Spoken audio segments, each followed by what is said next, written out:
Journey into Space.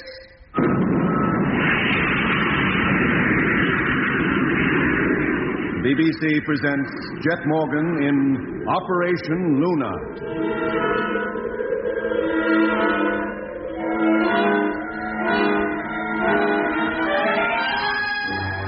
October the 19th, 1965. In the Australian outback, many miles from the nearest town, stands the rocket ship that is about to carry Jet Morgan and his crew to the moon. Beside Jet, the captain, there are Stephen Mitchell, engineer, Lemmy Barnett, radio operator, and Doc Matthews. That's me. Already the scaffolding has been removed, and the ground crew have taken cover from the shattering rocket blast that is soon to send the moon ship on its way. Within the ship, outwardly calm and strapped to our couches, the four of us who are to make this momentous journey are anxiously waiting for our captain to launch us out into space. 0 minus 45 seconds. Hello, Control. Stand by for firing. Standing by, and good luck, Luna. Switch on recorder. Recorder on. Doc, gyros. Gyros. Okay, Mitch? Okay, Jet. Doc? Okay. Lemmy? Okay, I think. Stand by for count-off. Don't anybody try to move. Don't even try to raise your head. Lemmy, lie down. Oh, I'm only getting comfy. Lie flat and stay flat. Firing in 15 seconds.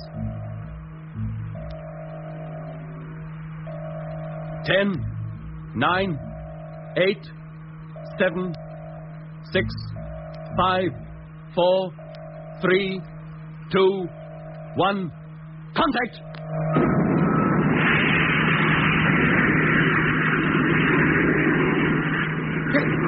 Jet, what's wrong? She's shaking like a leaf. Quiet, Lemmy. Take your breath. She's shaking herself to pieces. Height 6.8 miles.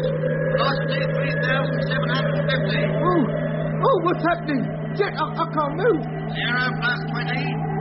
Height 12.1 miles.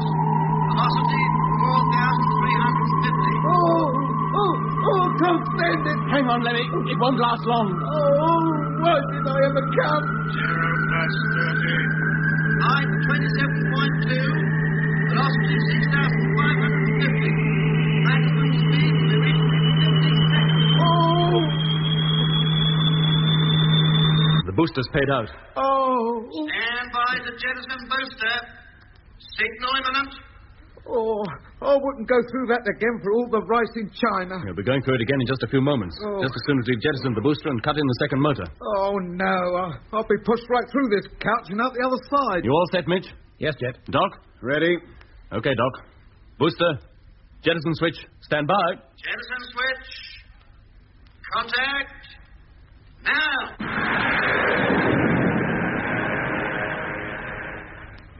Hello, Control. Booster stage jettisoned. Standing by to cut in atomic motor. Waiting for your signal. Over. Hello, Control. Booster now jettisoned. Waiting for your signal. Over. Hello, Control. Hello. What's up, Jet? They don't answer. Hello, Control. Hello. Lemmy, any idea what's wrong? Well, according to the indicator, she's still working. But if you ask me, the shot when you blew the booster off, it must have smashed every valve in the ship. Radar's still working, Jet. Hello, Control. Hello. We can't wait much longer, Jet. We're losing momentum every second. We won't make it. I'll give them one more try. If they don't answer, we'll have to use our own judgment. Hello, Control. Hello. Hello. They still don't answer.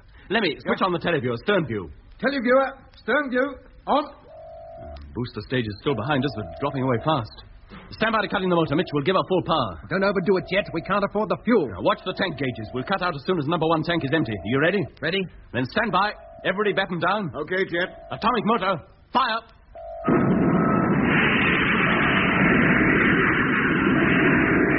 Lie flat. This is going to be unpleasant. Very unpleasant.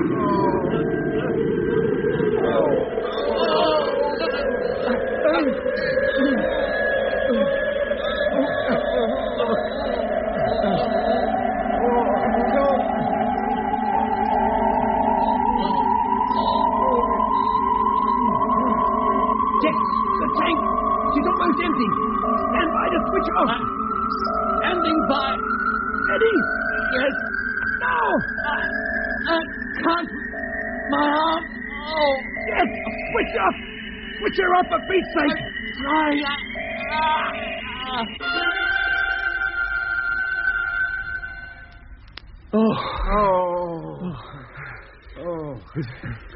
Is it over? Yes, Doc. For the time being, anyway. You all right? Yeah, I think so. Oh, boy, we must have hit 15 Gs at least. Mitch? Okay, I think. What's up, Mitch? I don't know. I feel like death. Yeah, lie still. Don't move. Lemmy? Okay, Jet. I think so anyway. Except for feeling like you get when a fast lift drops away from under you. Yeah. Space sickness.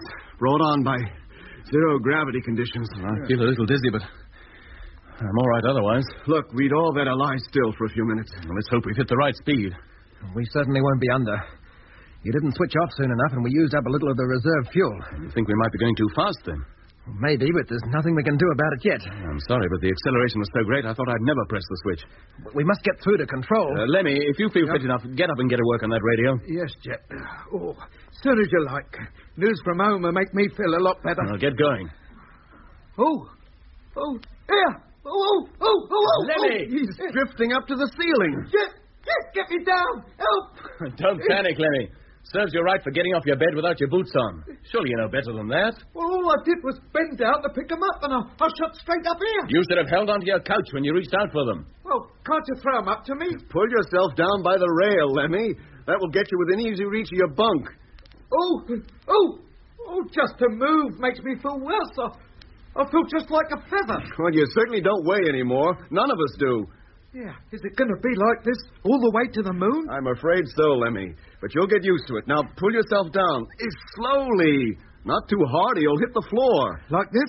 Yeah, that's it. Now put your magnetized boots on, Lemmy. Yeah. In fact, I think we'd all better put them on. Okay, Jet. And keep them on. Keep them on at all times while zero gravity conditions last. What, you mean we even wear them when we sleep? No, you can take them off then, but keep a good hold on your bunk while you do it, or you'll go drifting up to the roof again. Well, that's mine fixed. Now we'll see how it feels. Yeah. Well, there's no trouble standing. What's it like to walk, Doc? Okay. Feel a bit lightheaded, like my feet are anchored and my head's adrift. Try walking up the wall. Aye? Yes, go on, Doc. Should be easy. Hey, how's that? If you could do that down on Earth, you'd earn a fortune in a circus. Well, come on, try it. Come on, Lemmy. We'll have a walk on the wall. Here, we do better than that. We walk on the ceiling. Well, welcome to the land of upside down. Don't feel very different from being the right way up. It might be the ship's cabin that's upside down, not us. Oh, don't hang up there like that. I feel bad enough as it is. Hey, what about that radio? Yes, come on, Lemmy. Cut out the fun and games. Try and get that radio working. No, that was just what I was about to do till you asked me to come for a walk across the ceiling. Well, I should have had better sense. Yes, Jet. How are you feeling, Mitch? Not so good. The radar's still working. Well, that's something. At least we were able to calculate our height above Earth. Yes, but we can't depend on the radar. Not for the whole trip. Well, we can depend on it for a few hours yet. Well, for height, yes, but what about course? Well, if necessary, we'd have to take fixes on the sun and planets, but, well, let's hope it doesn't come to that. It'll take some figuring. Maybe I better start getting those fixes. No. You take it easy. Got anything for him, Doc? Sure, Jet. The anti-sickness pills. But he may have trouble in swallowing them. No, don't you worry, Mitch. Lemmy will get that radio going. You can bet on it. I hope so.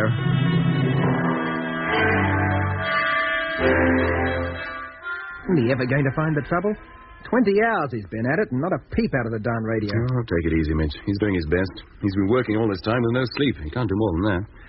We should never have brought him. He's psychologically unsuitable. That's a matter of opinion, but now he's here, the least we can do is let him get on with it. But why does he have to take so darn long? Doesn't he know every second is carrying us further and further away from the Earth, possibly to our deaths? Oh, it's not that bad, Mitch. We can figure our approximate speed and position if it comes to it. We'll give Lemmy a couple of hours more. Yeah, what if he still hasn't got through to control? Well, we'll wait a couple of days until our velocity has dropped to minimum, and then turn the ship over and go back. Go back? Go back? This ship's not turning back. It set out to land on the moon, and it's going to do it. But to attempt to land without accurate details of our position and velocity would be suicide. We're not turning back. But if our speed is too high, we'll use up too much fuel during landing. We'll be on the moon, all right, but how do we get off again? We've got to take a chance. Oh, no, not that kind of chance. I'm not taking any unnecessary risks with the lives of this crew. If the radio isn't working within 48 hours, we're turning back. We're not turning back. Am I the captain of the ship, or are you? Sure you are, as long as you carry out the job I hired you for. But remember, this ship is mine. I designed her. I built her, and she's going to the moon. Neither you, nor Lemmy, nor anybody else is going to stop her. One more word out of you, Mitch, and I'll put you under arrest. Oh, that's funny, that is. What do you think you are, at sea? What are you going to do, put me in irons? Not quite. I'll have you tied to your bunk, and there you'll stay till we get back home. Go on, try it. Try it. Just try and lay a hand on me. All right, Mitch, Jet, break it up. Come on, you're carrying on like a couple of You stay out of this, Doc. If I want your advice, I'll ask for it. Now, look, Jet. It seems we have a case of mutiny on our hands. Mutiny? Well, what else is it? While I'm captain of this ship, you'll do as I say. Now, wait a minute, Jet. I didn't... All right, we'll forget it. But if I decide to go back, we go back. Is that clear? Now, get over the telescope and start taking those bearings. Maybe having something to do will make you feel better. It'll take hours. What difference does it make? We've got ours. Before we reach any critical position. Oh, all right. I'll do it. Doc, you give me a hand, will you? Sure, Jet. What at? Getting a rough idea of our distance from Earth with the help of the radar. Okay. It won't be all that accurate, but it'll be better than nothing.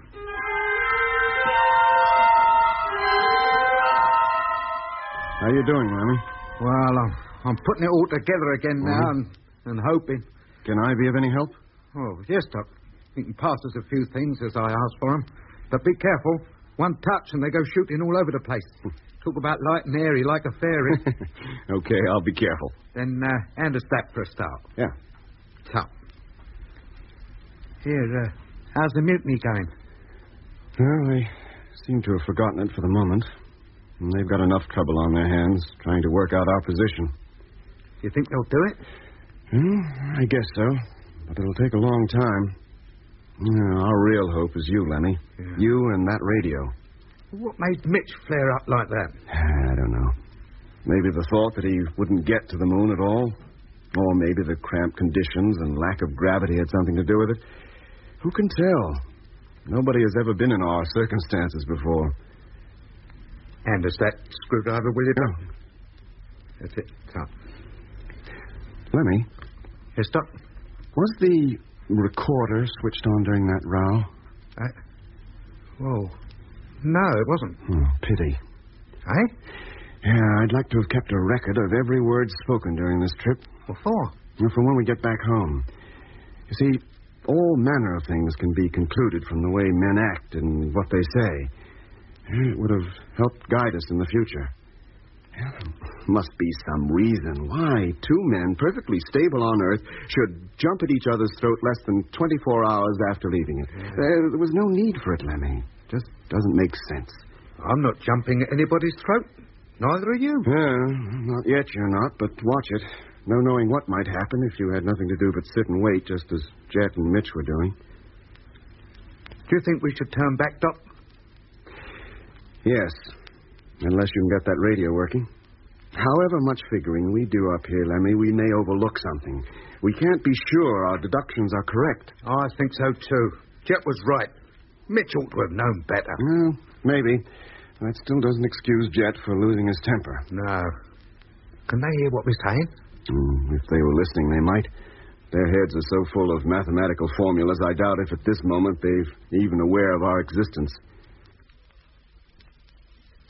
Now, let's have them 4 screws, Doc, yep. And we'll try again. To raise control, you mean? Yeah. Yeah. So. What do you think the chances are, Lemmy? I don't know. 3 times I put this thing together, and each time she should have worked. And 3 times I've had to pull it to pieces again. Even the emergency cutting circuits don't work. I can't understand it. And I'm worried. Well, you can't do more than your best. It makes me feel like I'm letting the ship down. Don't go getting to feel that way, Lemmy. Well, now, that's it. For the 4th time. Now, let's see if we get any current through her. Yes, it's fair. Yes, we've made it. No, wait. Don't let's get too excited. We're not through to home yet. Well, then give them a call, for goodness sake. Try to raise them, Lemmy. Hello, Control. Rocket ship Luna calling Control. If you love me and can hear me, let's hear from you. Over. Well, not a peep. They should be receiving us. There's bags of aerial current, oodles of it. They could hear us on Mars with this equipment. Hey, listen. What's that? I don't know.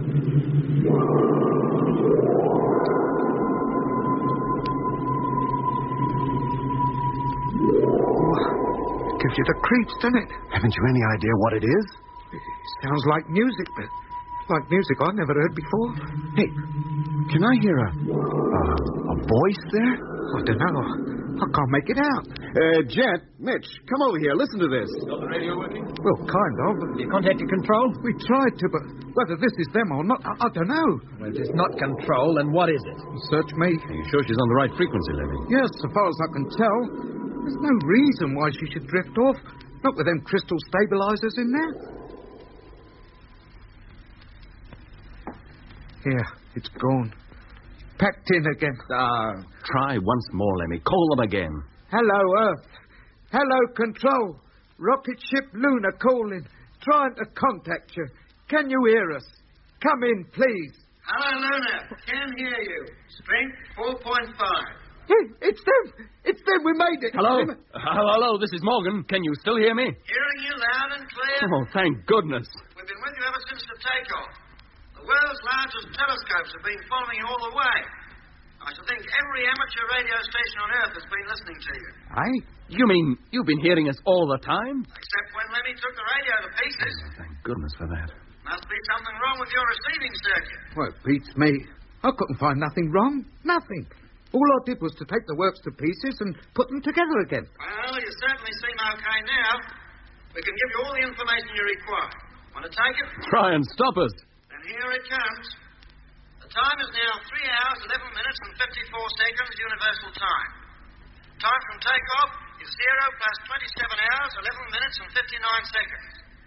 Your distance from Earth is 142,000 miles. Your speed is 4,200 miles per hour. Your position is as follows. Well, that's more like it. Now we know where we are and what we're doing. There's no question of turning back now. According to Control, we're on course and our speed is very nearly correct. Well, what difference there is isn't worth worrying about. We should reach the neutral gravitational point between Earth and Moon 3 Earth days from now. The Moon will then be only 23,600 miles away. Our speed will be only a few miles an hour, but enough to overcome the pull of the Earth entirely. From then on, we'll be falling towards the Moon's surface. If we were back on Earth, we'd drink to this. Cold tea is all we have. How about a cigarette, Doc? Do you think the oxygen supply could stand it? Yes, I think it might. Shall I get them, Jet? Yes, Doc, one each. And after that, we'll organize the watches, 4 hours apiece. Now, I'll take first watch. The rest of you can get some sleep. You'll need it. We all need it. The toughest part of this trip is yet to come.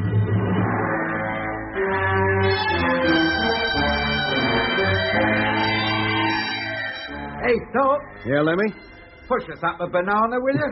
Lemmy, must you always eat your meals upside down on the ceiling? What difference does it make?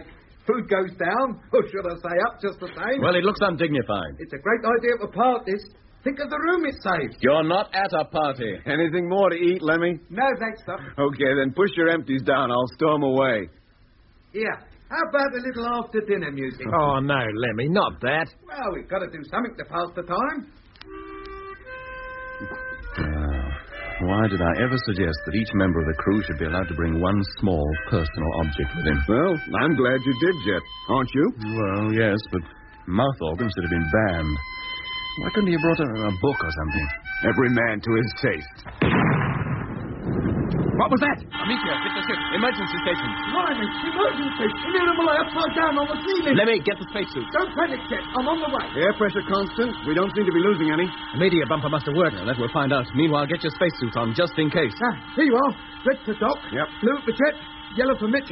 Oh, I would be green. Now, get into them. Don't fix your helmets yet, but carry them with you all the time. Air pressure's still constant. I don't think the cabin could have been damaged. Oh, that's a relief. And what about the fuel tanks and the motor? I'll be checking up in just a minute. Right, that's me, Jet. Get to the radio, Lemmy. Report this to Control immediately. Yeah? Now, everybody else, check your indicator readings. See what damage there is. And somebody turn off that buzzer, will you? Well, Doc? Yeah, air supply okay, oxygen supply okay. Fuel tanks and motor seem to be intact. No damage there as far as I can see. Hello, Control. Luna calling. Hello, Luna. And meet you just hit us. Emergency procedures. Certainly hit us somewhere. Yeah, but we seem to be all right, Jet. Look, Doc, we've just been hit by a meteor. It must have done something to us. But what? Well, how should I know? Somebody will have to go out there and look. What? What, out there? Outside the ship? Into nothing? I'll go. No, Mitch. This is my job. Besides, you're more important to the crew than me. I'll go.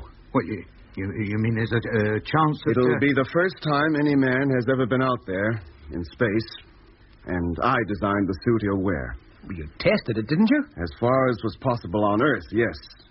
But this is different. This is the real thing. Look, let's not start another argument. We'll draw for it. Well, fair enough. All agreed? Agreed. Lemmy, get one of the navigational tables. Yeah. Open it up, place it face down on the control table with your eyes shut. Right. Okay, here goes. We'll guess the page number. Whoever gets nearest goes outside, okay? Mitch? 136. Doc? 127. Lemmy? 149. And I'll take 155. What is it, Lemmy? 153. Then it's me. Stand by to open the airlock. Airlock. Contact.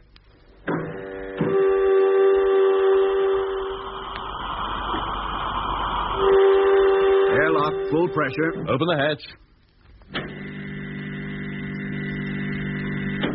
Right. I'm going down. Fastening helmet. Over to intercom. Helmet fastened. Okay. I'm ready. Close the hatch and exhaust the airlock. Suit now inflating.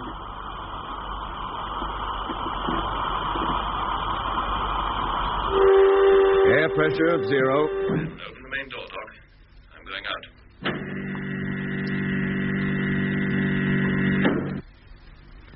Good heavens. What is it, Jet? It's more beautiful than I ever dreamed. What, the door? No, the stars. Millions of them. Literally millions. Now, leaving door and walking upside a ship. I'll make a complete circuit. How's the suit, Jet? Okay? Fine. More comfortable than I'd hoped. How are the boots? Perfect. And now hitching the safety lines.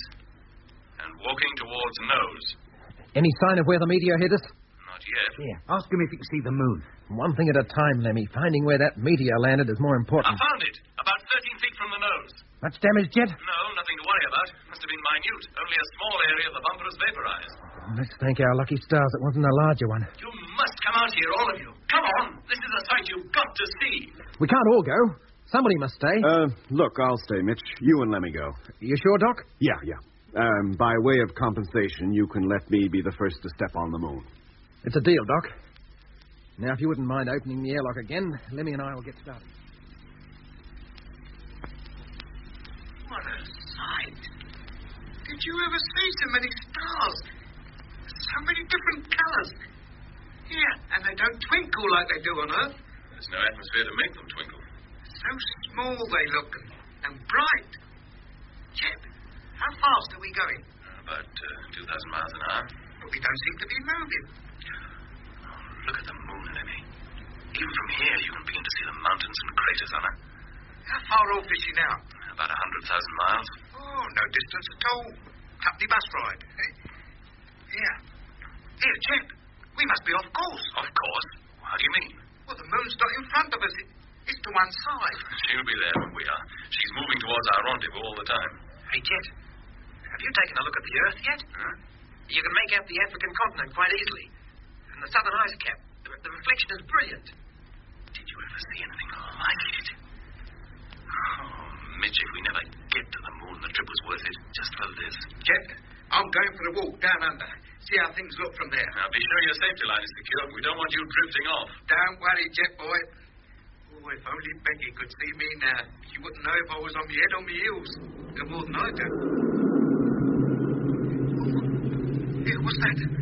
It's the funny music again. Hello. Jet. Jet, can you hear me?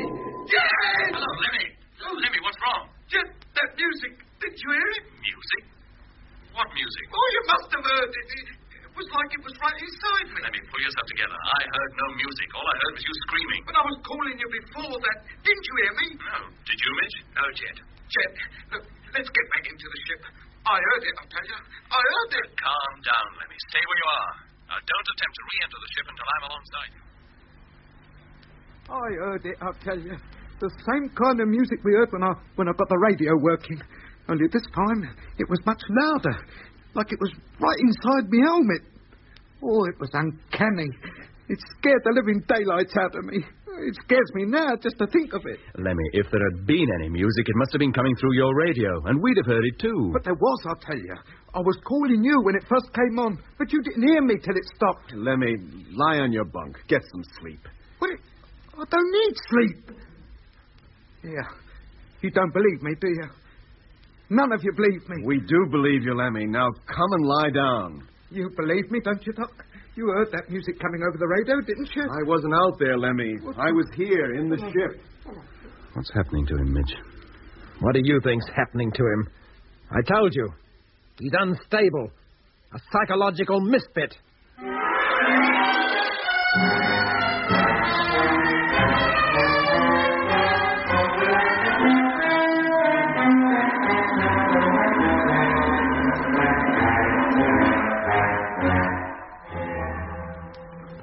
You have been listening to Episode 1 of Journey into Space with Andrew Foles as Jet Morgan, Alfie Bass as Lemmy, Guy Kingsley Pointer as Doc, and David Williams as Mitch. Other parts were played by John Casabon. The orchestra was conducted by Van Phillips, who also composed the music.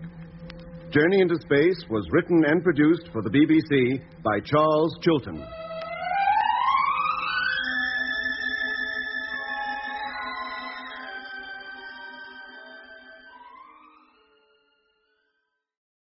Journey into Space.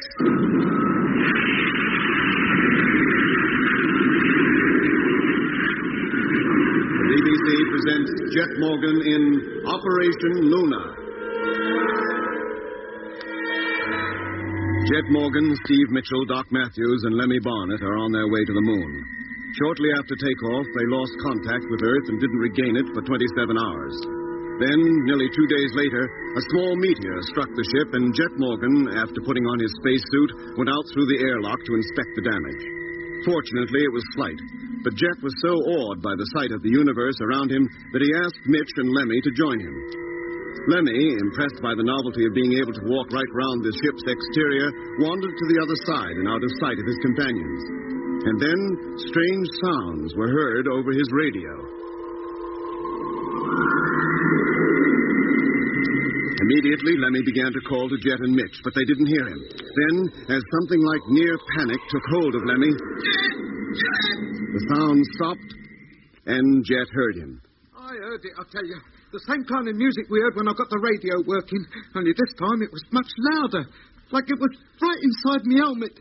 It was uncanny. Lemmy, if there had been any music, it must have been coming through your radio, and we'd have heard it too. But there was, I'll tell you.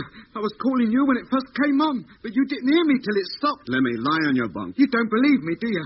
None of you believe me. We do believe you, Lemmy. Now, come and lie down. You believe me, don't you, Doc? You heard that music coming over the radio, didn't you? I wasn't out there, Lemmy. I was here, in the ship. What's happening to him, Mitch? What do you think's happening to him? I told you. He's unstable. A psychological misfit. Oh, you're not going to bring that up again. If Lemmy says he heard a strange noise, he heard it. Then why didn't I hear it? Why didn't you or Doc? Doc wasn't outside. How could he? Well, he was listening to us, wasn't he, on the ship's receiver? That and our personal radios all work on identical frequencies. If there'd been anything to hear, at least one of us would have heard it. He must have imagined it. Be careful what you're implying, Mitch. What other explanation is there? How should I know? Anything could happen out here, anything.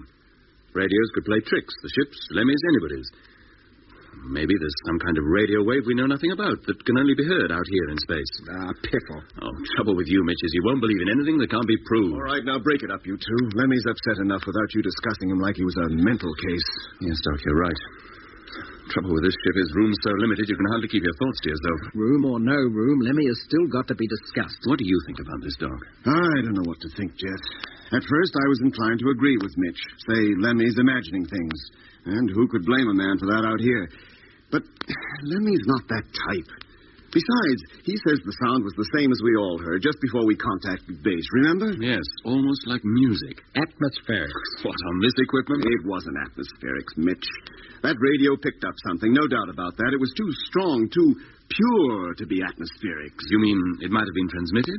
Could have been. You'll be saying it came from the moon next. Well, why not? There's no life on the moon. How do you know? Have you been there? Oh, for heaven's sake, Jet, what's got into you?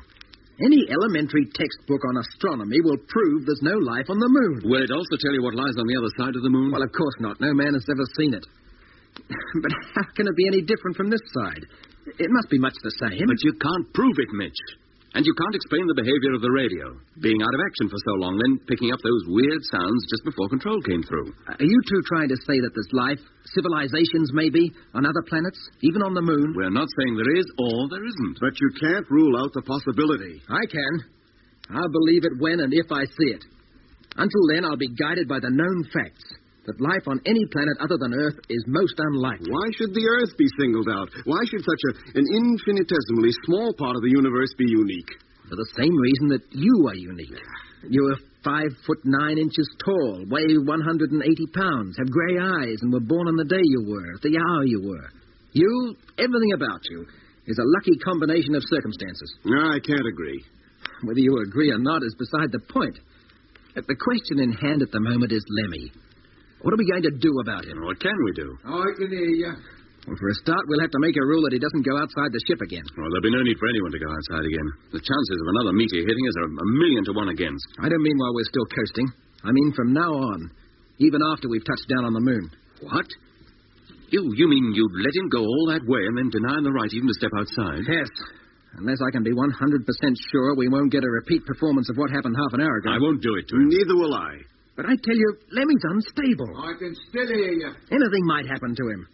He'll be seeing moon men next with one eye in the middle of their foreheads. Look, Mitch, you're being unreasonable. More than unreasonable. I just want to be sure that nothing wrecks this project. That's more important to you than anything. Or anyone, isn't it? You're darn right it is. Sorry, Mitch, but Lemmy carries on as was arranged. What happened outside is going to make no difference. All right. I'll consider myself overruled. If I listen to you two much longer, I'll think you've all gone crazy. Let's hope I never have to say I told you so. You won't. I'll guarantee it. 22nd October, 1965. It is now 3 Earth days, 7 hours, and 6 minutes since takeoff.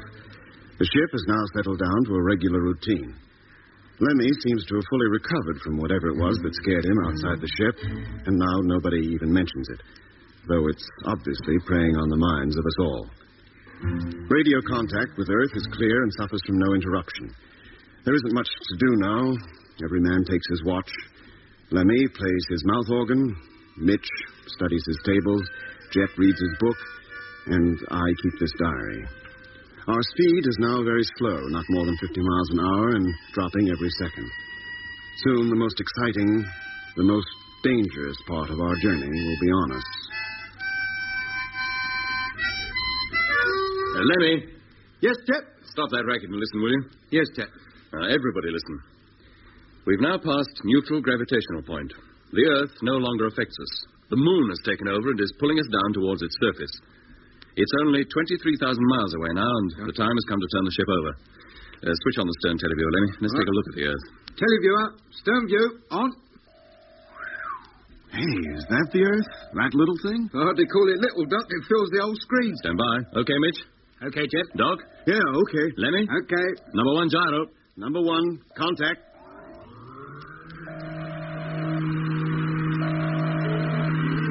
Watch the screen, Lemmy. Nothing happening yet. Oh, yes, now it is. Earth moving off screen. 1 degree, 2 degrees, 3 degrees, 4 degrees.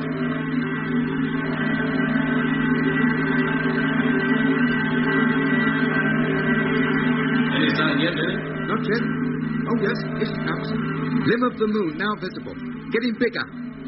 Blimey, the mountains and craters are as clear as anything. Well, never mind that. Keep your mind on the job. +1, 1.5. Stand by, Doc. 2, Yeah, whenever you like. 2.5, +3, 3.5, +4. Number 1 gyros. Cup. +5, 5.5, +6. We're getting turned too far. Stand by for counteraction. +7. Number 2 gyro.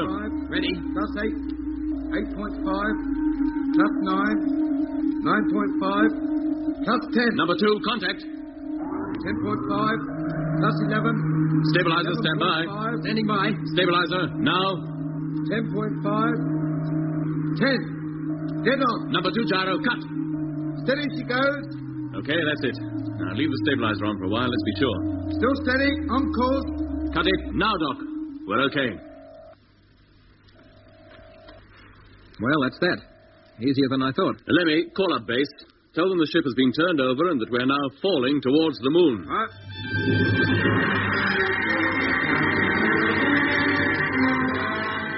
How far now, Jet? 1,000 miles. Getting close? Yes, very close, Mitch. Now, it's about time we began preparing for landing. Everybody onto your couches and strap yourselves in. Sure thing, Jet. We're still dead on course. If there is a man on the moon, he's going to get a very big surprise soon. Landing area, spot on. Let's hope we don't hit her too hard. Yep, safety straps fastened. Me too. Safety straps okay. Then position your control panels. Number 1 panel in position. Number 2. Number 3. 4, okay. Mitch, stabilizer. Stabilizer ready. Contact. Lemmy, course. Spot on. Doc, height. 930 miles. Shock absorbers ready. Yes, Jet. Let's hope they stand the concussion. They will. Contact. 910 miles. Still some way to fall yet. Now, let's all relax. Gravity conditions will return as soon as the motor is cut in. Now, don't let the shock take you by surprise. 900. Blimey, and it's jagged. We could have landed on that one. No, Lemmy, they're the mountains that surround the bay. Where we're landing is much smoother. Better be. Height, 895. Landing area, still spot on. 890. Nearly there. Hope somebody's got the kettle on down there. I could just do with a cup. Here, what's that? What's what? Quiet, Lemmy. 880. But I can What is hear. it, Lemmy? 875. Nothing, Jet. It's the excitement. Lemmy, what's wrong? Nothing, I'll tell you. Take down notes. 870. Stand by. I'm going to cut in the motor. Landing area, spot on. Lemmy, pull yourself together. 865. 860. 855. 850. Contact.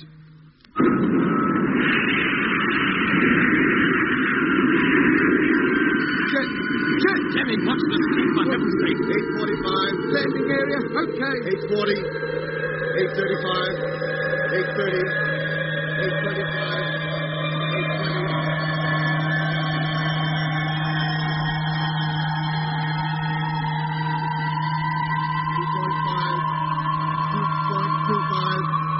2 miles. We're nearly there. Here she comes. This is it. Hold tight. Cut the motor. Everybody all right? Okay, Jet. Okay. Lemmy? Lemmy. Okay. Gentlemen, we're on the moon.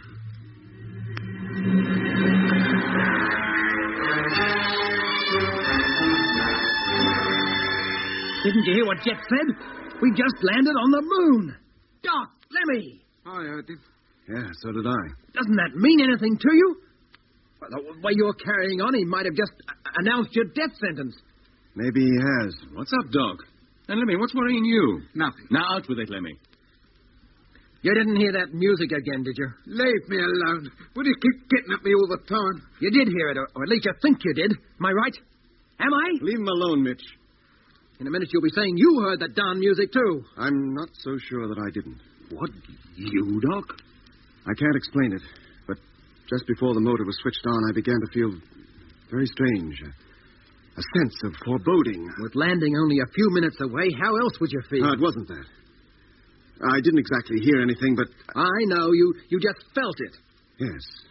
Yes, that's the only way I can explain it. Well, now you're both beginning to imagine things. Mitch, it was not imagination. Well, look, let's forget it for now. We've got work to do and little time in which to do it. Now, get up and we'll start. Yes, of course. Did we put our magnetized boots on? No, Lemmy, we won't need those till we return. Now, switch on the main teleview and we'll see what it looks like outside. Teleview on. Can't see a thing. Rotate the camera, full circle. Camera rotating. Oh, still nothing. If anything, that screen's getting darker. No sign of a picture. The camera's pointing towards the night side of the moon. The sun's hardly rising yet. We can't expect anything on the screen. Not even the stars? Oh, we should see those, I must admit. Let's wait a bit. Wait till she's turned 180 degrees and begins to pick up the day side. Yeah, here she comes. Getting brighter. But still no picture. It's like the lens is fogged over. What are we worrying about? It's dust. Dust? Oh, of course. The moon surface is covered with it. Volcanic ash, meteoric dust. The blast from our motor when we landed must have caused a regular dust storm. We came down right in the middle of it. We won't see a thing till it's settled again. For a minute it had me scared. I thought the televiewer had packed in like the radio did. Me too. Well, while we're waiting, we'll get ready to go outside. Yeah. And not you, Lemmy. Eh? Somebody has to stay behind. Oh. We can't all go outside at once. Oh. For a minute, I thought... Oh, don't worry. Next time out, somebody else will take a turn to staying behind. Well, that's fair enough. Now, call up control. Yes, sir. Mitch, Doc, get your suits on. Yeah, sure, okay, Jeff. Hello, Earth. Rocket ship Luna calling control. Come in, please. Hello, Luna. Earth calling. Go ahead. Stand by. I've got him, Jet. Hello, Earth. This is Jet Morgan. You can tell the world that rocket ship Luna has landed. She touched down in the Bay of Rainbows less than 5 minutes ago. No need to tell them, Jet. They just heard you announce it. Every major city on Earth is hooked up to your ship via radio. London, Sydney, Paris, Berlin, New York are hanging on to your every word. Blimey, now be careful what you say, Jet. The whole world is listening. How was the landing? Fine. Came off beautifully. We hit the target area right smack in the middle. Was the trip a comfortable one, or was it unpleasant? A bit cramped, but otherwise very comfortable. The televiewer screen's clearing. It's almost time for us to go outside. I'll arrange for our personal radios to be fed into the ship's transmitter so you'll be able to hear us talking. And now, if you'll excuse me. Certainly. And that, ladies and gentlemen, was the voice of Jet Morgan, captain of the first spaceship ever to land on the moon. As you heard, he and 2 other members of his crew are at present preparing to go outside. Hello, Earth. Can you hear us? Yes, Luna? We're in the airlock now, and the door is opening. In just a few seconds, we'll have our first close look at the moon's surface. And there it is. Good heavens. How did it strike you, Jet?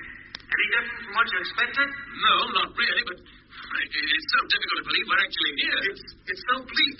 Not a tree, a blade of grass, nothing. Nothing but rocks, craters, cracks, and rugged mountains.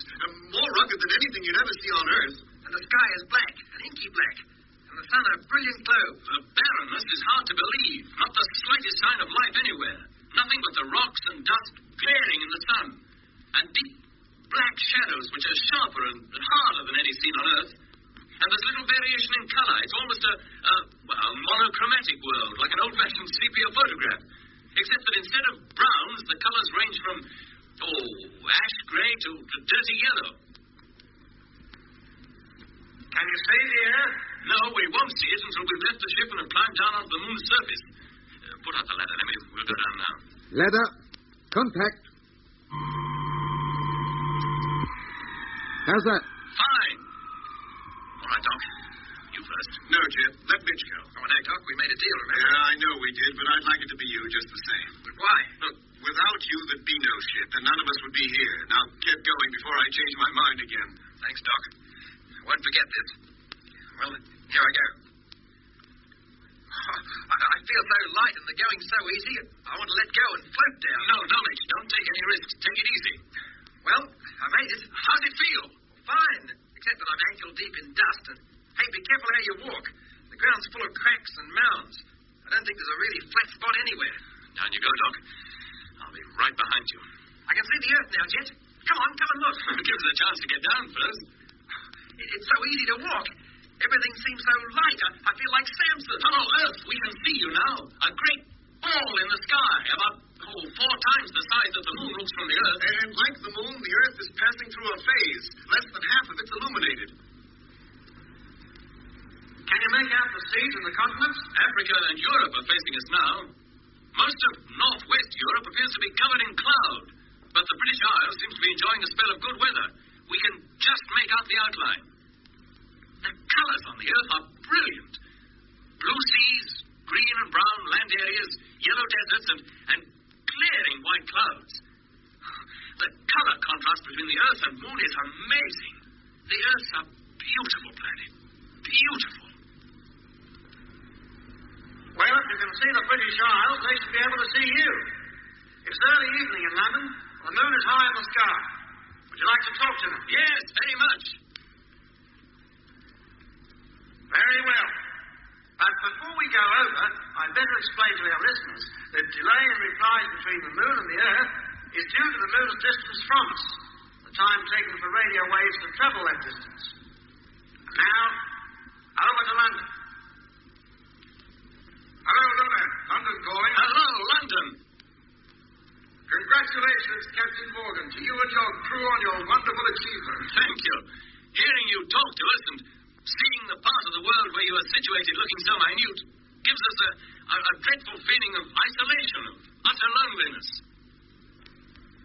Then there is absolutely no life on the moon? Not that we found as yet.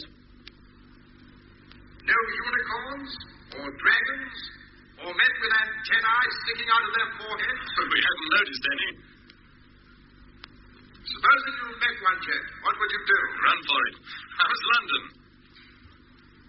You'd hardly recognize it. Traffic is virtually at a standstill. Everybody who's not at home is crowding into radio shops or gathering round the street amplifiers to listen to this broadcast. I never thought we'd stop the roar of London's traffic, not from 250,000 miles distance. Well, you have, Jet. The whole United Kingdom is with you up there, in spirit at least. And hundreds of people would like to be up there in fact, too. The telephone lines are jammed with callers trying to book seats for the next trip. What are the chances of that, Jet? How long before there'll be a regular passenger service to the moon? Well, Mitch is more qualified to answer that question than me. What do you think, Mitch? Oh, not for a long time. We'd have to make the moon habitable first, and it's anything but that right now. Is that the ultimate aim of this trip? To make the moon habitable for human beings? Well, in so much as a spaceway station on the moon will help us reach the other planets, yes. But it will be no more than a stepping-off point to Mars or Venus. Colonization of the moon will be the task of our children or our grandchildren. Thank you, Mr. Mitchell. I hope anybody else who was thinking of telephoning us took that in. Well, we mustn't keep you because we know you have a lot to do. Yes, we have to unload our instruments and our cameras, and that'll take some time. And we can't stay outside too long. Well, before you leave us, would you mind telling us exactly what your work on the moon will entail? We'll be taking lots of photographs of the Earth, the Sun, the sky, and the moon's surface. We'll also explore as much as possible of the terrain, at least to the limit of our visible horizon, which is about 2 miles. Even that is probably more than we can manage in one day. 1 day? Is that all the time you'll be spending up there? 1 lunar day. And that's equivalent to 2 weeks back home. We plan to return to Earth just before lunar nightfall. I see. Well, we have lots of messages here for you from all over the world. Can you take them? I'll take them, Jet, while I'm sitting in here. Might be one from Becky. All right, let me go ahead. Disconnect us from the main transmitter, but keep the intercom open. Intercom, over. Test, please. Hello, 1, 2, 3, 4. Okay. And if you see any dragons, give a yell. I'll hear you. I won't be able to help you, but I'll hear you. Hello, Earth. Ready to take your messages. Over. Hello, Luna. Here's the first one, from Downing Street. It reads, to Captain Morgan and crew aboard rocket ship Luna. Your great achievement has inspired us all.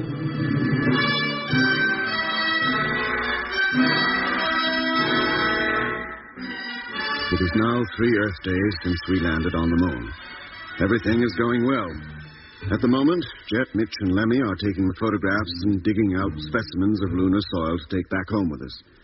Up to now, we have found no evidence whatsoever that there is, or ever has been, any kind of life on the moon.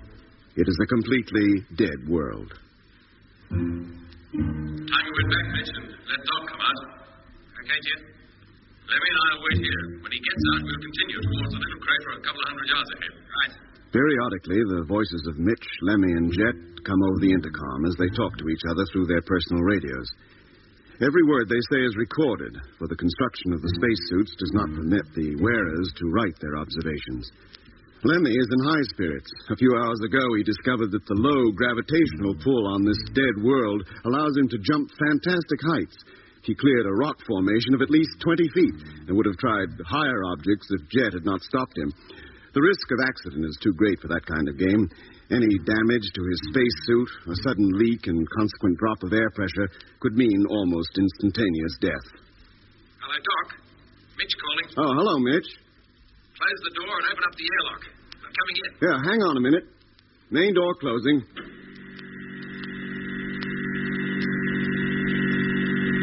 How are you doing? Same as usual. Photographs, surveys, specimens. We're glad to get indoors. It's hotter than an oven out there. Airlock filling. Stand by. If it gets much hotter, we won't be able to work. We'll have to pack it in.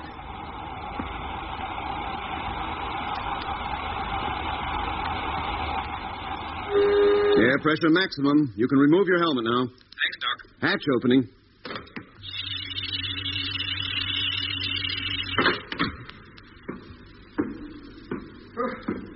Thank goodness for a breath of cool air. Anything to report? No. What have you been doing with yourself? I'm keeping up my diary. Maybe you should put your mind on modifying these spacesuits. Huh? Find some way of getting rid of the moisture. I'm ankle deep in perspiration. Nothing much I can do about it now, Mitch. It'll have to wait till we get back home. Well, get down into the torture chamber and I'll let you out. Yeah, okay. Jet and Lemmy are waiting for you 200 yards north of the crater. Think we'll find anything interesting in there? Maybe. Who can tell? With luck, we might find some of that minute plant life they told us to expect. I doubt it. Okay, Mitch. You can close the hatch. I'm all set.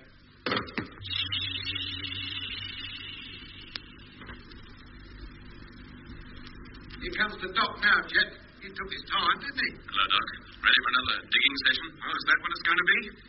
We'll take a few photographs of the crater first, and then if we can, climb down into it and see what the floor's made of. Right. Pick up those tools, Lemmy. What? I'll take the camera. Doc, can you manage the surveying tackle? I can up here. Back on Earth, it would take 3 men my size just to lift it. Let's get going. We'll spend a couple of hours there and then go back to the ship for a meal. What? Hey, listen.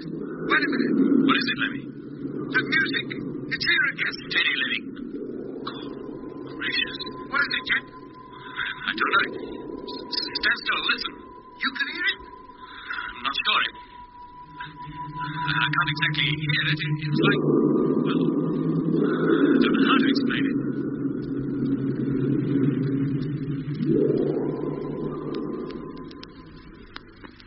It's stopped now.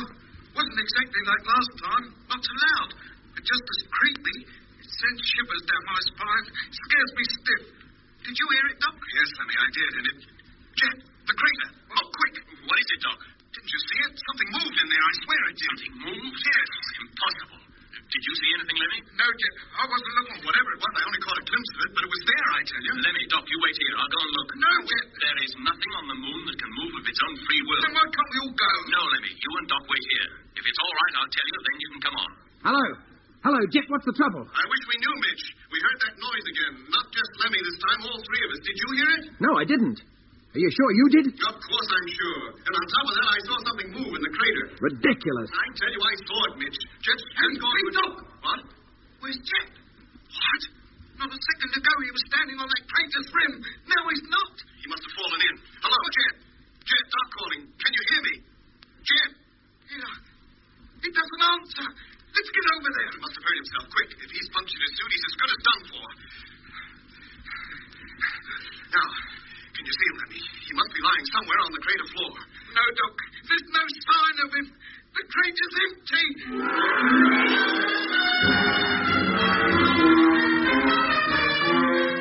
You have been listening to episode 2 of Journey into Space with Andrew Foles as Jet Morgan, Alfie Bass as Lemmy, Guy Kingsley Pointer as Doc, and David Williams as Mitch.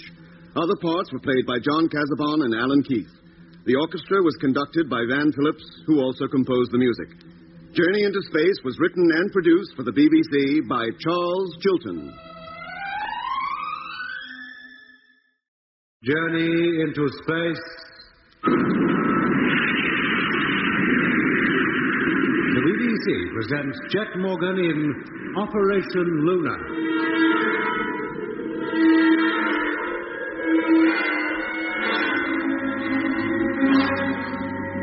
After a thrilling trip lasting nearly 5 days, Jet Morgan and his crew in the rocket ship Luna touched down on the surface of the moon. After contacting the Earth and receiving messages of congratulations from all parts of the terrestrial globe, they set about their tasks of taking photographs, collecting specimens of moon rock and soil, and exploring the area in which they landed. Then, while Jet, Doc, and Lemmy were making their way towards their next objective, the strange sounds which they, and particularly Lemmy, had heard on their journey from Earth were heard again. And then Doc thought he saw something move in the crater ahead of them.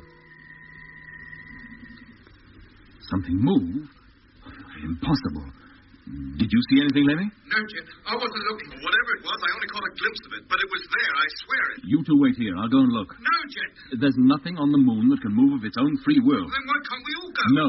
If it's all right, I'll tell you. Then you can come on. Hello? Hello? What's the trouble? I wish we knew, Mitch. We heard that noise again. Not just Lemmy this time, but all three of us. Did you hear it? No, I didn't. You sure you did? Of course I'm sure. And on top of that, I saw something move in the crater. Ridiculous. I tell you, I saw it, Mitch. Did you, Doc? We'll see in just a minute. I'm almost at the crater now. If there's anything to see, I shall see it. There. Not a thing.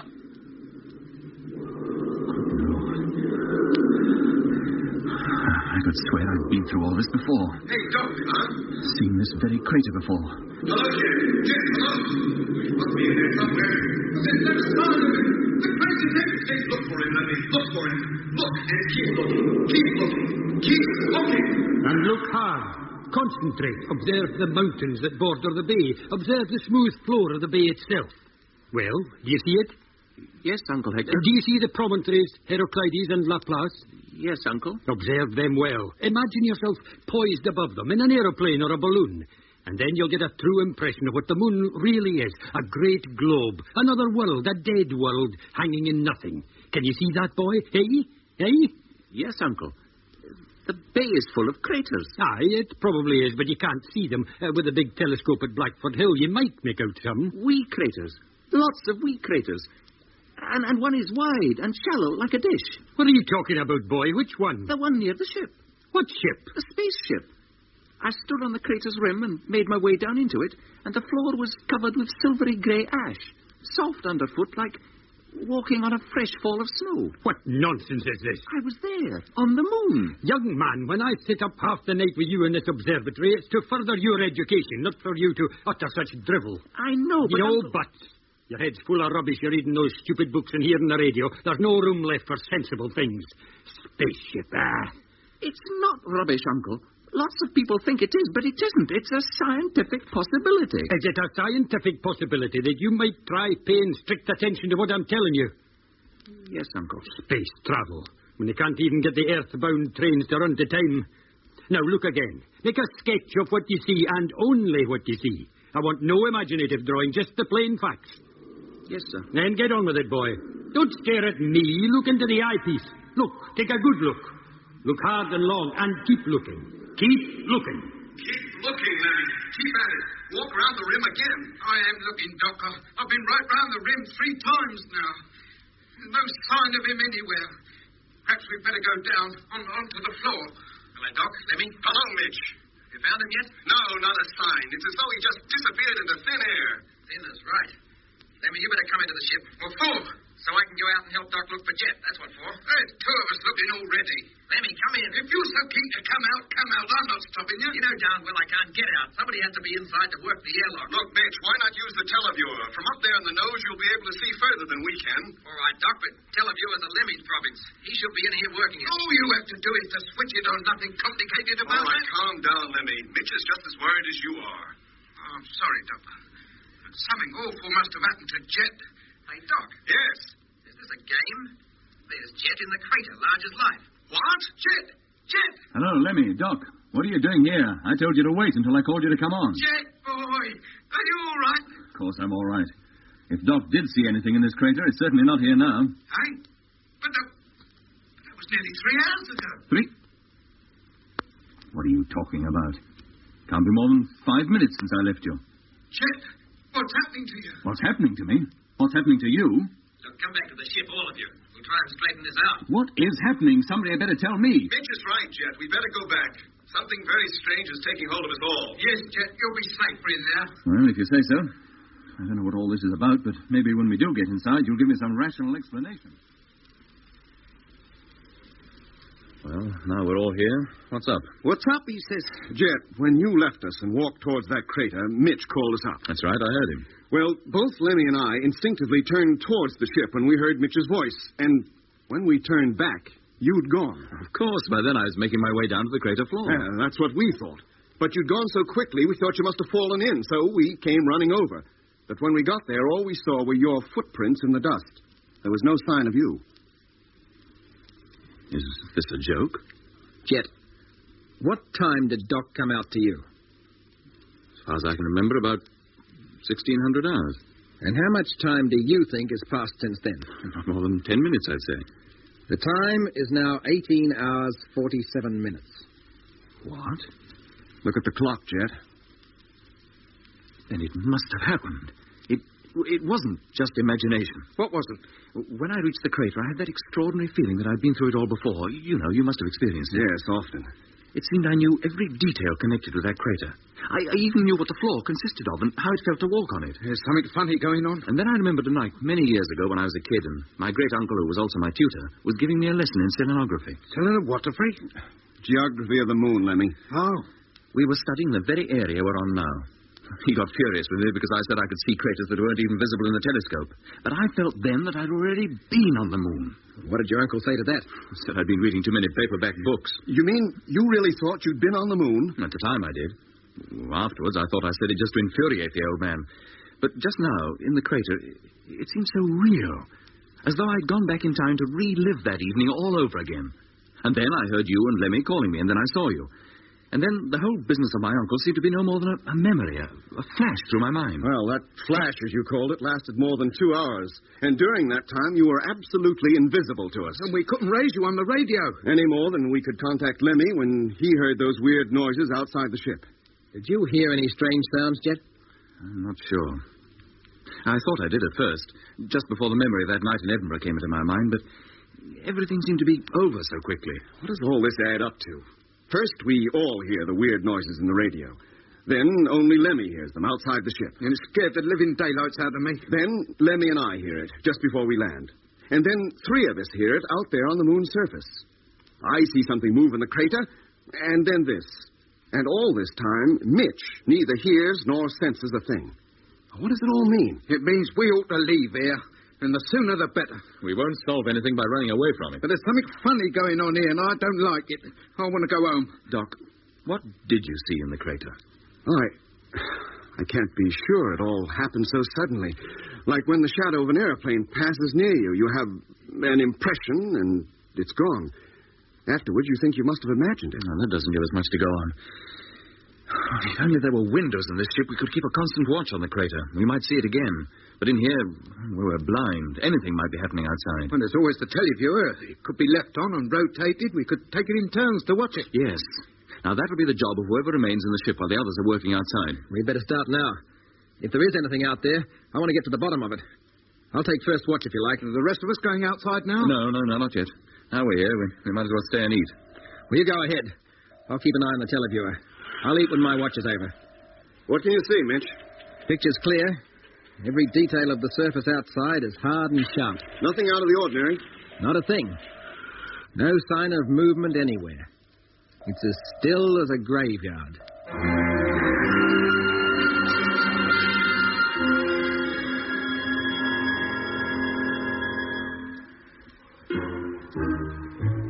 October 30th, 1965. It is now 13 Earth days since takeoff and 8 days since we landed on the moon. Since Jet's strange disappearance, nothing else unexpected has happened. While 3 of us are working outside, the 4th watches our every move on the televiewer screen. We never wander away from each other, at least not more than a few feet. And Jet has given strict orders that we keep the ship within sight at all times. This has limited the area we can explore and means we stay out of most crater floors entirely. But there's still plenty of work to be done on the elevated surface. Spirits rise as the time for going home draws closer. For although there has been nothing to alarm us for some time, there's a sense of foreboding in the atmosphere. A strange feeling of apprehension that we all feel but never mention. All but Lemmy, that is, who seems to have forgotten that anything strange has ever happened to him or to any of us. He's in here with me now, while Jet and Mitch are outside making their periodic inspection of the ship's exterior. Hello, Lemmy. Hi, Doc. Sorry to disturb you, mate, but the time has come for you to take the televiewer watch. Oh, thanks. Anything doing? No, looks just the same out there.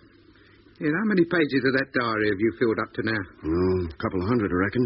What on earth do you find to write about? Well, on Earth, probably not very much, but up here there's plenty of material. Am I mentioned? Sure you are. We all are. What are you going to do with it, Doc? Sell it to a newspaper? Could make a lot of money that way. No, I don't think I'll be selling it to any newspaper. Well, I'd better get over to the televiewer. This is no way to keep a constant watch. There's nothing out there to see. If you want to keep writing your diary, you go ahead. I'll carry on with the watch. No. It's my turn. I'll take it. All right, Doc. Have it your way. I think I'll take a little snooze on me bank. At least till Jet and Mitch won't letting in again. By the light of the silvery hour, I want you. Hi. Blimey. It's here again. Doc! What is it? Can't you hear it? That noise! Well, goodness sake. Come over here, quick. Blimey. I thought we finished with this lark. Look at the televiewer. What's the matter with it? Can't you see it? A dome. But, Doc, it covers nothing. the whole crater. What? The one Jet got lost in. It's as though a spherical roof had been placed over it. You're going crack if this screen's blank. No, it's there. Plain as plain. Surely you can see it. No, Doc, I can't. Call up Jet and Mitch and tell them. Tell them to look towards the crater. Quick. Hello, Jet. Let me call in. Can you hear me, Jet? Hello, Jet. Jet! Oh, it's gone. Yes. The dome is gone. Hello? Hello, Doc. Lemmy. Hello, Jet. You can hear us. It's the idea. We've been calling you for a couple of minutes. Calling us? What's wrong? Were you asleep? No, Jet. We weren't asleep. Fill the airlock. Mitch and I want to come in. Jet, can you see the crater from where you are? The one you went into? Yes, we can see it, Doc. Why? Does it look any different? Hey. No, just the same as usual. You sure, Jet? Of course we are. There's nothing different about anything that we can see from here. Oh. All right, close the door and fill the airlock, Lemmy. Let them in. Yeah, main door closing. Stand by.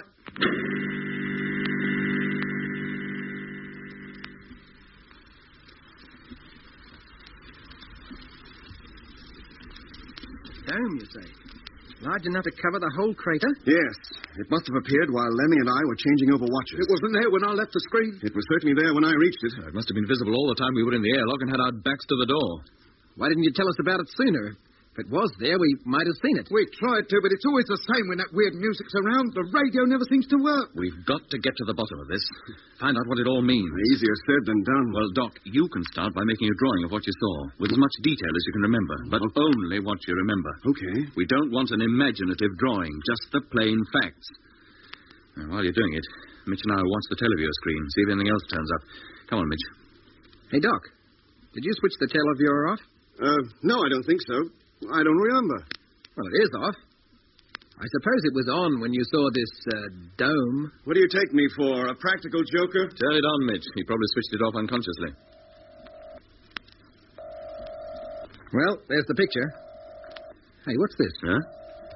Oh, it's Doc's diary. Must have left it here on the table. What the devil's he putting in it? It's a private diary, Mitch. None of our business. Oh, isn't it? Not even this? Huh? Look at it. Read it. My whole enthusiasm and interest in the trip is gone. We should never have come. Man has no right here. No right to carry the secrets of this planet back to Earth.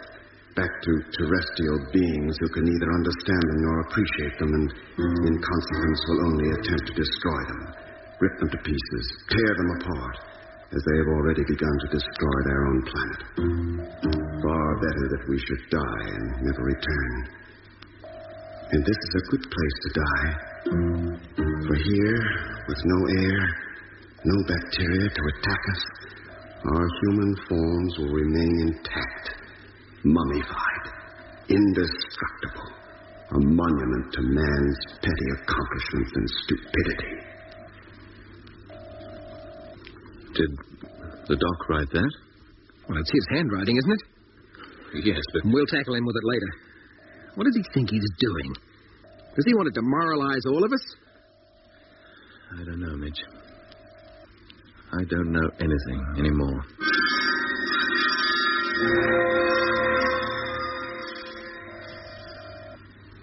Now, Doc, You finished that drawing? Yeah, I finished it some time ago. Here, it's as accurate as my memory will allow me to make it. The dome seemed to be made of some transparent material, and the low circular wall that supports the dome seems to have been erected on the crater's rim. It fits the rim exactly. A circular wall? Come to think of it, that crater is circular. What craters on the moon aren't? But this one is exactly so. The sides haven't crumbled and fallen into the bottom as most of the other craters seem to have done.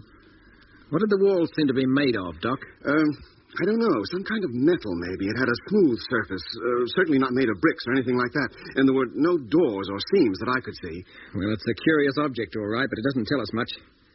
Nothing like so much as Doc's diary tells us. What do you mean? This is what I mean. What you wrote here today and then left lying around for all of us to read. What are you trying to do? Demoralize all of us? I don't know what you're talking about. You made it plain enough in here. You want us to know you've lost all enthusiasm for this trip, that we should stay up here, die up here. Have you gone crazy? No, but maybe you have. What with domes over craters and then this. Let me see it. Well? I didn't write this. It's your handwriting, isn't it? Yes, but I... Then what did you write? Show me. Go on. What I wrote isn't here. Ah. I merely recorded the normal events of the day. I give you my word, Mitch. I don't want it. You saying I'm a liar? Well, if that's how you want to put it, yes, I am. Now, hold on there, Mitch. You hold on yourself. Shut up. What else is he? There's the book. Shut up. Blimey. Nobody's calling anybody anything. We're going to get to the bottom of this calmly and without insulting each other. Now, Doc, did you write this or didn't you? Well, if I did, this is the first time I realized it. Then what did you write? I just told you, the normal... Doc, were any of the thoughts expressed on that page in your mind while you were writing? Yes.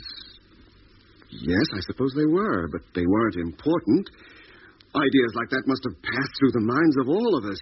It happens to everybody. You think of things you have no intention of doing, would hate to do, in fact.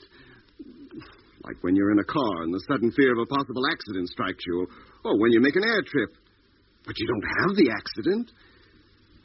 No, that's what those thoughts were like. But I'd no idea I put them down. I would have sworn on my life that I just wrote about the work. How many days we'd been here, the date, the time. Nothing like that on this page. There is on yesterday's page, I grant you that. Give him back the book, Mitch. Eh? Give it to him. To go on writing this drivel? I said give it to him. Thanks, Mitch. And, Doc. Yes? Whatever anybody else thinks, I believe you. Thanks. You believe him? And why not? The things that have been happening to us since we've landed here, I'd believe anything. You would, eh? Well, I don't. Nothing's happened to me. It's you that's crazy, all of you. Cut it out, Mitch. That's it. You're all going crackers. All but you. You're the only one still in step. We're all crazy but you. I get it now. The whole thing's a conspiracy. Something the three of you have cooked up to try and send me crazy. So when I get back to Earth, I'll be considered unfit to make any further trips. Then the field is clear for you. The exploration of space, the glory of it is all yours. While I, who designed this ship and built her, kick my heels back on the deck there, watching you going and coming. But you won't do it. Mitch, don't I'll talk such see nonsense. You don't. You can stay here, all of you. Die here, like Doc says. I'll take the ship back on my own. Tell them you wandered off into the mountains, got lost, or fell down a crevice. Mitch. Got eaten up by a dragon. I'd like that. That'll make a good story. Oh. Jeff. Help me get him onto his bunk. Yeah. Televiewed clear. Nothing to report. Mitch, you all right? What happened? I hit you, Mitch. I had to. You were raving like a lunatic. I'm sorry, Jet. If I do that again, you hit me again. What are we going to do, Jeff? Exactly what we came up here to do. What's the explanation of all this? I don't know. The only thing I can think of is that something is getting at us. What? Getting at our minds in different ways. Lemmy hears music and it scares him, makes him feel he wants to go back home. You see things, unexplainable things, and write things in your diary you don't intend. And Mitch? He seems immune to the whole business. Except when we talk about it, and then look what happens to him. You really think there's something working on us, against us? I don't know, Doc. But that's how it looks. How are we ever going to find out? We may never find out, but we'll try. That crater out there seems to be connected in some way. We'll examine it thoroughly by every means we have. What, all of us? No. Mitch and I will go out. You stay with the televiewer. Okay. Keep us on the screen all the time. Watch every move. And Lemmy will stay by the radio and record every word we say. You agree to that, Mitch? Yes, Jet.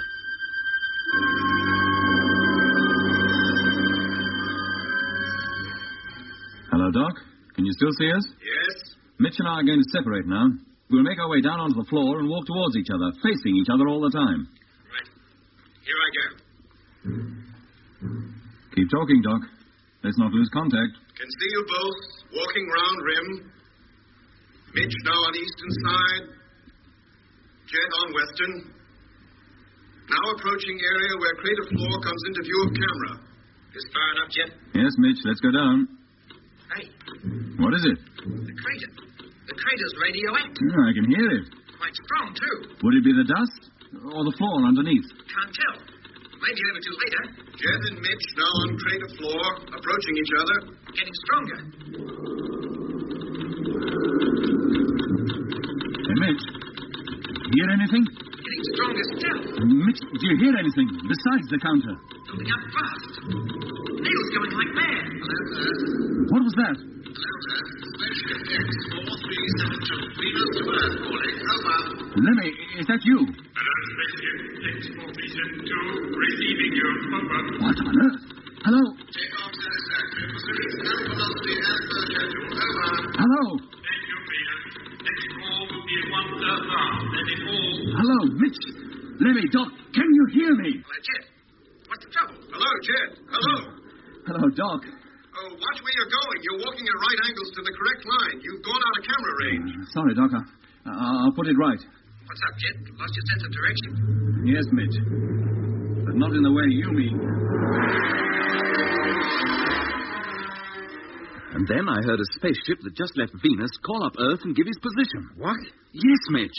But that's not likely to happen for years. 50, 100, maybe 200. I heard it. And at the same time, the whole bay seemed to be full of structures. Radio masts, rocket platforms, and vehicles like tanks which were speeding along well-made roads. The bay was full of movement, as though a lunar base was already built and in full working order. It was... well, it was like a glimpse into the future. Yes! That was what it must have been. Just as a few hours ago, I must have had a glimpse into the past. Let's go home. I don't like it here. We're not going home. None of us has been hurt, not physically. These moments are rare, only just a few seconds. We can't leave the job half done. No, Mitch, we can't. We'll carry on. Whatever it is that's got hold of us, and whatever it's trying to do, it won't stop us. It won't drive us off, not until we're good and ready to go. Is that agreed? Agreed. Sure, agreed. Lemmy? Agreed. We'll leave that crater alone. From now on, nobody's to go within 100 yards of it. That clear? It'll be a pleasure. Well, let's get started. Back to normal routine. Well, that's that. Everything aboard, I hope. How about it, Doc? All complete. I don't think we left anything behind. Motor, Mitch? All set. Well, get onto your couches. Strap yourselves in. There we go. Well, it wasn't so bad after all, was it? Yeah, Rick, they must have heard us say nothing would stop us. They gave up trying. Or whatever it was. I'm beginning to think we must have dreamt the whole business. Yeah. Show, music, everything. A whole week, undisturbed. And now we're going home to dear old Mother Earth and Becky. Switch on the televiewer, Lemmy. Let's take a last look round before we leave. Telegear on. Goodbye, Moon. Thanks for the use of the bay. Yeah, shadows creeping up fast. Moon must look almost a crescent to the folks back home. Ah, look. There's the flag we raised the day we landed. Yeah. Looks lonely, doesn't it? Yeah, lonely's right. Especially without the tiniest breath of wind to disturb her. No, she just hangs limp against the pole. Doesn't move. Switch her off, Lemmy. Switch on stern view. Stern view on. All set? All set? Yeah. Doc, gyro. Gyro. Stand by for count-off. We're going home. But we'll be back. Firing in 15 seconds. Piccadilly, here I come. 10.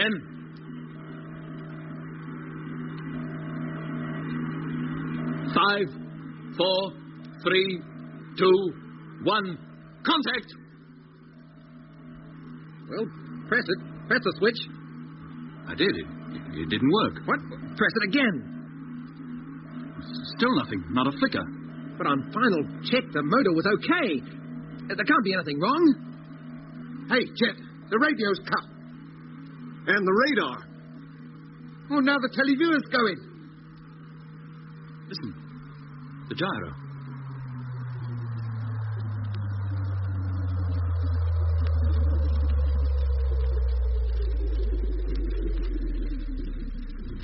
It stopped.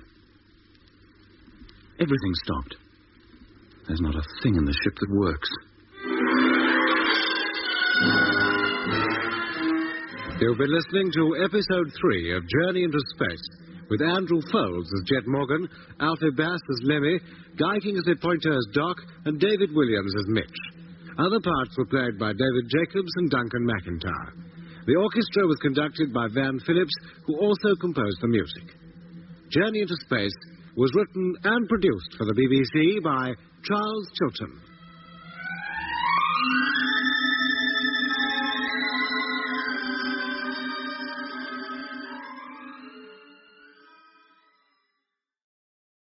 Journey into Space. The BBC presents Jet Morgan in Operation Luna.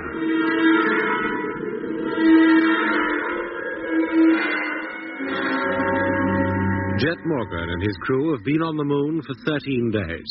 During that time, they've carried on their work of exploring the moon's surface and photographing the heavens. Twice since landing on the moon, strange sounds have been heard, and besides Doc seeing the image of a dome-like structure on the televiewer screen, Jet had the uncanny experience of slipping, as he thought, backwards and forwards in time. But during the last 6 days of their stay on the Earth satellite, nothing bothered them, and it was with light hearts and feelings of relief that the four men climbed into the ship for the last time and prepared to take off for the long journey back to Earth and home. Televiewer, stern view, on. All set? All set. Yeah. Gyro, Stand by for count-off. we're going home. We'll be back. Firing in 15 seconds. Piccadilly, here I come. 10. 5, 4, 3, 2, 1. Contact! Well, press it. Press the switch. I did. It didn't work. What? Press it again. Hey, Jet, the radio's cut. And the radar. Now the televiewer's going. Listen. The gyro.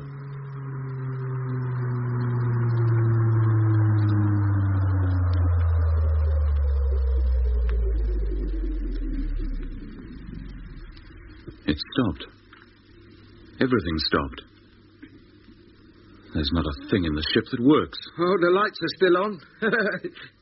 Oh, why can't I keep my big mouth shut? What's happened to the emergency lights? They should have come on automatically. Lemmy. Yes, sir? The flashlight hanging behind you. Can you find it? I think so. Then switch it on. Hurry, switch it on. Wait a minute, I haven't found it yet. Oh, yes, I've got it now. There. Thank goodness. To have to lie in the dark as well would be the last straw. Now, what's happened, Mitch? Main power supply must have failed. We can thank our lucky stars it didn't happen while we were actually taking off. Didn't you check the power pack? Well, of course I did. Well, we better get down the hole and check it again. Lemmy, get the tool pack out the locker, will you? Yeah.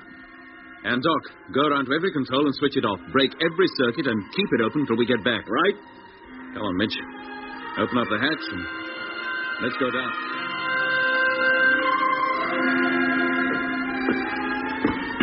Well, Jeff? Nothing wrong, so far as we can tell. Oh, well, thank goodness for that. Shall I start switching on again? Nothing wrong, but she doesn't work. Eh? She's as dead as a doornail.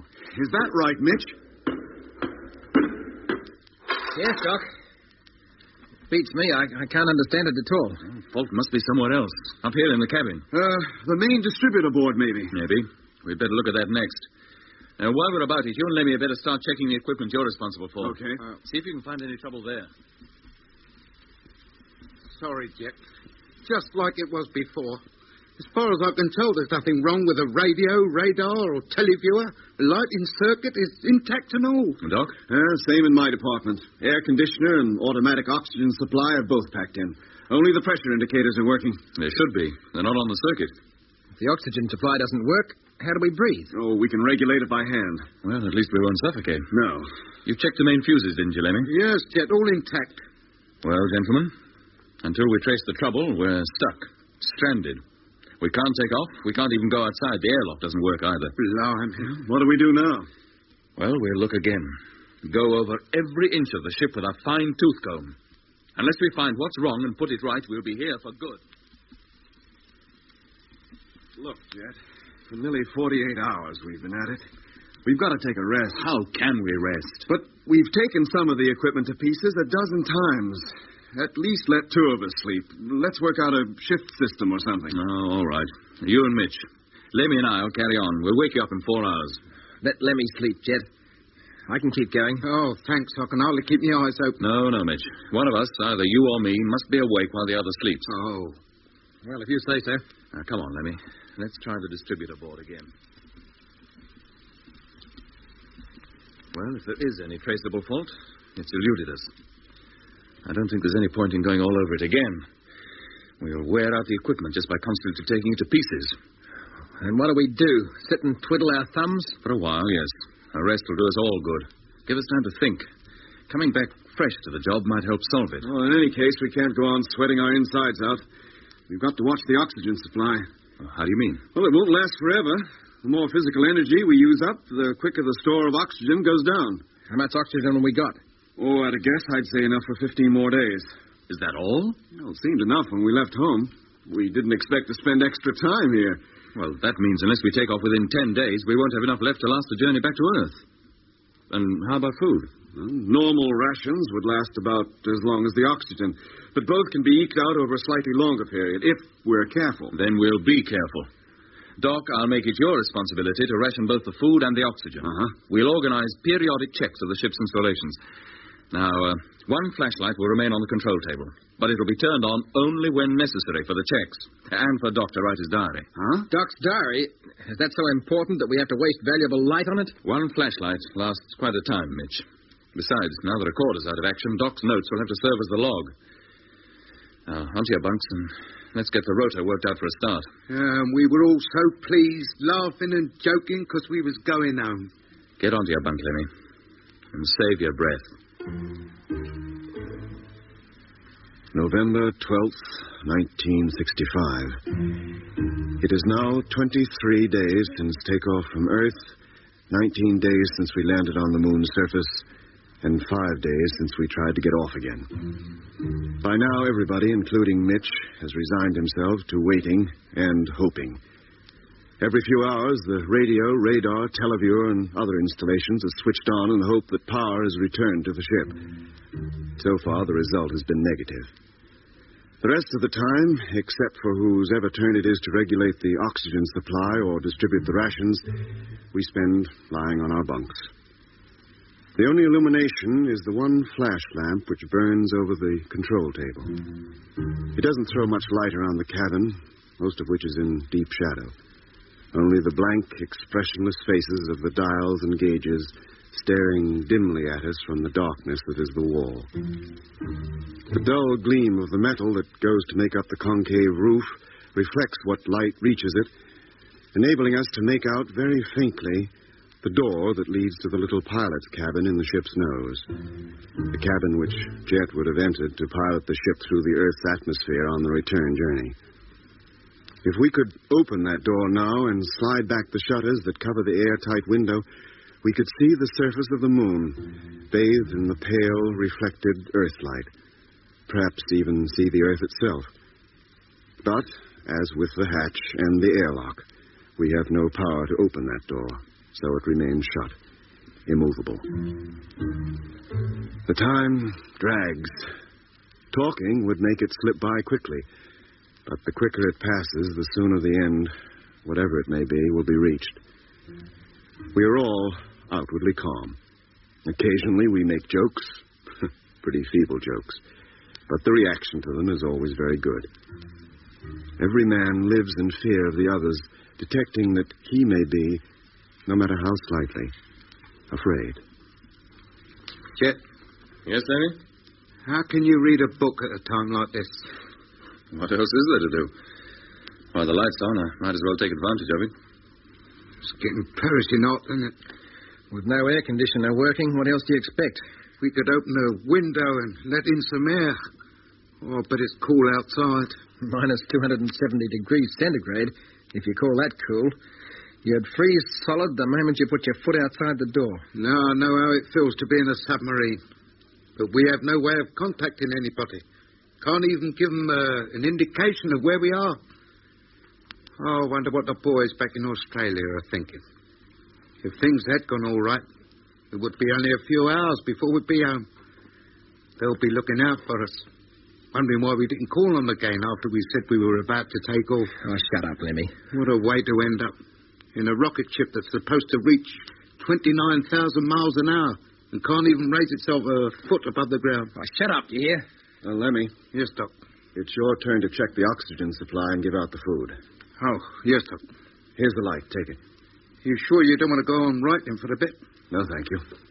How about you, Jet? You won't be able to see to read. I can wait. Oxygen pressure, 29.5. 29.5. 2 tanks still full. 2 tanks. Temperature, 92 degrees. 92. All right, now the food, Lemmy. Rations. 4 flasks of fruit juice and 4 airtight sandwich packs. Give the light, Lemmy. Then go back to your bunk and try not to talk so much. Yes, Jet. November 13th. 6 days. We are now really beginning to miss the air conditioner. The heat is almost unbearable, the thermometer standing just over 100 degrees. We have now removed most of our clothes and live in our underwear, and we can expect it to get hotter as each hour goes by. Nobody talks very much. Each man gets up, adjusts the oxygen supply, and distributes the rations as his turn comes round. Almost the only words we've heard these last 2 hours were Jet's orders when we carried out the last tests on the equipment, with the usual result. Nothing. Jet reads constantly. Mitch lies in his bunk, gazing at the ceiling, while Lemmy, who has the bunk above mine, treats us to a musical recital on his harmonica.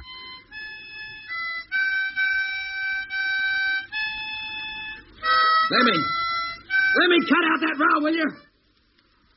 Blimey. What's up, Mitch? Can't you hear? Haven't we got enough trouble without having that awful noise going on all the time? Who says it's a noise? Why can't you play something else for a change? I don't know nothing else. Well, shut up. Put the thing away. Now, hold on, Mitch. Yesterday you were only too glad to hear him play it. Well, I'm fed up with it now. Put it away, Lemmy. But I've got to do something to pass the time, Jet. Just lying here hour after hour, sweating and thinking. It's enough to give you the pip. Isn't there something we can do? Test the equipment again or something. It's not above an hour since we finished the check. Lemmy's right. Lying here in silence is bad. We ought to try to do something collective for short periods. At least keep our minds off things for a bit. How about a nice stroll outside? In the earth light. 7 days. Heat gets worse. Temperature is now way above the 100 mark. None of us has hardly a stitch of clothing on, and our bunks are soaked with perspiration. Monotonously, time drags by. Equipment check, oxygen supply, rations, and in between, Jet doing his utmost to keep our spirits up. We must have played every parlor game that was ever invented. We lie in the dark and fire questions at each other on general knowledge. We no longer know or care whether the answers are right. We take turns reciting verses. It gives us something to do and takes our minds off the inevitable climax which slowly but relentlessly approaches. For unless life returns to the ship within the next 6 days, it must be the end of us all. The Tower of London. That's 14 points to you. Right, Lemmy, your turn. Animal. 4 legs? No. 2 legs. No legs. No legs. No legs. And it's mineral. You just said it was animal. It's mineral.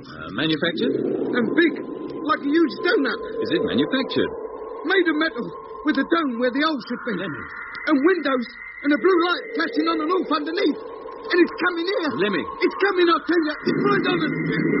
What? It's glowing. It must be working. No, hold on, I'm coming. Oh! No, Jet, no! There, something on it. See? See it? Yes. Jet! Good Lord, what on earth is it? Jet! It's like floating and the light. The flashing light. Jet!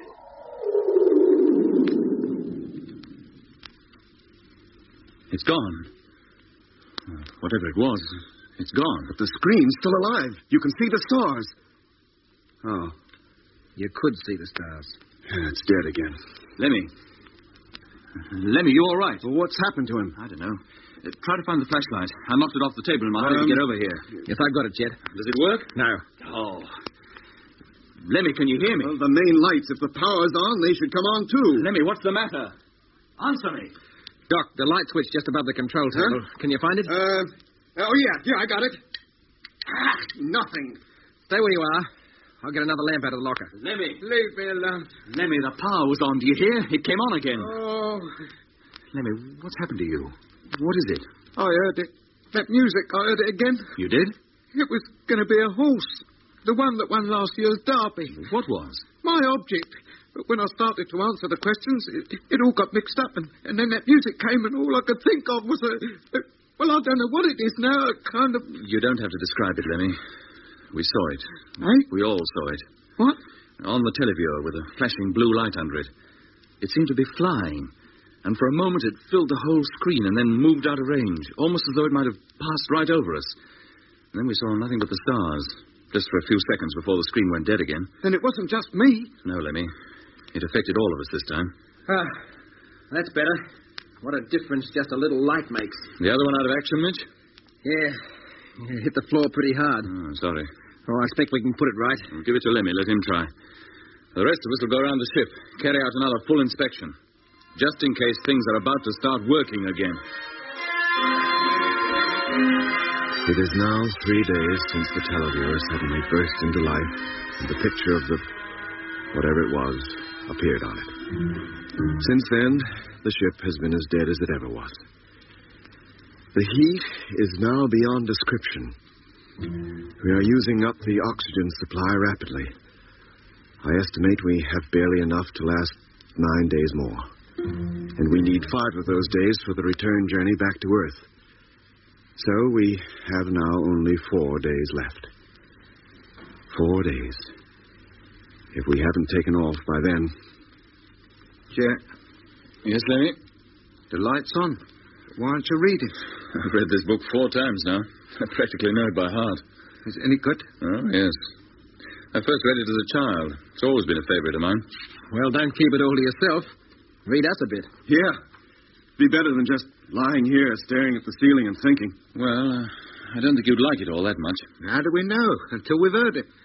Here, go on, read it. Well, some of it anyway.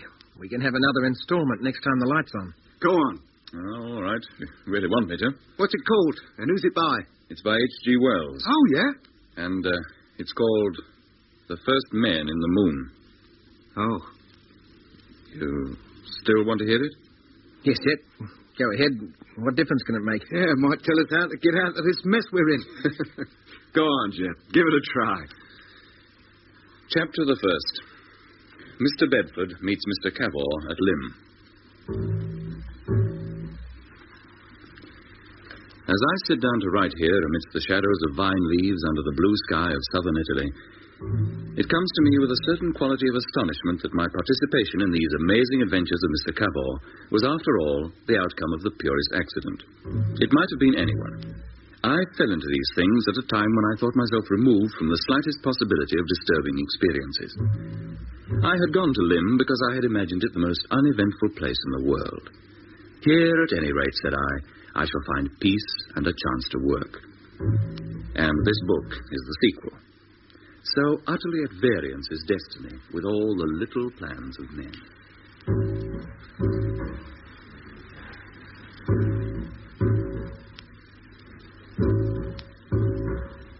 I'm certain, suddenly and vehemently ill.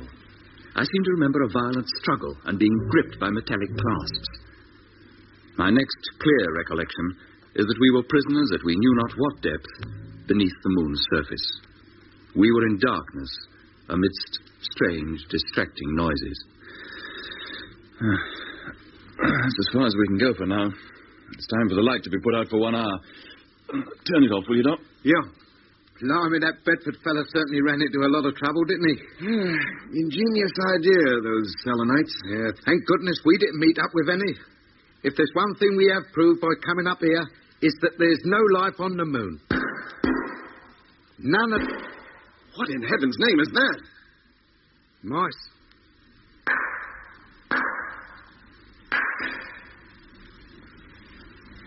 Seems to be coming from down in the hold, or from outside, down near the stern. There it goes again. On the other side this time. It's as though somebody were walking around the ship and tapping it to see what it was made of. Or trying to find a way in. What kind of a noise is that?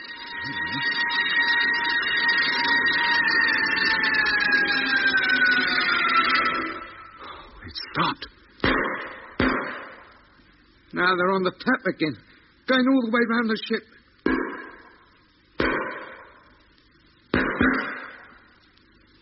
Lie still. Keep listening. And Mitch, turn on the light. Yes, Jim.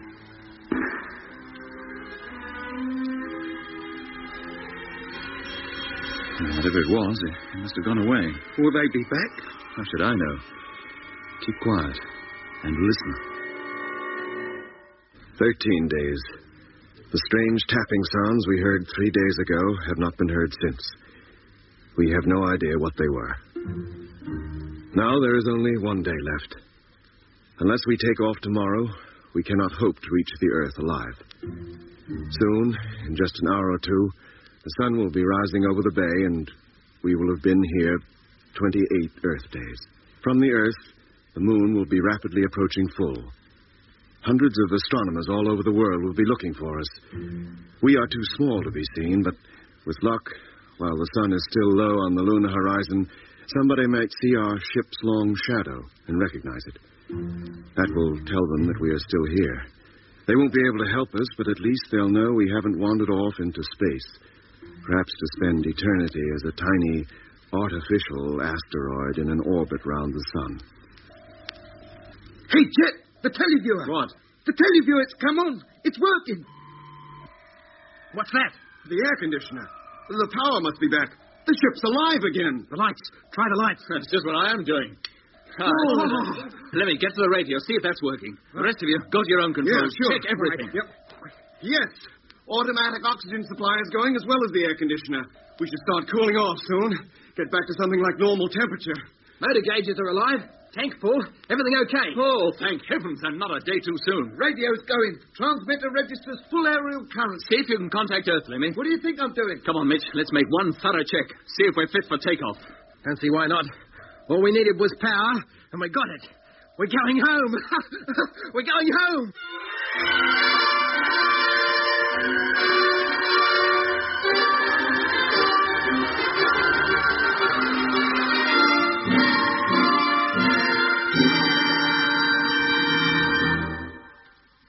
Hello. Rocket ship Luna calling. Rocket ship Luna. Calling rocket launching ground. Wonga Walla, Australia. Can you hear me? Come in, please. Over. Any luck, Lemmy? No, Jet, not a peep. Transmitter okay? So far as I can tell, but they can't be listening. Well, you can't blame them. We're more than a week overdue. Well, somebody must be hearing us somewhere. This band seems pretty full. Anybody listening to any of this should hear us. Always supposing they can understand what I'm talking about. Hey, Jet. Yes, Mitch? Motor's okay, so far as I can tell. No reason why we shouldn't take off just as soon as you're ready. Well, we haven't contacted base yet. Oh. How long do you intend to give them? To the last minute. We can't risk approaching Earth without their help and information. And if we don't get them? Then we'll have to take off and take the chance. Don't leave it too long, Jet. I don't think I could stand it if the power cut out again. Oh, we can stay here another 12 hours. We'll make that the deadline, unless we hear from base first and it's okay to take off sooner. Right. Keep at that radio, Lemmy. The sooner you contact Earth, the sooner we get away. I'll do my best. Nothing I've heard yet is trying to get us, and that's for certain. Hello, Earth. This is rocket ship Luna trying to contact Earth. Rocket ship Luna calling from the moon. Come in, please. We need to hear from you urgently. Now, we'll try again. I know somewhere out in the world there is a gal for me. I'd like to find and make you mine. How happy we would be. Music, nothing but music. Night, sit outdoors and spoon. 'Cause I would fly a rocket ship and take you to the moon. Aye? We would have our honeymoon on the rocket ship. We would fly from star to star on our wedding trip. You could make your way out of the big moon beam. Sprinkle stardust in your hair, you'd be a perfect dream. What do they think they're doing down there, playing that stuff? This is London calling in the overseas service of the BBC. Hey, Chet, London! Here is the news. It was announced from Canberra today that little hope can now be entertained for the crew of the experimental spaceship that landed on the moon a month ago. Oh, thanks very much. The rocket ship Luna took off from the Bay of Rainbows on the 27th of October. In the last radio message received from the ship, they said they would be calling again within 6 minutes, but nothing was heard. A statement from the launching ground at Wanga Walla says that the ship must have either crashed back onto the moon or missed the Earth in time. In that case, it must be somewhere out in space and lost forever. Aboard the ship were pilot Andrew Morgan, popularly known as Jet. Turn it off. Turn it off? Yes, turn it off. Fools. You're not kidding. We didn't say we had taken off. We said we were about to take off. Get back to the transmitter, Lemmy. Keep calling. Try to raise somebody. Okay. Hey, Jet, Mitch, Lemmy. What is it, Doc? Come over here, quick. What? Oh, what's the trouble? The screen. Look at the screen. The crater. Blimey. Good heavens. Is that the thing Lemmy saw? During the guessing game? Is it, Lemmy? Is it? You should know. You said you saw it yourself. You all did. Yes, but not like this, with the rising sun lighting up every detail. We only caught a glimpse of it. Ah, that's when it must have arrived. And it's been sitting out there ever since. You mean it landed here? Well, what else are we to think? Then who is it? What is it? Must be H.G. Wells's lot. There's only one way to find out. We'll go out there. Aye, but we can't. It's time for us to leave. We can't spare the oxygen. We've got a couple of hours yet. But you don't know what that thing is or what it can do to us. The very reason I want to go. This is the biggest thing we've seen since we landed here. We can't pull out on it now. Yeah, but Chet... You willing to come with me, Mitch? Yes, Jet. I'm all for it. Then get the suits, Lemmy. We're going out.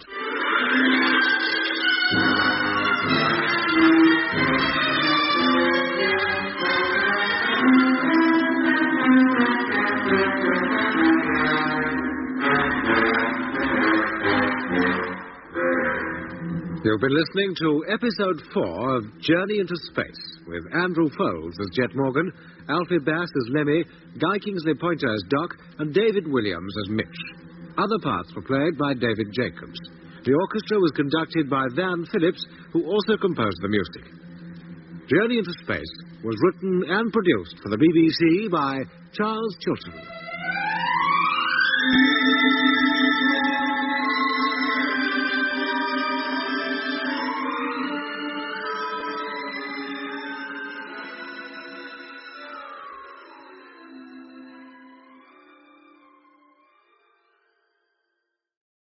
Journey into Space. The BBC presents Jet Morgan in Operation Luna.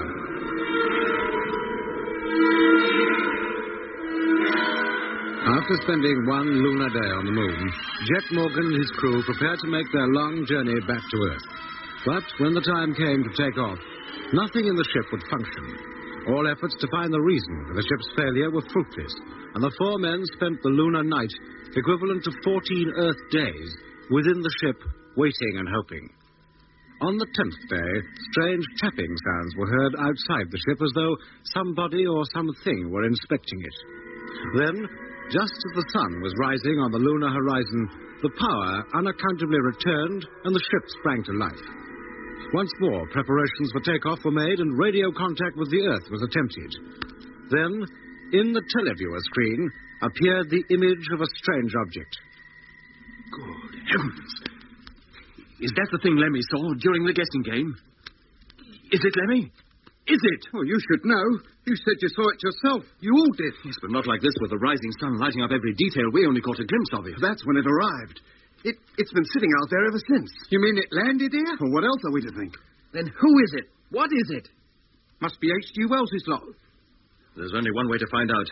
We'll go out there. Aye? No, but we can't. It's time for us to leave. We can't spare the oxygen. We've got a couple of hours yet. But you don't know what that thing is or what it can do to us. The very reason I want to go. This is the biggest thing we've seen since we landed here. We can't pull out on it now. But, Jet, you willing to come with me, Mitch? Yes, Jet. I'm all for it. Then get the suits, Lemmy. We're going out. Now, wait a minute, Jet. Think what you're doing. None of us know what that thing is out there. That's just why we're going outside, to find out. It's too risky. We ought to take off while we got the chance. If you get stuck out there or get lost or something, it might be hours before we find you again. We have no intention of getting lost. Come on, Jet. But if you should, for any reason, it'll ruin any chance we've got of getting back to Earth before our oxygen supply runs out. We have more than 12 hours before we need worry about that. Meanwhile, that thing's sitting out there, just waiting for us. We can't pass up a chance like this. Look, there'll be another time. We'll be back. But that, whatever it is, may not be. We should photograph it at least. There can't be any danger in that. Oh, all right, Jet. If you're quite sure you know what you're doing, get your suits on. I'll open the hatch. Thanks. And Lemmy. Yeah?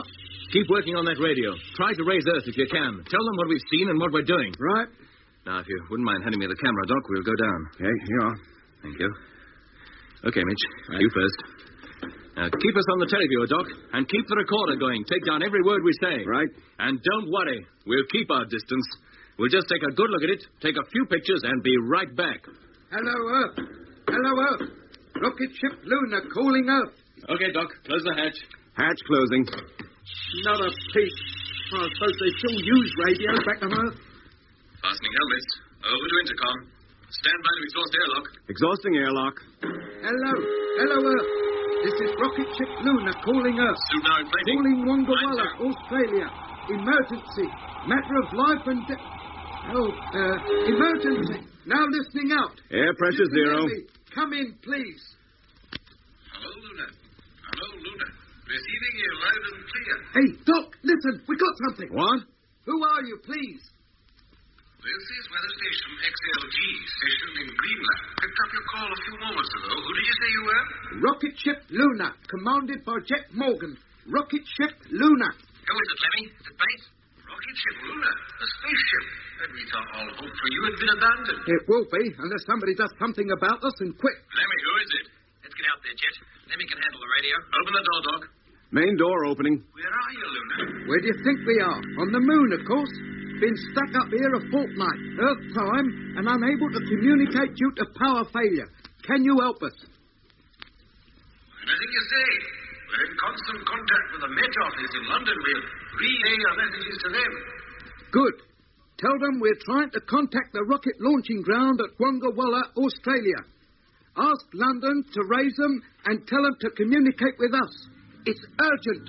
Very urgent. Crater and object in full view. Can you see it, Jet? How does it look? Exactly the same as on the screen. It appears to be circular, about 40 feet in diameter and 10 feet high. The general shape is rather like a donut, but with a dome-like roof. Mitch is now taking pictures of it. You getting this, Doc? Yeah, every word. Sounds just like the thing I saw. It appears to be made of metal.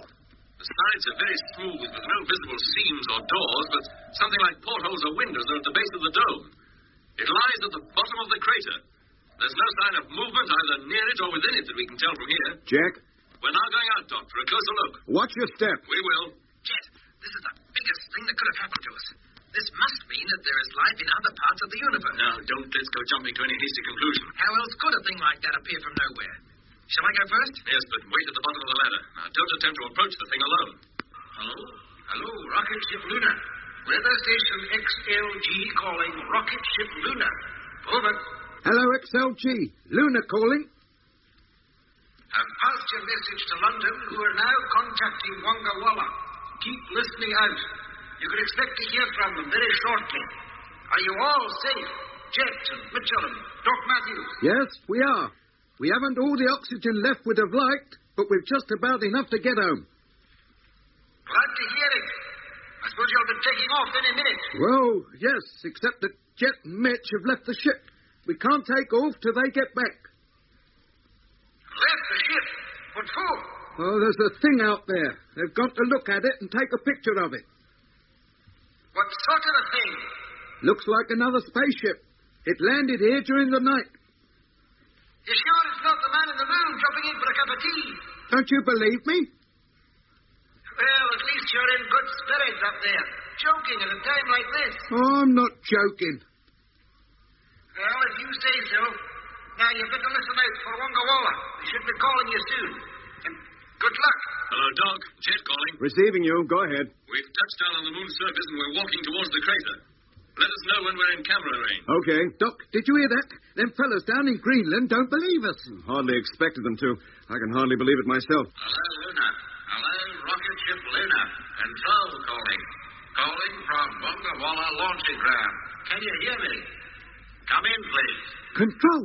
It's Control. Did you hear that, Doc? We got them. Hello, Control. Hello. Lemmy calling. Lemmy Barnett calling from the moon. Where you been all this time? Where have you been? What happened?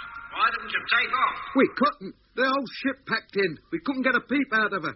We've been stuck up here ever since. But we're all right now. Thank goodness for that. You're more than a week overdue. We've given you up as lost. Well, we're not. We're all here, large as life, and can't wait to get home.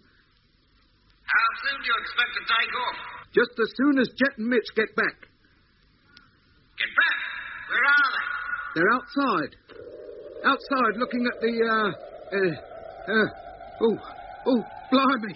Hello, Earth. Hello, Earth. Lemmy, the ship, the thing. Hello, Earth. Come in, please. I've lost contact. Hurry, for Pete's sake. Come over here. Look, Doc. I'm here. Stop that noise. Look at the screen. Look at the dome on that thing. It's moving. It's moving slowly. Look, it's opening. The top is opening. There must be something in there. Can Jet see it? Jet! Hello, Jet. Hello. Can you hear me? Jet. Mitch, this is Doc. Can you hear me? Don't move. Stay where you are. Stay where you are.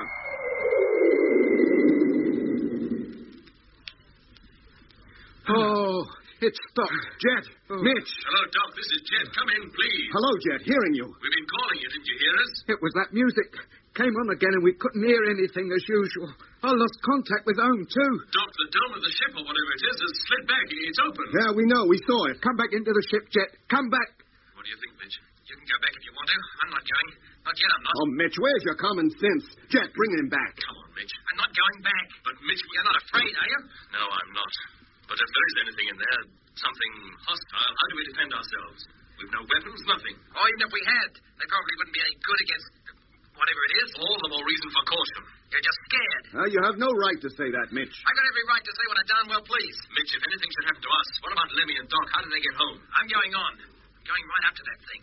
If nothing comes out, I'm going to take a look inside. Oh, no, you're not. It's too risky. Who's going to stop me? I am. I'd like to see you try. Go on. Mitch, pull yourself together. I'm going. Mitch, come here. Leave me alone. I won't. Come here. Jet, don't fight. The suits, you'll damage them. You hear that, Jet? If you use force, you might kill us both. That's better. Fighting won't get anybody anywhere. Mitch, what's got into you? Shouldn't be hard to figure out. For years, I've worked on our ship, sweating my inside out, designing her and building her. And then, when we get here, here's another one, completely different in design. Probably holding a whole lot of secrets about long-distance space travel. And you want me to bypass it. Go back into our ship and go home without so much as taking a close look at this one. We've photographed it, haven't we? Photographs? What can they tell us? We might just as well have photographed the image on the televiewer screen. Mitch, what exactly do you want to do? I want to go up to that thing, touch it, walk all around it, examine it. But the top has just opened. Something must have opened it, and that something may come out. I'm prepared to risk it. Do you want to come with me? Yes, I do. Jet, wait. Jet, do as Doc says, please. Mitch, I'll come as far as the crater's rim. If you want to go down it, you go, but don't get out of my sight. All right. If that's what you want, I'll do it. It'll be better than nothing. Did you hear that, Doc? Yes. Then we'll start walking towards it. Slowly, Mitch, take your time. Hello, Luna. Hello, control calling. I've lost contact. If you can hear me, come in, please. Hello, control. Luna calling. Sorry for the interruption, but that music came on again. Music? What music? Baldy. Oh, well, the fact is Jet and Mitch are still outside the ship, and we can't get them back in. Outside? What's the matter with them? Don't they know you must take off as soon as possible? Yes, they know, but there's something out there. Mitch won't leave it alone. What is it? It's, well, we're not sure. Now approaching Crater Rim, Doc. Can't see you. What do you mean? You're not sure? Well, we're not. That's why Jet and Mitch have gone out. Now on Crater's Rim. Lemmy, shut up. I can't hear what Jet's saying. And come over here and handle the recorder. I can't watch it and the televiewer. Hello. Look, there's a bit of a panic on up here. I'll call you again in a few minutes. All right, but don't leave it too long. Blimey, Doc. Why does everything have to happen at once? And why can't they leave that thing out there alone and let us get home? Lemmy, Mitch is going down into the crater now. Hello, Jet. Everything all right? Up to now it is. How about you, Mitch? I'm not dead yet. Just walking across the crater floor. Nothing's come out of that thing. I suppose there is somebody or something in it. How should I know? Keep your mind on that recorder. He's getting close, Doc. Yeah, I can see him. All right, Mitch? Of course I'm all right. They're only a few yards off. I'm right up to it. Seems to be made of metal, all right. What kind of metal? Wouldn't like to say. A kind of aluminium at a rough guess. And darn solid, too. Hey, Mitch, do that again. Do what? Kick it. Like that? Yes, I heard it. What? I heard it. I heard your kick. Impossible. You can't hear any noise up here. There's no atmosphere for the sound waves to travel in. Oh, I didn't hear it direct. I heard it through my radio. What? Doc, Lenny, did you hear it? Yeah, just as you did. Do it again, Mitch. Heard it myself that time. First I thought it must be the vibrations within my suit. But it definitely came through the radio. But how could it? There's only one explanation. Either that thing itself or something inside it is a radio, a transmitter. It transmitted Mitch's kicks and our sets picked them up. Hey, get up. I want to walk around this thing. No, Mitch. It'll take you out of range of the televiewer and out of my sight. Won't take a couple of minutes. I'll keep talking so you'll know where I am. Do you hear me, Mitch? No. And here I go, walking round. Will you listen to me? Now on western side. No different here. And no way in from this side that I can see. The fool. He's out of sight now, Jet. Keep quiet, Doc. Listen for him. Now on southern side. Hey. What is it, Mitch? Well, there's one thing about this ship that's the same as ours. What's that? A retractable ladder. And right now the rungs are extended. It's almost like an invitation to go in. Never mind that, Mitch. Keep walking. Just go round. I can see him, Jet. He's walking up the ladder. For heaven's sake, be careful. Can you see him? His head has appeared over the far side. I can see him now. Well, I'll be... Hey, Jet. Yes? I can see right down into it, into the cabin. What's in there? Nothing. What? Nothing. Are you sure? Well, of course I'm sure. There's a circular cabin, flat floor, plain walls, and a ladder leading out of it. I'm going in. Oh, no. Well, I made it. I'm in.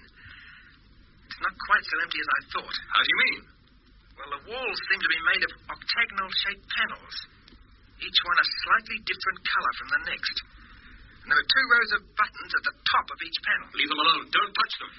You don't think I'm that crazy, do you? Beats me where the crew can be, if it ever had one. How's it going to get here? Could be remote controlled. Yeah, I suppose it could, but who by and where from? Search me. Meanwhile, I'll search this cabin. Maybe this is just the airlock or something. The actual living quarters are further inside. Oh, no. Doc, listen, it's here. Jet. What is it, Doc? Oh, the noise. It's here again. We can both hear it this time. So can I. Something's going to happen. It always does. What about Mitch? Hello, Mitch. Mitch, can you hear us? Mitch! He doesn't answer. Doc, you try to raise him. Hello, Mitch. Can you hear me? This is Doc calling. Hello. Hello, Mitch. It's Doc now. Call him again. He should hear us now, Doc. Hello, Mitch. Can you hear us? Jet's already calling him. Oh, why did he have to go in that thing? And why doesn't he come out? Hello, Mitch. Hello. Hello, Jeff. What's the panic? Did you hear us calling you? Didn't you hear the music? It's nothing to be scared of. Aye? I said it's nothing to be scared of. That's what I thought you said. None of us is going to be hurt. This ship is just different from ours, that's all. Run on an entirely different principle. Its magnetic field upsets the working parts of our ship to a greater or lesser degree according to how much power is being used here. Mitch, what on earth are you talking about? It's all so simple. Look, either come out of there or I'll come over myself. No, Jet, don't. That would be asking for trouble. What do you mean? Stay where you are. Don't attempt to move any closer. What's got into him, Jet? I don't know. Doc, is the recorder going? Sure, of course it is. Then watch it closely. Take down every word he says. This ship is from another world. Millions of miles away. Hundreds of light years. It's from the other side of the universe. That's impossible. For anything to travel that far would take thousands of years. Television would seem impossible to an ancient Egyptian. I don't happen to be an ancient Egyptian. And you know as well as I do that flight from such a distance is impossible. You're right. You're not like an ancient Egyptian. A prehistoric man would be a better description. What's the matter with you, Mitch? Time. That's the secret. Journeys through time. Leave here. Next moment you pop up 1,000 years from now. Or back a couple of thousand. Will you please explain what all this is about? Can you explain a geometrical problem to a monkey? You'll just have to take my word for it. What? His crackers. Whatever happened to him in there sent him clean off his rocker. Mitch, listen to me. No. You listen to me. What are you doing here? Where are you from? Doc, what can we do? Talk to him. Keep talking to him. All right, if you think it best. Well? We're from the Earth, but you know that. At first we thought you might be, but it hardly seemed possible. We decided you must be from some other planet. Eh? Is that a surprise? That there are other people in the universe besides yourself? Well, I suppose it's possible, but... Possible? Life is universal. It crops up wherever it is given the slightest chance. Do you think your tiny planet is unique? There are millions of stars with planetary systems, millions of planets teeming with life. He must be crackers. Mitch is the one fellow who would never say anything like that unless he saw it. And definite proof. He can hear every word you say. You all find this hard to believe, don't you? Well, it's not that, Mitch, but this is so unlike you. Now you're beginning to understand. What do you mean by that? Why do you interrupt the peace of your sister planet? What is your business here? Surveying, photographing, the establishment of a lunar base, in time. Not in time. You haven't conquered that yet. How do you mean? You've got a lot to learn. Already you are tearing your own planet to pieces, destroying it, and now you mean to do the same here. Isn't that your intention? If there are minerals here of use to us, we'll dig them out. It is your intention. But if our civilization is to carry on to progress, we need fuel, metal, radioactive materials.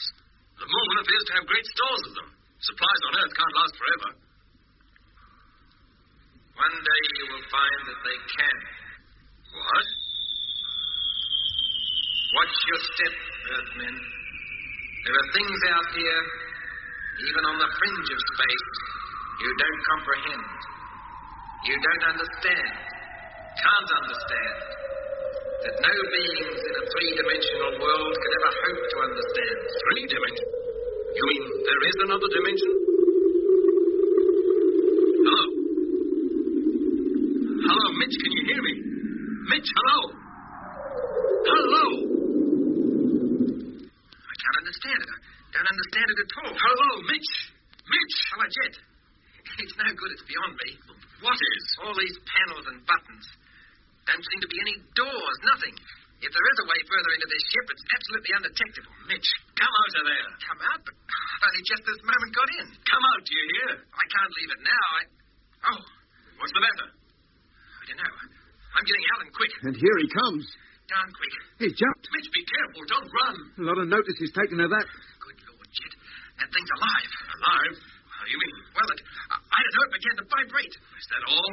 It's enough, isn't it? Jet, look. The dome. It's closing. What? Yes, it is. I got out just in time. Let's get back into the ship quick before we all go crazy. I tell you, Jet, I wasn't in there above a minute. I hardly said a word to you, and then I felt the thing come to life, and that's when I jumped and came running back to you. Doc, you recorded everything, didn't you? Everything. Play it back. Let Mitch hear it. There's nothing I'd like more. You've got me worried. What's the panic? Didn't you hear us calling you? And didn't you hear the music? It's nothing to be scared of. Hey? Brooks, is that me? It's your voice, isn't it? To be scared of. That's what I thought you said. None of us is going to be hurt. This ship is just different from ours, that's all. Run on an entirely different principle. But I never said any of those things. I wasn't in that ship long enough to say half that. But you were, and the recorder's proof of it. Let's listen to it. Let me hear it. Mitch, what on earth are you talking about? It's all so simple. Mitch, either come out of there or I'll come over myself. Watch your step, men. There are things out here, even on the fringe of space, you don't comprehend. You don't understand. Can't understand. That no beings in a three-dimensional world can ever hope to understand. Three-dimension? You mean there is another dimension? Well, Mitch? It's fantastic. It's unbelievable. This is Doc's diary all over again. And you, Jet, slipping backwards in time. You know, it all ties up in a peculiar way. Well, how? You go in there and time seems to stand still. We hear your voice over our radio and record it. But so far as you're concerned, you were in and out of that ship in less than a minute. Well, when I went into the crater, the same sort of thing happened to me. I was unaware of time passing. But according to you three, I had disappeared. And I was gone for more than 2 hours. You know, the whole business does seem to be connected with time in some way. Maybe. But the music Lemmy's been hearing, the stuff I wrote in my diary, how do you tie that up? I don't know, unless they were trying to contact us in some way. If so, they finally succeeded through Mitch. But who are they? What are they? Where did they come from? The other side of the universe, according to you. Or should I say, your voice. Of course, that's it. They're time travelers. Yes. Time travelers? Yes. It's been known for years that the only way to get to the really distant stars is to travel through time. And that's just what that ship must do. Then why couldn't it have arrived 100 years from now? Or 100 years ago? Why did they have to pick on the very time when we landed here? They must have been just as surprised to see us as we were to meet up with them. That's why they tried to scare us off, frighten us, put the ship out of action. Why should they want to do that? Because they're afraid of us. Hey? What, them afraid of us? Well, why not? But they seem to have so much more knowledge, more intelligence, if you like. Well, have they?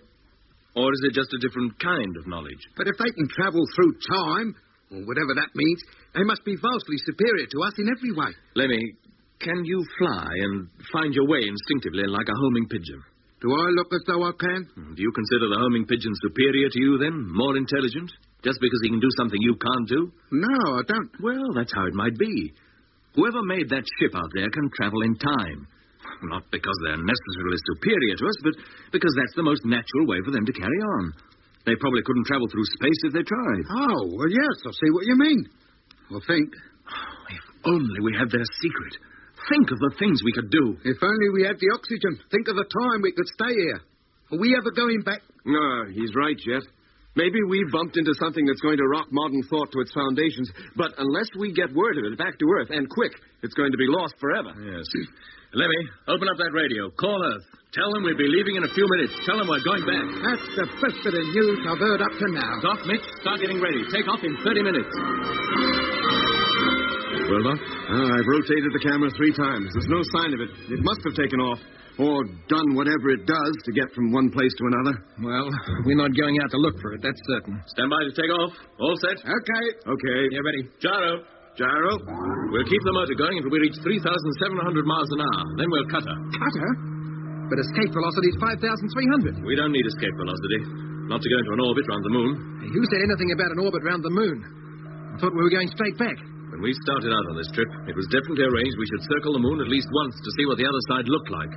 It's something scientists have wondered about for centuries. But, Jet, that was if everything was normal. Everything is normal now. The ship's working, isn't she? But for how long? We're going to circle the moon as arranged. Now, stand by for firing. As soon as the correct speed is reached, we'll turn the ship through 90 degrees, increase velocity, and get as close to the surface as we can. Standing by. Okay. Okay. Firing in 10 seconds.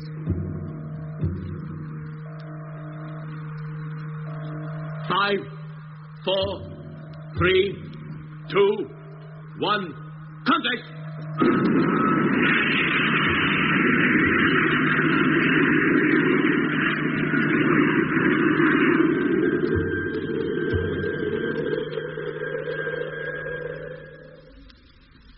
Well, doesn't look any different from the other side, does it?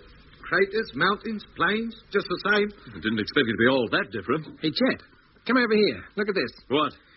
Directly below us now. Biggest crater I've ever seen, about twice the size of Copernicus. Yes, I can see it. It's crammed full of little craters, tiny ones in regular lines. Yes, there's a tendency for craters on the Earth's side to form lines of a sort, but not like these. This just can't be natural. I'll say they can't. Those craters are moving. What? Yes, they're leaving the ground. They're not craters at all. They're ships. Just like the one that landed near us. Dozens of them. And they're coming up here. They're coming up after us. You've been listening to Episode 5 of Journey into Space with Andrew Folds as Jet Morgan, Alfie Bass as Lemmy, Guy Kingsley Pointer as Doc, and David Williams as Mitch. Other parts were played by David Jacobs. The orchestra was conducted by Van Phillips, who also composed the music. Journey into Space was written and produced for the BBC by Charles Chilton.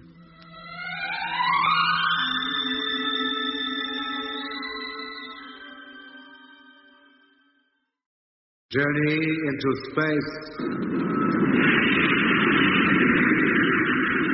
The BBC presents Jet Morgan in Operation Luna. After being stranded on the moon for 14 Earth days due to a power failure, the rocket ship Luna was at last ready to make her return journey back to Earth. Then a strange object which looked like another spaceship was seen on the televiewer screen, and Jet Morgan and Mitch went out to investigate it. Mitch entered the craft and, according to him, left almost immediately when he felt the ship begin to vibrate. But when he returned to his own ship, Mitch found that he'd been in the strange spacecraft for longer than he thought, and that during that time his voice had been heard explaining that the spaceship was actually from another part of the universe and had reached our solar system by traveling through time. The rocket ship Luna took off, but before setting her nose towards the Earth and home, went into a circular orbit round the moon so that the far side could be photographed. Hey, Jet, come over here. Look at this. What? Directly below us now. Biggest crater I've ever seen. It's about twice the size of Copernicus. Yes, I can see it. It's crammed full of little craters, tiny ones in regular lines. Yes, there's a tendency for craters on the Earth side to form lines of a sort, but not like these. These just can't be natural. I'll say they can't. Those craters are moving. Yes, they're leaving the ground. They're not craters at all. They're ships. Just like the one that landed near us. Dozens of them. And they're coming up here. They're coming up after us. Good heavens, I think they are, too. Isn't there something we can do to get away from them? Turn on the motor or something? Not while we're on this side of the moon. Not until our nose is pointing towards the Earth again. Blimey. Well, they're keeping their distance at the moment anyway. Look at them weaving about like aircraft.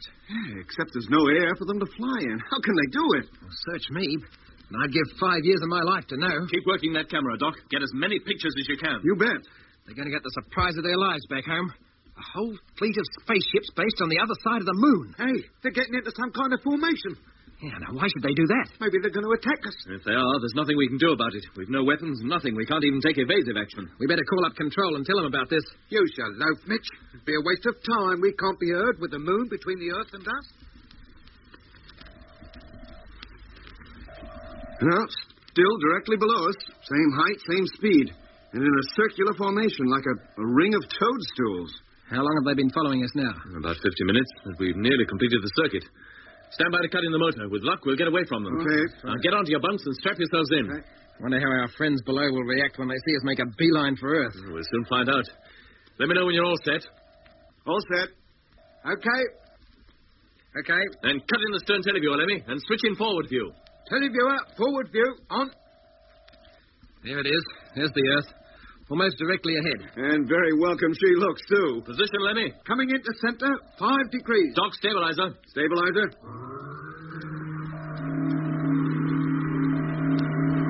4 degrees. Mitch, motor. Standing by. 3 degrees. Stand by for firing. 2. Firing imminent. 1. Contact.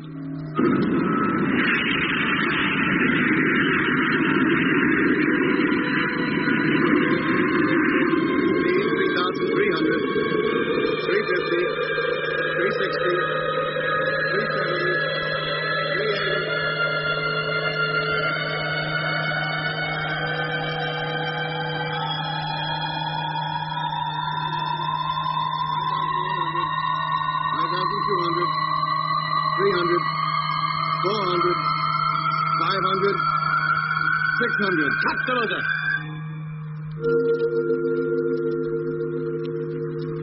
Earth, now dead center. Course correct. Cut the stabilizer, Doc. Stabilizer cut. Well, that's that.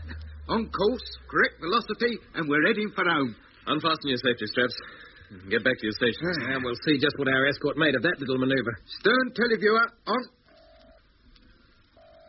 Are they still there, Mitch? Can't see them. Good. We must have left them miles behind. Wait a minute. I can see them. There. Those tiny black dots against the bright moon surface. Yes. They're still in that strange formation. Mitch, you haven't checked the motor or the fuel supply. Sorry, Jet. I'll do it right away. Now, Doc, where are they? There. See them? Yes. Say, wait a minute. They're not below us anymore. They're flying at the same height as we are. Yes. Yes, I think they are. How do you account for that? They must be following us. Hello, Earth. Rocket ship Luna calling home. Over. And they're gaining on us, too. They're getting bigger every second. Motor and fuel tanks okay? Plenty of reserve fuel left. Oodles of it. Mitch, those ships, whatever they are, they're following us now and gaining on us. What? Well, look at them. They're getting closer all the time. Hello, Earth. Rocket ship Luna calling control. Calling control. Come in, please. Yes, they're following us all right. What are they up to? What's the idea? Well, maybe they're just curious, want to take a closer look at us. Either that or they are planning an attack. Lemmy, have you got control yet? No, give us a chance. Hello, Earth. Rocket What good will contacting base do? For us, Come in, probably please. very little. Hello, But at least Earth. we ought to tell Earth to Rocket warn ship them. Luna Let future calling crews know what to control. expect out here. Come in, Hey, please. listen. Huh? Well, can't you hear it? Jet, that noise. It's here again. Yes. Jet, can't you hear it? Yes, Lemmy, I can, but get control for heaven's sake. I can't. It's that blinking music. Hello. Hello, Earth. This is rocket ship Luna calling control. It's getting louder. They're still coming, getting closer. That's why it gets louder. That noise must come from them. Hello, Earth. Hello. Good grief. What is it, Doc? They must be going to ram us. The whole lot of them. What? Yes, they must be. They haven't changed their line of flight one iota. They're coming straight at us. But they wouldn't dare. They'd do as much harm to themselves as they would to us. Even if they're remote controlled? That is a point. Well, they're getting pretty close. Jet, Huh? do you feel anything? Feel anything? What? Gravity's returning to the ship. Oh, it's impossible. It is, I tell you. They're almost on us. Control. This is Luna. Come in, please. Emergency. I can feel the gravity pull. So can I. And now... It's beginning to get difficult to stand up. Jet, what's happening? The ships, they're here. They must be all around us. Get onto your bunk. Lie flat. Lie flat. I can't. I can't make it. Lie where you are on the floor. Hello, Earth. Hello. Get down. Everybody, lie down. Stephen, what is going on? Tell of you. There's a ship right up close behind us. It fills the whole screen. It...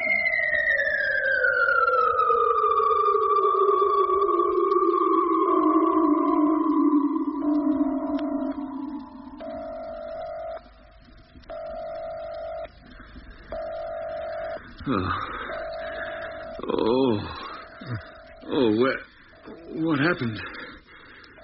Doc. Mitch, Lemmy, can you hear me? Yeah, I can, Jet. What happened to us, Mitch? I don't know. Oh, how do you feel? Oh, crook. Real crook. Yeah, me too, but the pressure seems to have gone now. I blacked out. Yes, so did I think. Doc, Lemmy, you all right?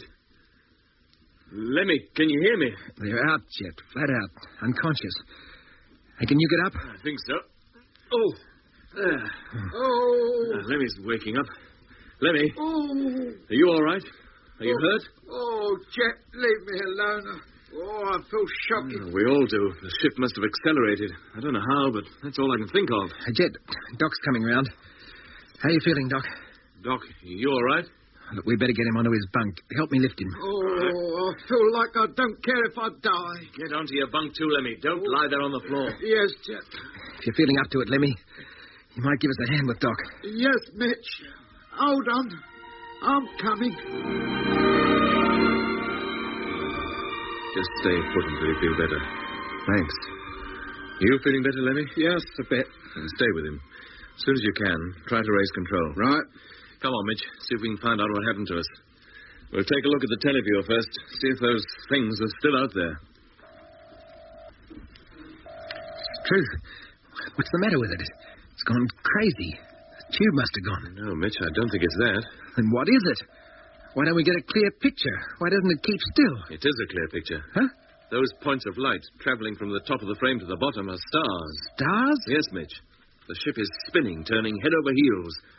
If it wasn't for the stars flashing past us on the screen, we'd never have known. But how did that happen? What set her off? I don't know. But we've got to steady her, get her back onto an even keel. We'll never find our position or anything else unless we do. We can use the flywheels as counteraction. Yes, but they're so small it'll take a long time before we're steady again. What do we care, so long as we can stop her turning over like this? Well, put in number 1 for a start. Yes, all right, Jet. Then switch her on. Number 1.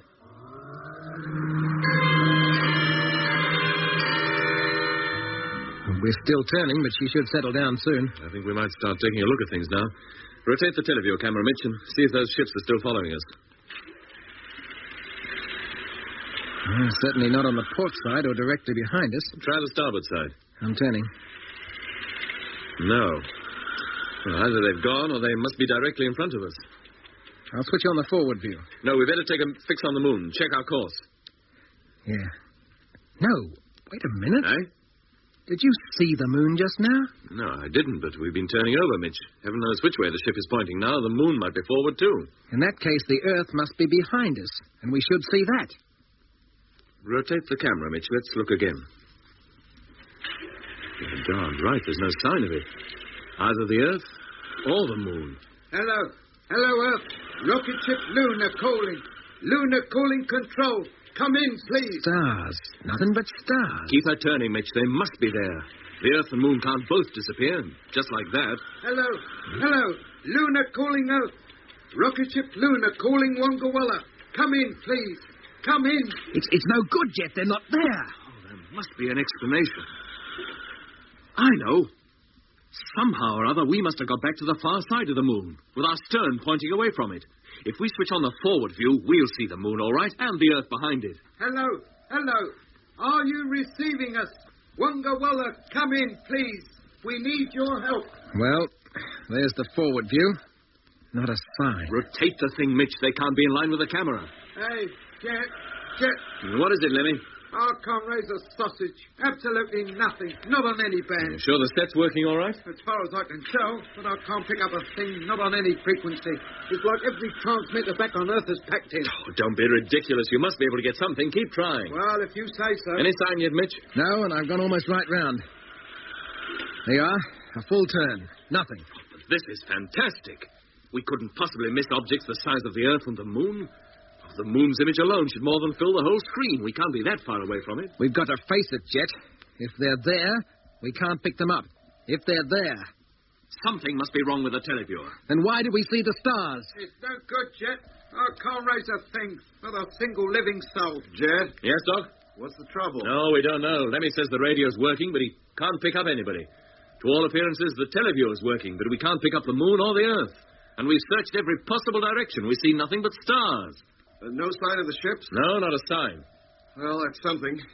But we must be way off course. Well, that's putting it mildly. We'd have to be thousands of miles off course for this to happen. The televiewer must have gone wrong. Well, there's only one way to be sure of that. Go out there and look with our own eyes. That's all we can do. Then let's get our suits on and go. This has got to be solved, and quick. We've got no time to waste. Look, I'll work the airlock for you. Not if you don't feel up to it, Doc. No. Lemmy can do it. No, I'll do it. It's more important that he stays with the radio. Very well. Give us a couple of minutes to get the suits on. Hello. Rocket ship Luna calling. Rocket ship Luna calling control. Wongawalla, Australia.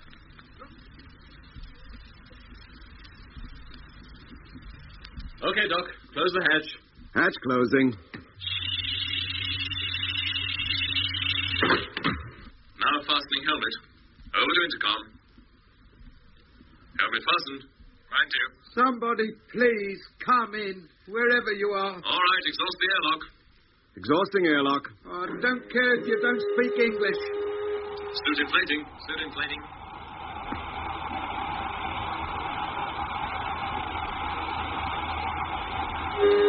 Air pressure 0. Okay, Doc. Open the door.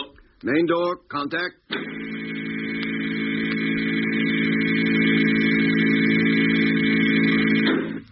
Now leaving ship. Check. Fastening safety line. Now walking up side of ship. Now fastening safety line. Walking up side of ship behind jet. Can you see the Earth or the Moon? Not yet. Haven't got high enough to get a good view, but I'm nearly there. Now. Well? Not a sign. Can you see them, Mitch? No, Jet. They're not there. Then they must be underneath the ship. You can't see them because the ship's in the way. No, Doc. Not a hope, I'm afraid. Well, then what's the explanation? I don't know. It's almost as though we'd left the entire solar system altogether. Left it behind and got completely out of sight of it in a few minutes, but that's just not possible. I'm not so sure that it isn't. How do you mean, Mitch? Jet, look at the stars. Line them up with a part of the ship. Well? Don't you see? They're slowly, very slowly moving past. What? Try it for yourself. Go on, try it. Yes, they are. Very, very slowly, but they're moving. We must be traveling at a tremendous speed. A fantastic speed. That's why there's no sign of the Earth or Moon. We left them way behind. I can't believe it. It's too incredible to grasp. Well, let's get back into the ship, Mitch. This whole thing might be a hallucination. Hallucination? Look, there. See that? Oh, a yellow star. Near enough to show up as a disk. Did you see anything like that on the way out from Earth? We couldn't expect to. We can't get anywhere near that close to a star, even the nearest star. Can't we? Well, that darn thing's close enough, isn't it? Good heavens! The sun! The sun? Of course! And we're traveling away from it. That's why Lemmy can't pick up anything on the radio. We're out of range. Take it easy, Chet. It might not be the sun. We don't know. Hello, Doc? Yes. We're coming back into the ship. It must be a dream. All a dream. We'll wake up soon. We've got to.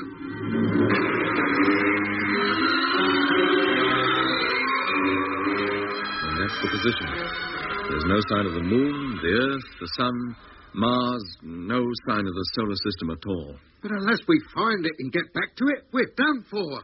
One of those stars out there must be the sun. And how do we find out which? Well, by the constellations. Yes, that's it. If we could recognize a few star groups, we might deduce our position from them, and that would... Oh, not a hope, Lemmy. Look at the screen. Look at the stars drifting by. Thousands of them.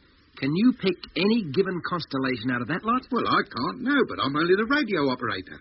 I'm afraid I can't either, Lemmy. Huh? We'll never do it that way. And constellations as seen from here, right in among them, as it were, look very different from what they do on Earth. Virtually unrecognizable. Even if we did get our bearings, how do we take the ship out of the course she's in now and put her in the right one? With a motor and the gyros. Rotate the ship until the nose is pointing in the right direction, and then turn on the power. Look at the speed we're traveling. I don't think cutting in the motor would make any noticeable difference, even if we used all the fuel in one burst. What, you mean we haven't a chance? No hope at all? Not of getting back home. Not even to the moon? Oh, I didn't much like it, but it would be better than nothing. We could at least see the Earth from there. Not even to the moon. Well, how did this happen? What caused it? Less than an hour ago, we were quietly coasting above the moon's surface, minding our own business, and now look at the mess we're in. Lemmy, none of us know how this happened. All we do know is that those ships had something to do with it. Somehow, they've managed to increase our speed, carry us faster and further than man has ever dreamed he could go. Then where are those perishing ships? Why don't they show themselves? Where are they taking us? We don't know that they're taking us anywhere. Here. Wait a minute. They said they came from the other side of the universe, didn't they? Well, maybe that's where we're going. Seems that in one go, they swept us right out of our little solar system and smack into the middle of eternity. Yeah, but where is eternity? We must be going somewhere. Lemmy, the universe is vast. You know that. It's on the cards that we'll never land up anywhere. Aye? I mean it. Ah, but that's impossible. Just take a look at those stars out there. Even if we just go drifting hopelessly on, we're bound to meet up with one of them in the end. Every one of those stars is 1,000,000 times bigger than this ship. They've been drifting out here in space for millions and millions of years. And in all that time, only an infinitesimal number, if that, have ever actually collided. So what are our chances, Lemmy? Millions of years, you say? Yes. How much oxygen we got? Enough for a little more than 4.5 days. Silly, isn't it? You could look at it that way.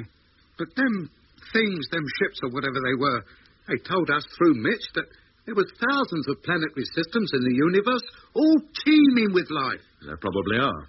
Well, If we can leave our own in such a hurry, and it likely we're liable to meet up with another just as quick. Maybe the very one those ships come from themselves. We might at that. We might do anything. We just don't know. All we do know is that we're somewhere out in space. Probably zooming through the Milky Way at a speed something approaching that of light. Well, look, even if we did come across another solar system, what are the chances of its planets being suitable for us to land on? And, assuming they are, what are the chances of our being able to survive on them? Not much. Aye? Well, why should there be? Take our own planetary system. Of the 9 known planets, not counting the asteroids, the only one, so far as we know, supporting any life is our Earth. Well, what about the others? Well, Mercury's so near the sun, the temperature is high enough to keep lead in a molten state. Could anything live in that? Oh, I shouldn't think so. Venus, whose surface no man has ever glimpsed, is so hot that even if our atmosphere contained enough oxygen, which it doesn't, life would be virtually impossible. Oh. Mars, with its thin atmosphere, may support some kind of plant life, but life in Jupiter, Saturn, or any of the other planets would be frozen solid. It just couldn't exist. So what are our chances of finding just one planet in thousands, presumably millions, out here that could support life? Always supposing we're alive when we reach it. Well, if you ask me, this trip has turned out to be a dead loss all round. But other planets in other planetary systems don't have to be like ours, do they? No, they don't. They could be of many kinds. What, for instance? Well, some might well still be in a molten state, in the first stage of their development. Others could have long since gone right through their life cycle and now be dead, barren, lifeless, like the moon. Yes. Some might well be enclosed in poisonous atmosphere. Or others have no atmosphere at all. Or be so large and the gravity pull so strong, we couldn't even stand up. Some so small, we could jump 50 feet in the air at every step. You know, others might be much like the Earth, but have no water, and there can't be any life without water. Some might have their surfaces entirely covered in water, just as the Earth would be if all the land areas suddenly subsided and disappeared under the oceans. A planet entirely covered with water. It's not impossible, Mitch. Well, anyway, there'd be no point in landing there. I can't swim. On top of that, you must remember that we are equipped only for moon or Earth landings. Landing anywhere else might need a completely different approach, different methods, different kinds of equipment. Not very encouraging, is it? I'm afraid we've all got to face up to it. We're helpless. Absolutely helpless. No idea where we are, what direction we're traveling in, and even if we knew, powerless to exert any kind of control, whatever, over the ship. I'd sit down and make me will, but there'd be nobody to read it. To think that our attempt to conquer such a small part of the universe should have resulted in this. An endless journey through eternity. Yeah, this is what comes of meddling with things we don't understand. We should have stayed home, where life was worth living. Well, there's no use in crying over it now. We have to do something, if only to keep our reason. You're the captain of the ship, Jet. Anything you say? Well, for a start, we'll carry out normal routine. Check the equipment, call up base on the radio. What good would that do?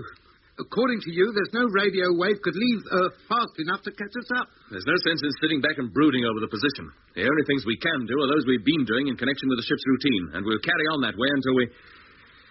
Let me get to the radio. Yes, Jack. Mitch, check the motor, fuel gauges. Yes, right, Jet. I'll check the radar and keep television watch for the next hour. Doc? Yeah? You'll keep a log, just as you did during the long wait on the moon. Yeah, sure. Get started. And let's have no more talk about solar systems, planets, or anything else unless it's going to help the situation.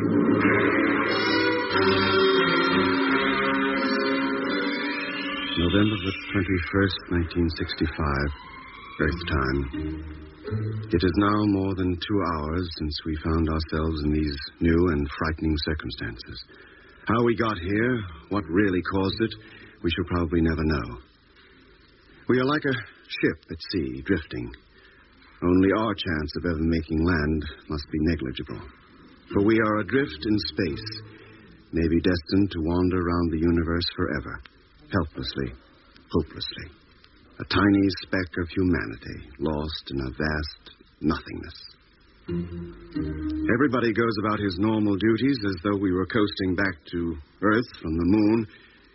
As indeed, but for this fantastic, stupendous trick of fate, we would be. Mitch periodically checks the motor, fuel tanks, oxygen supply, and air conditioner. Lemmy stays at the radio, trying and hoping to get some kind of contact with somebody, somewhere. Jet remains at the televiewer, transfixed, hoping that, in spite of everything, something will appear on it which will give us some hope. A straw to clutch. Hey, Doc, Mitch, Lemmy, come over here, look. What is it? I think we're slowing down. What makes you think so? Well, the drift of stars across the screen has been getting slower. What does that mean? How should I know, but it must mean something. Well, what's that? Right in the center. Huh? That little spot of light, almost a disc. Where? There, see it? Yes, I can. Right smack in the middle. The ship's nose must be pointing straight at it. It's not quite a disc. It's more like the moon when it's nearly full. Wouldn't be the moon, would it? And if it was, we'd see the Earth, too. Oh. If it's shining by reflected light, the star, its sun, must be to the left of it. Rotate the camera, Jet. See if you can find it. There it is. There, see? Many times bigger. But it's the solid body we're heading for. We better concentrate on that. Are we going to hit it? I don't know. We're approaching it pretty fast. We must be. I thought you said we'd slow down. Oh, we have, but only by comparison. Doc, get to the radar. As we get nearer to it, we might get some idea of our true speed, right? Oh, look at it. It goes off the screen now. And it has an atmosphere, no doubt about that. Yeah, but what's it composed of? Methane? Ammonia? Or what? The chances of it being air are 1,000,000 to 1 against. Still, it's a planet, an island, and a limitless ocean. And we're heading straight for it, at a speed at which we might be able to control the ship. It's a chance in 1,000,000, our only hope. You mean you're going to attempt landing on it? Well, why not? If we're going to die anyway, it might as well be on that, whatever it is, out here in nothing. But it's so far away from home. No further than we'll ever be. This is our one chance of survival. But we've no idea what's on it, who's on it. We might even be wrecked and end up as a sort of a space family Robinson. What do you say, Mitch? Shall we try it? Now, wait a minute, Chet. Think what you're doing. We haven't much time to think. An hour or so, and we'll either have crashed into it or passed it by. It'll be too late to make any decision then. I'm all for taking the chance. Let's try to land. Doc? Me too. I suppose if I say I'm not, I'll be considered overruled? Yes. I'm overruled. All right. The landing procedure will be the same as it would have been for landing on Earth. With the aid of the atmosphere? How else? But it may not be dense enough to afford the necessary braking power. That we'll find out, but we'll try it just the same. Open up the pilot's cabin, Doc. I'm going in.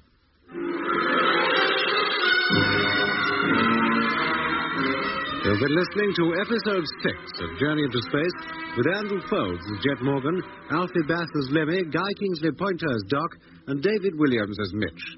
Other parts were played by David Jacobs. The orchestra was conducted by Van Phillips, who also composed the music. Journey into Space was written and produced for the BBC by Charles Chilton.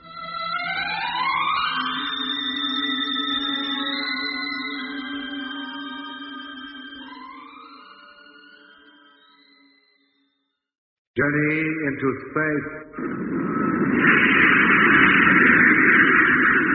The BBC presents Jet Morgan in Operation Luna. Jet Morgan and the crew of rocket ship Luna took off from the moon, intending to return to the Earth. But on the far side of the moon, which they were photographing prior to heading for home, they saw a number of strange spacecraft which took off and pursued them. Then Jet and his crew lost consciousness to awake and find that they'd left the solar system entirely and were hurtling through space at an unimaginable speed.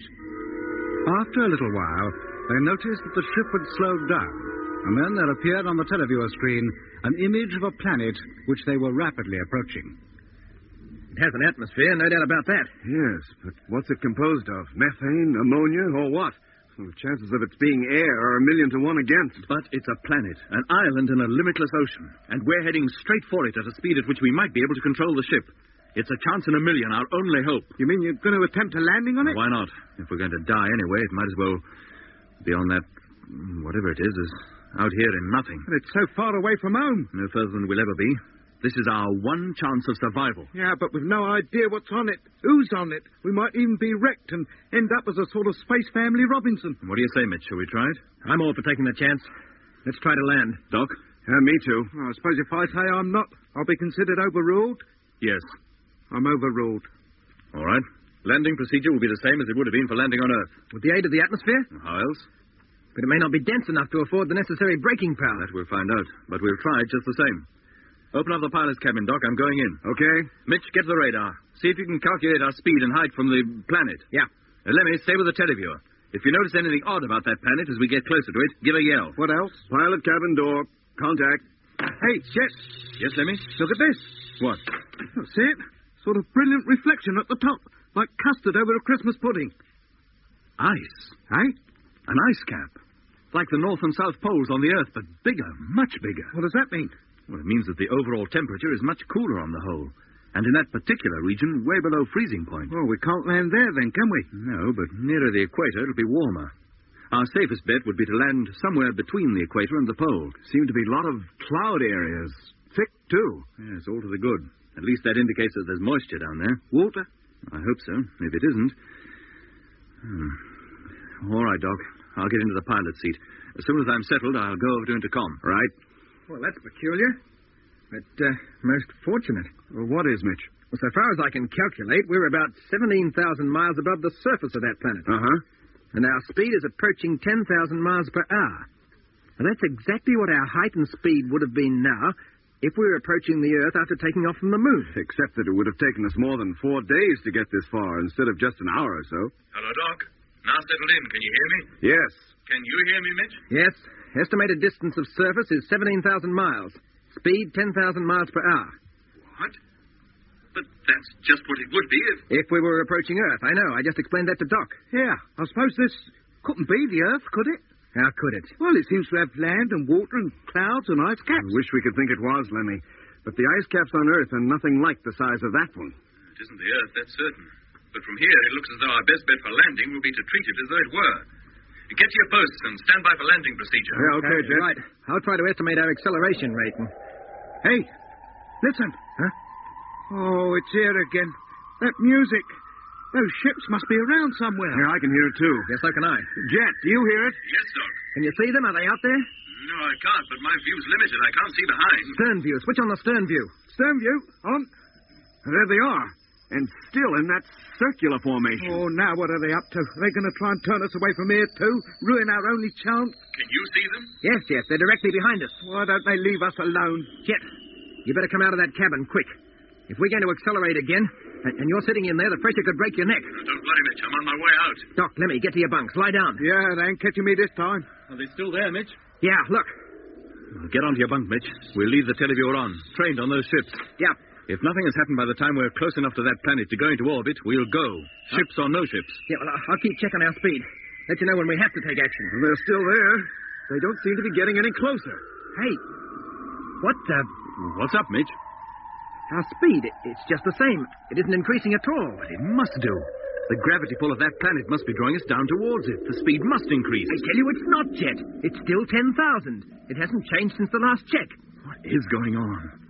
What are they doing to us? And how can they do it? Beats me. They must have control over powers we don't even know exist. They're coming in closer now, and fast, too. Eh? Yeah, look at them. Just like before, as though they were going to attack us. And why don't they get it over with? Hey, something's happened. Gravity's returning. Can you feel it? I don't know. It's not quite like that. It's a kind of... Well, the pressure seems to be outward, towards the wall. And getting stronger. Hang on. Get your backs to the wall, if you can. Oh, I'm trying. Oh, I can hardly move. Oh.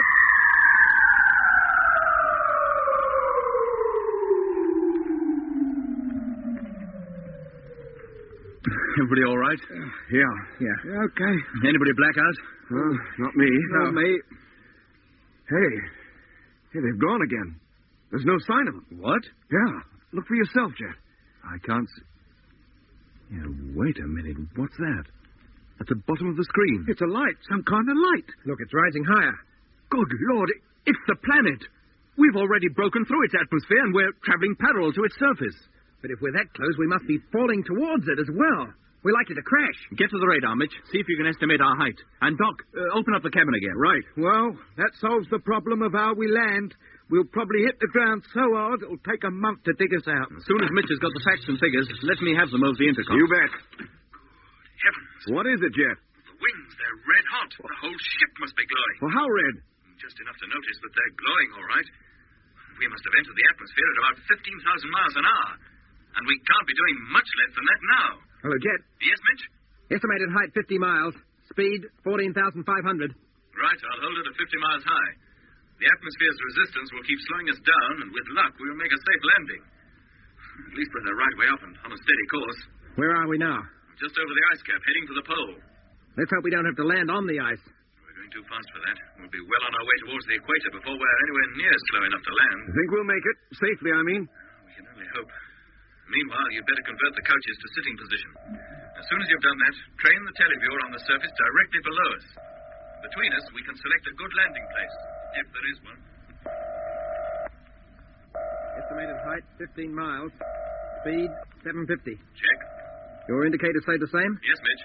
Well, we seem to have left the ice behind. Passing over water now. Can you see any land yet? No, I can't. Well, there is plenty. We saw it. There's plenty of sea, too. We're bound to have to pass it. Hey! What is it, Jet? I can see land now, I think. Slightly to port. I'm going to turn, head towards it. What's it look like? Flat or what? I can't tell from here, but you'll soon be able to see for yourselves. Height, 30,000. Speed, 180. Check. Oh, blimey. Don't look very friendly, does it? About as good a spot for landing as the Himalayas. Well, what if it's all like this? A planet of mountains. Do you see any end to them, Jet? No, Mitch, they stretch clear to the horizon. But there must be a flat part somewhere. Oh, meanwhile, we're losing speed and height with every second. Some of them mountains, well, they must be 20,000 feet high. We'll hit them for sure, unless we cut in the motor and rise up again. Well, it may come to that. But it'll be such a waste of fuel. So what difference does it make? We're never going to take off again anyway. We're losing height rapidly, Jet. And speed, too. We can't keep going much longer. Then we'll cut in the motor. I'll lift our nose and gain height. Right, Jet. There's just a short burst on low power. Let me know when you're ready. We'll get it up to 500. Stand by. Standing by. Contact. Contact. Speed 120. 130. 140.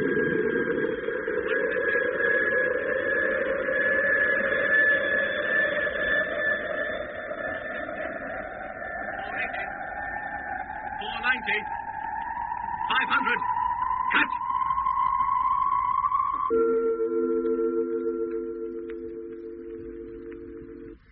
Well, that feels better. Teleview still going? Yes.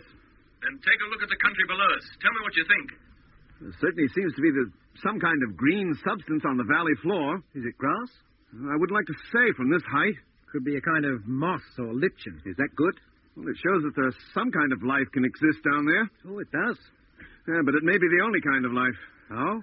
These mountains are high, Doc. That's about the only kind of life that could survive on them. Maybe there are more advanced forms lower down. Always supposing there is a lower down.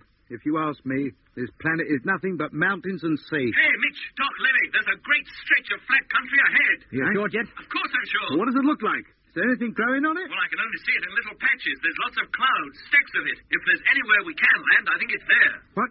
With the clouds obscuring the view? What if it stretches right down to the surface? It doesn't. I can see the ground, I tell you. If we point the nose down, we could get under that cloud and see what lies below. How about it? Shall we try? Oh, why not? If there's any chance of landing, so far as I'm concerned, the sooner the better. Yeah, me too. And me. Right, here we go.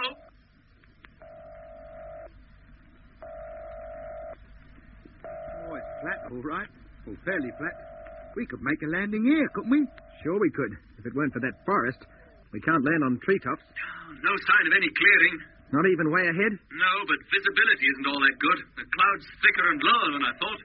Can you keep under it without hitting the deck, I mean? I think so, for some miles anyway. Then keep going. We might spot something. Mitch, check the height and speed, will you? Yeah, height, 2,000 feet. Speed, 90. It's no good. Nothing but trees. We'll have to rise again. Get above this cloud. Find somewhere else. No. Hold on a minute. What is it? There's a gap. As if a great area of the forest has been cleared and cultivated. What? It's true, Doc. And there's a river in front of us, running at right angles to our line of flight. All the cultivation is along its bank. You mean fields? Well, you could even call them that. Can you see a place to land? Now it's raining, absolutely teeming down. Oh, blimey. Can you see a place to land? There are plenty of places, but we're going too fast at the moment. I'll have to circle and keep circling until we've slowed down. We'll be careful, Jet. Don't put us down in the river, please. Turning.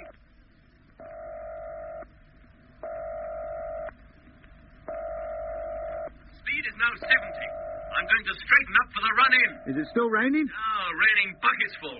Visibility is about down to zero. Well, then take it easy, Jet. We don't want to hit anything, not at this stage. Coming in now. Height, 1,000 feet. Straight run. 900 feet. Let's hope the ground's firm and can support our weight. 800.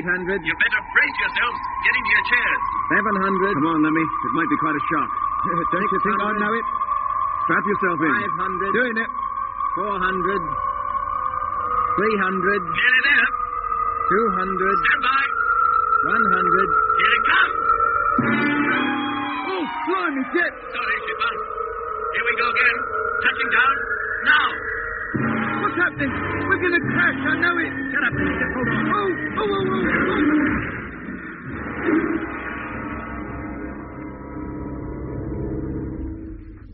Well, we made it. We're down. And all in one piece. We're here. Yes, Lemmy. Heaven knows where we are, but we're here. You all right back there? Sorry for the bump, but it was no concrete runway we landed on. We're fine, Jet. How about you? Oh, I'm all right. Hold on. I'm coming up to the cabin to take a look out. Me too. And me. Come on, then. Not that you can see much with this rain falling. Blimey. I'll say it's raining. Do you suppose it's always like this here? Rains all the time? How should I know?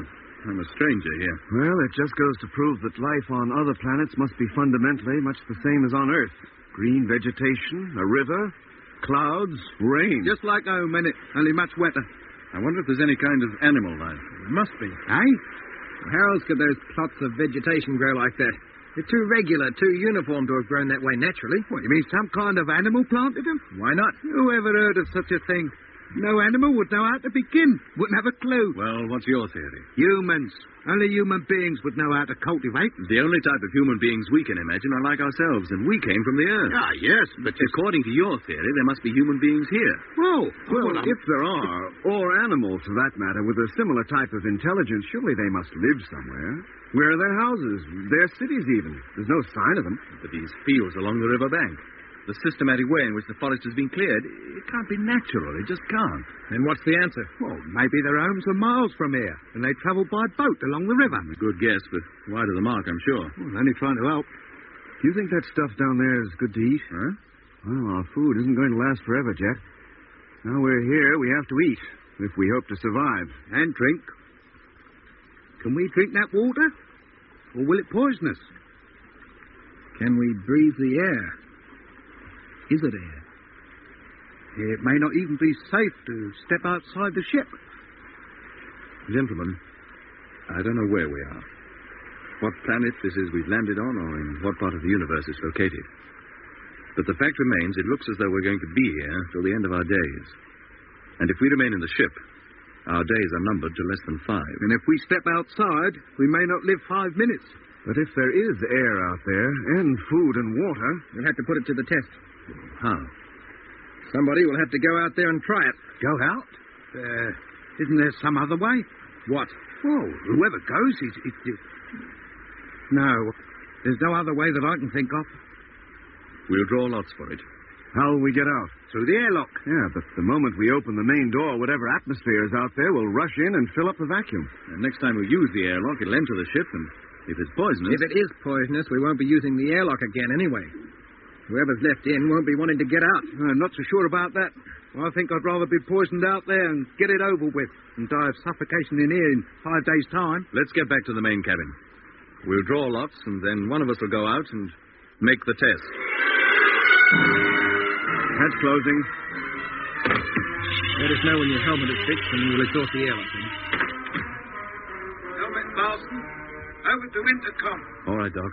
Exhaust the airlock. Airlock. Exhaust. Suit now inflating. Air pressure 0. All right, Doc. Open the door.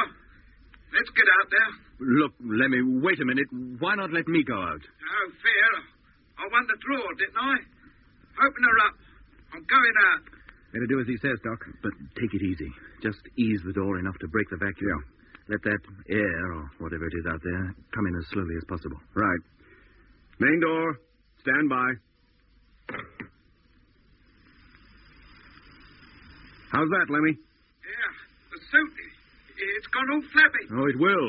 As the air, or whatever it is, comes in from outside, it'll equalize the pressure. Oh, well, but it'll be a lot easier to move anyway. Maximum pressure. She must be full now. Then open the door properly. Let's get out and get this over with. Main door, contact.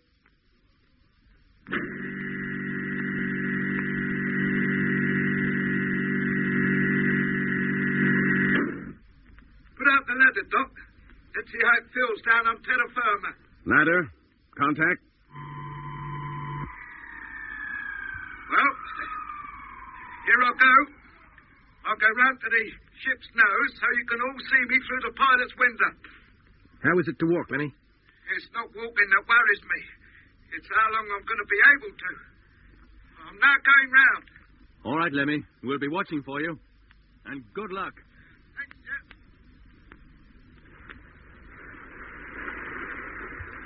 There he is. Just coming into view. Talk to him, Jeff. Hello, Lemmy. We can see you. You all right? I'll tell you in just a few minutes. I know one thing. What? I should have brought an umbrella. I'm going to get my hair wet when I take the helmet off. Oh, never mind that. Remember what we told you.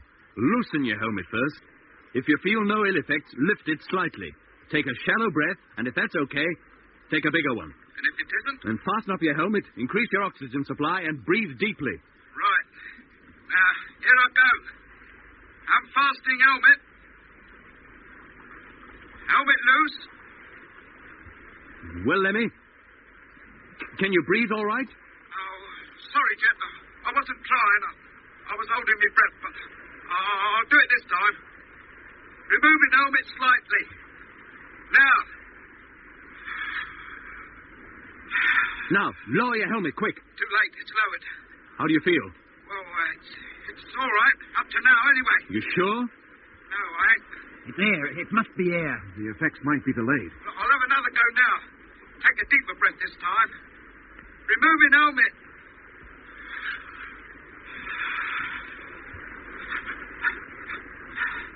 Oh, feels all right. Thank goodness for that. No peculiar sensations? No. You sure, Lemmy? Sure, I'm sure. In fact, I think I'll take the helmet right off. No, wait. Too late. He's done it. I can breathe. Without the helmet, I can breathe. The first good, clean breath of fresh air for nearly a month. Oh, air, beautiful air. That's what's come over him. He's dancing. The oxygen content must be too high. It's making him too lively. Or else it's poisonous. Lemmy, put your helmet on, do you hear? He's taking his suit off now. Must be air. Lemmy, what on earth are you doing? I'm going to take a shower. A shower? In the rain. Don't you realize it? It's nearly a month since any of us have had any kind of a bath. But isn't it cold out there, Lemmy? I wouldn't know. To me, it feels like a warm spring day on Earth. And now that I'm here, I'm going to make the best of it. Here, why don't you come in? The water's lovely. Well, why don't we, Jeff? Either it's all right or it isn't. I wouldn't mind standing in that rain myself. In fact, the idea appeals to me very much. Yeah, let's get out there, all of us. We're probably going to be here the rest of our lives. We might as well get used to it. Come on. All right, open the hatch, Doc, and let's get out there. Do we take the suits? Suits? What do we need suits for? There's life on this planet. Life very much as we know it. So let's go out and say hello to it just as we are.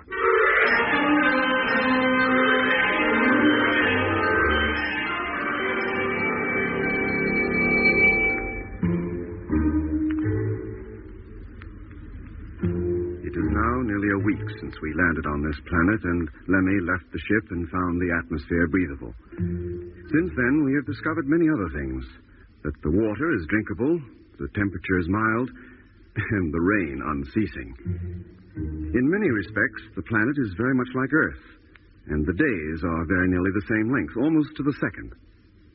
The cultivated area along the riverbanks contains a variety of crops.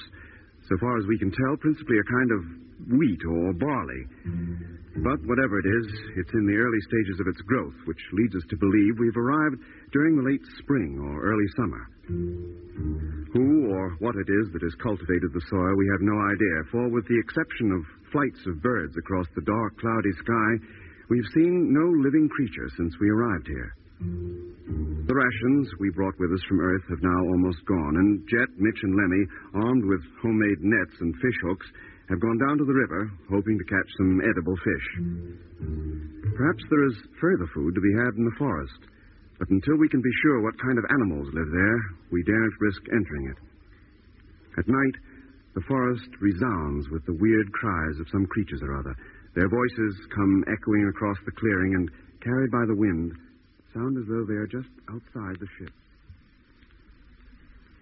Well, that wasn't at all bad.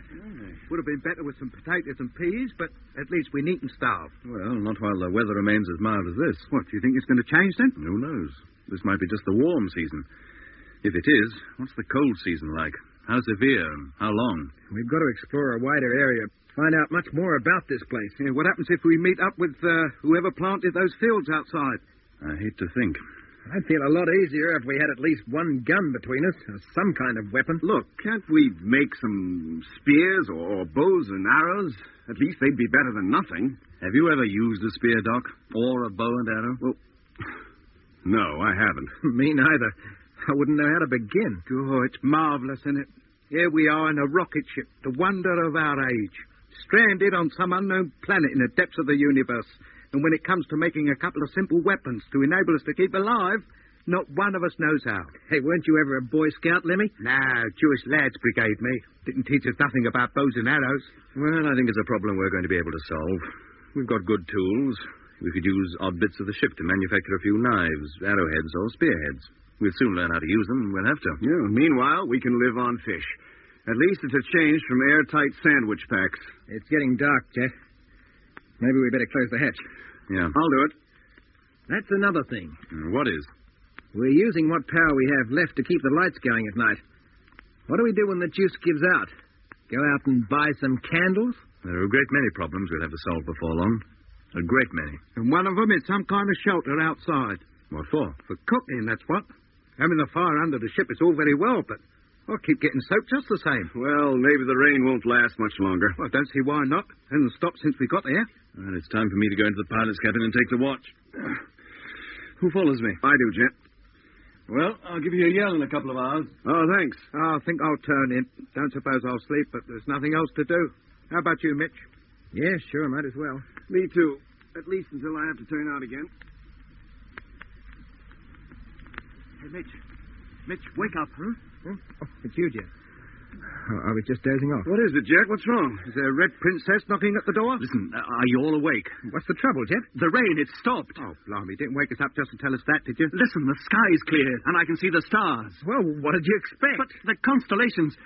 What about them? Well, they're the same as we could see from Earth. What? They can't be. They are, I tell you. Come and take a look for yourselves. You bet we will.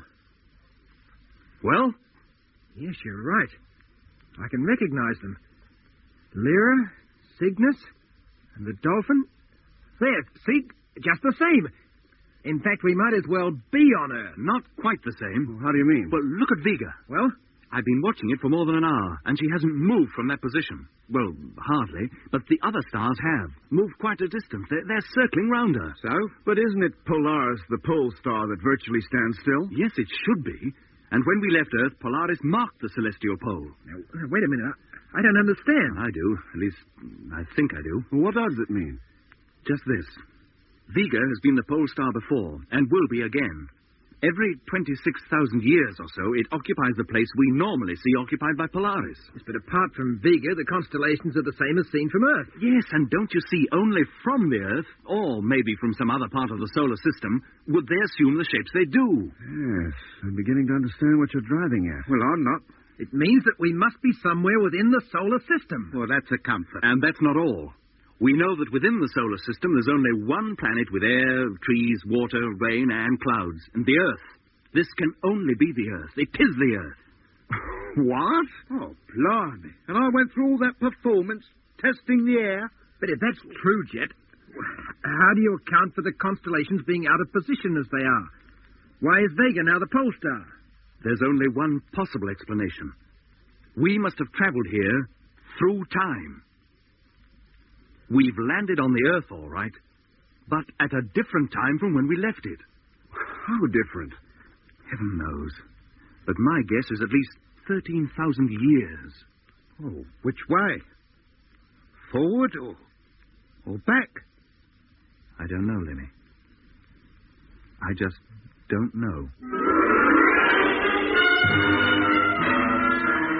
You've been listening to episode 7 of Journey into Space, with Andrew Foles as Jet Morgan, Alfred Bass as Lemmy, Guy Kingsley Pointer as Doc, and David Williams as Mitch, and with David Jacobs.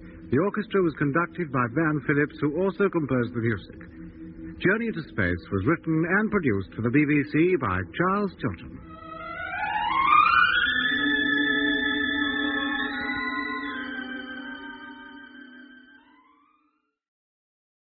Journey into Space.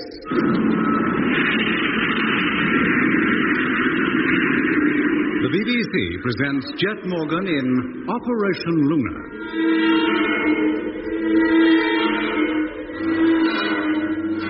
Jet Morgan and his crew took off from the moon, but instead of returning to Earth as they'd intended, found themselves traveling at an unimaginable speed into the depths of the universe. Then a planet was sighted on the televiewer screen, and a landing was made in a forest clearing. The atmosphere was found to be breathable and the climate bearable, so Jet and his crew, believing they were stranded on the new planet for the remainder of their days, set about making their lives as comfortable as the circumstances would allow. Then, one night, while the rest of the crew slept and Jet kept watch, the sky, which till then had been clouded over, cleared suddenly, and for the first time since landing, Jet caught a glimpse of the stars. Before long, he made a startling discovery. Do you mean, Jet, that apart from Vega, the constellations are the same as seen from Earth? Yes. And don't you see, only from the Earth, or maybe from some other part of the solar system, would they assume the shapes they do. Yes, I'm beginning to understand what you're driving at. Well, I'm not. It means that we must be somewhere within the solar system. Well, that's a comfort. And that's not all. We know that within the solar system there's only one planet with air, trees, water, rain, and clouds. The Earth. This can only be the Earth. It is the Earth. What? Oh, blimey. And I went through all that performance, testing the air. But if that's true, Jet, how do you account for the constellations being out of position as they are? Why is Vega now the pole star? There's only one possible explanation. We must have traveled here through time. We've landed on the Earth, all right, but at a different time from when we left it. How different? Oh, heaven knows. But my guess is at least 13,000 years. Which way? Forward or back? I don't know, Lemmy. I just don't know. Haven't you any idea? Lemmy, the stars are constantly shifting, and the pole of the heavens is continually moving, tracing a circle in the sky. We hardly notice any difference in a lifetime because the movement is so slow. But over 1,000 years, the change is quite considerable. Yeah? 5,000 years ago, from 1965, that is, the pole star was Thuban in Draco, as it was when the Egyptians built their pyramids.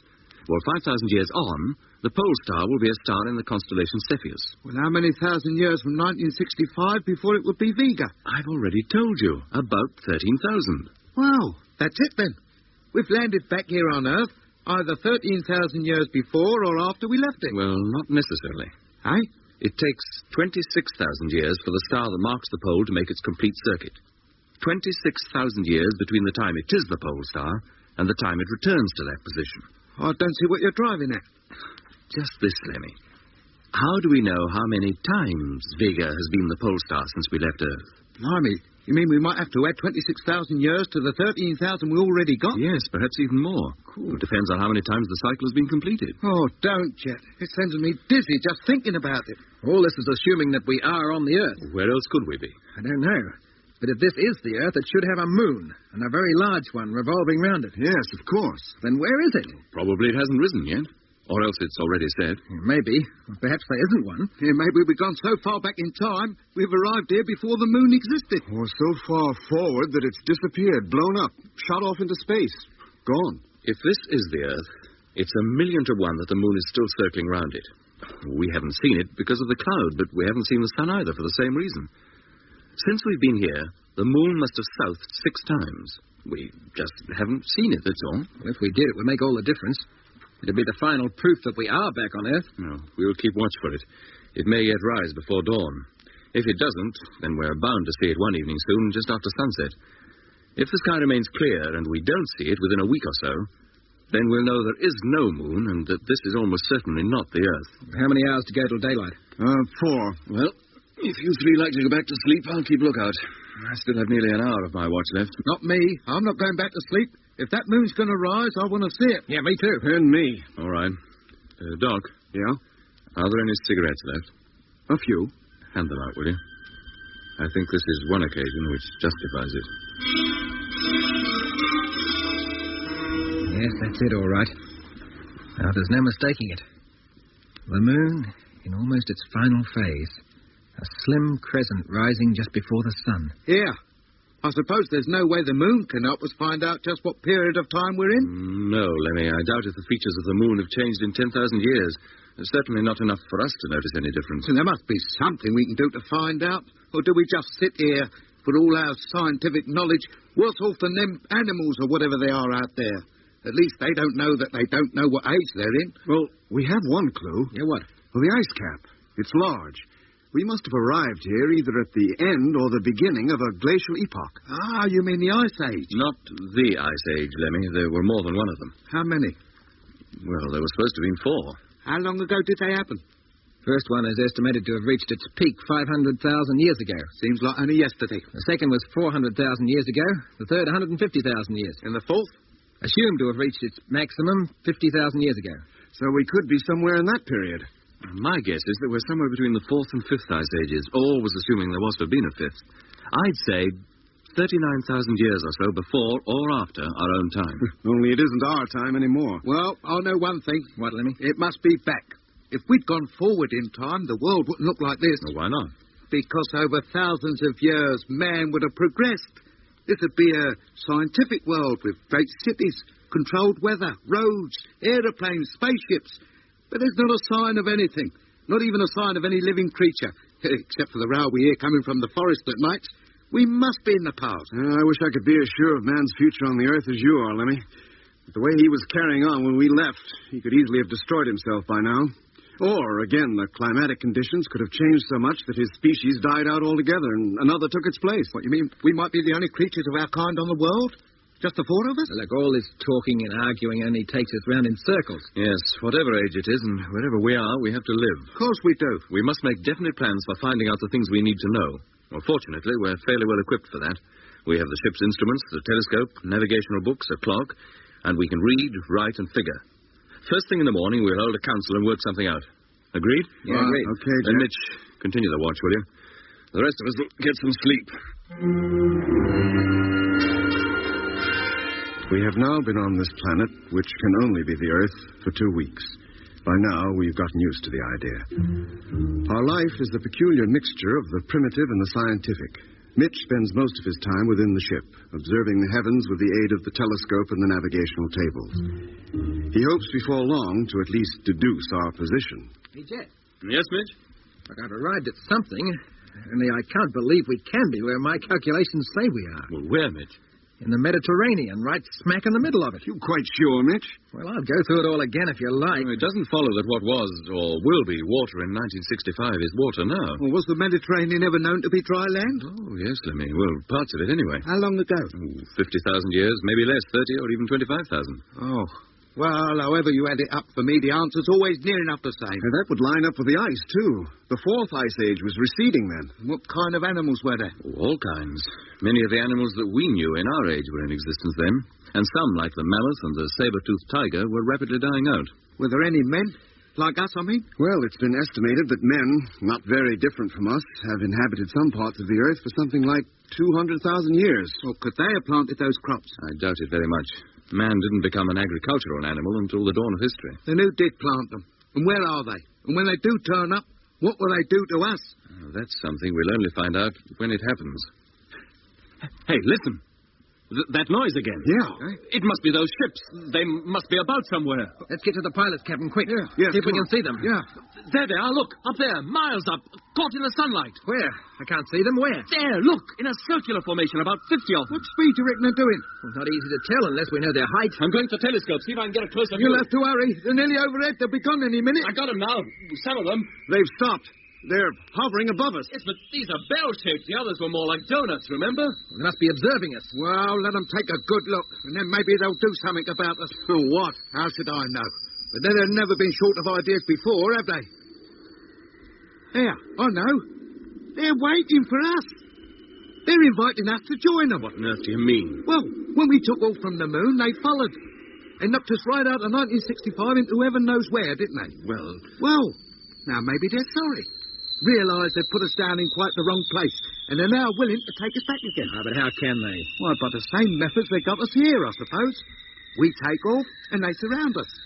And bash, we're back where we started, on our way home from the moon, back in 1965. Yeah, there might be something in that, too.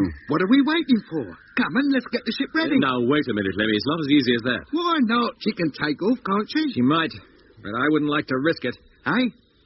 Every day the undercarriage of this ship sinks a little further into the ground.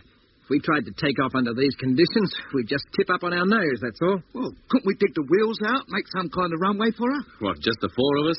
Well, it can't hurt to try.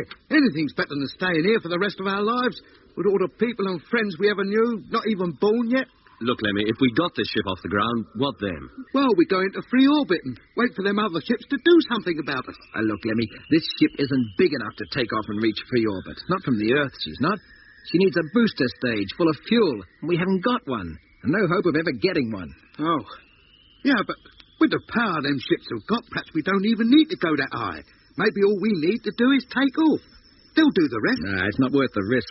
Well, let's at least take a vote on it. We took a vote on landing here. You don't want to? None of you? Oh, you can't want to stay here for the rest of your lives with mammoths and things trampling all over your backyard. Look, Lemmy, the only thing we can depend on this ship for now is to get from one part of this globe to another, like it was an aeroplane. She'll never travel through space again. Well, then why can't we do just that? Go to England at least, or London maybe. Almost certainly the whole of Britain, at least as far down as the Thames, is ice-covered, frozen solid. Oh. Jet, Mitch. What is it, Doc? That noise. It stopped. They must have gone while we were talking. Gone? Yes, Lemmy. There's no sign of them. Oh, I didn't think I'd ever be sorry to see them go. And where have they gone? And will they be back? Well, maybe I'd better start cooking the fish. It is my turn, isn't it? Yes, Lemmy. And cheer up. This may not be as bad as it looks. I hope it's not as bad as you look, or as bad as any of us look. I'll just resign myself to the fact I've got to learn to be a caveman, and like it.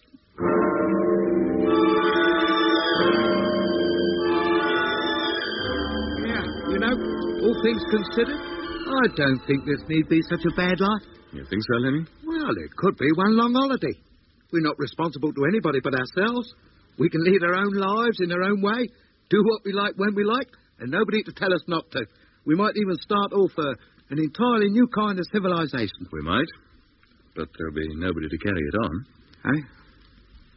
Ah. No, there won't, will there? Let's get some sleep, shall we? It's your turn for first watch, isn't it, Mitch? Yep. Lemmy follows me. Doc. Yeah? About what Jet just said. Well? If I hung this over my bunk, would it matter? What is it? It's a photograph of Becky.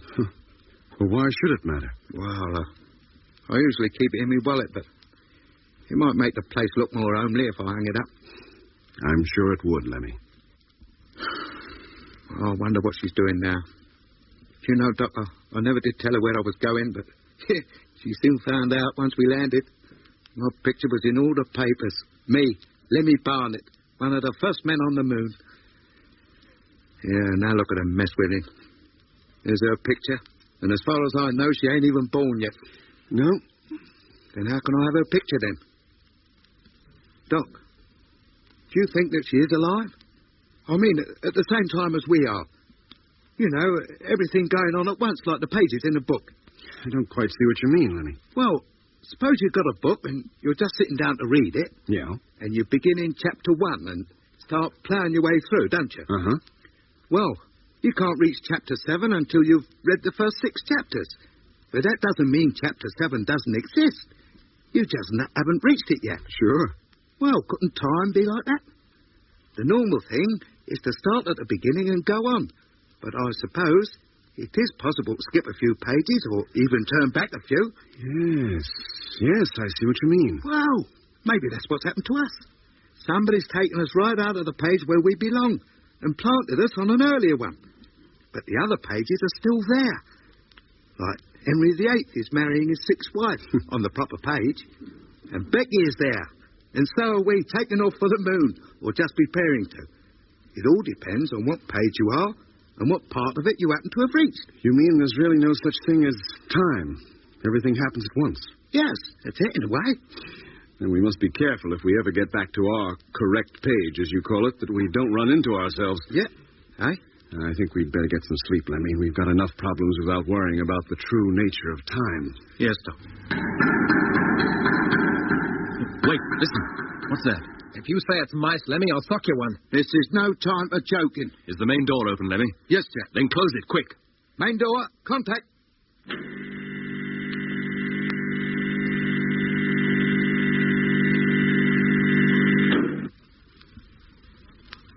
Shutting it seems to have frightened them away. We'll wait. Keep your ears open and listen.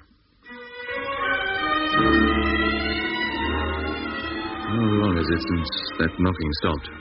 Must be an hour at least. Do you think they've gone away? If it was a they. Well, if not, they seem to have lost interest in us. Well, there's only one way to make sure. What's that? Go out and look. What do you think, Mitch? Well, I think there's nothing out there. But I won't be happy until I know for certain. No, neither shall I. Lemmy, open up the main door. Now, wait a minute, Jet. There's no need for us actually to step outside. We can see all we need from the door itself. And there's nothing out there? Not that we could see from where we were, only some very strange tracks. Heavy enough for a tank to have left. Well, this proves it's not the past we're in. Why not? Well, how could it be? If we'd landed on Earth thousands of years back in time, would we see any tanks? Not to mention spaceships flying around all over the place. It's not likely, is it? We must be in the future.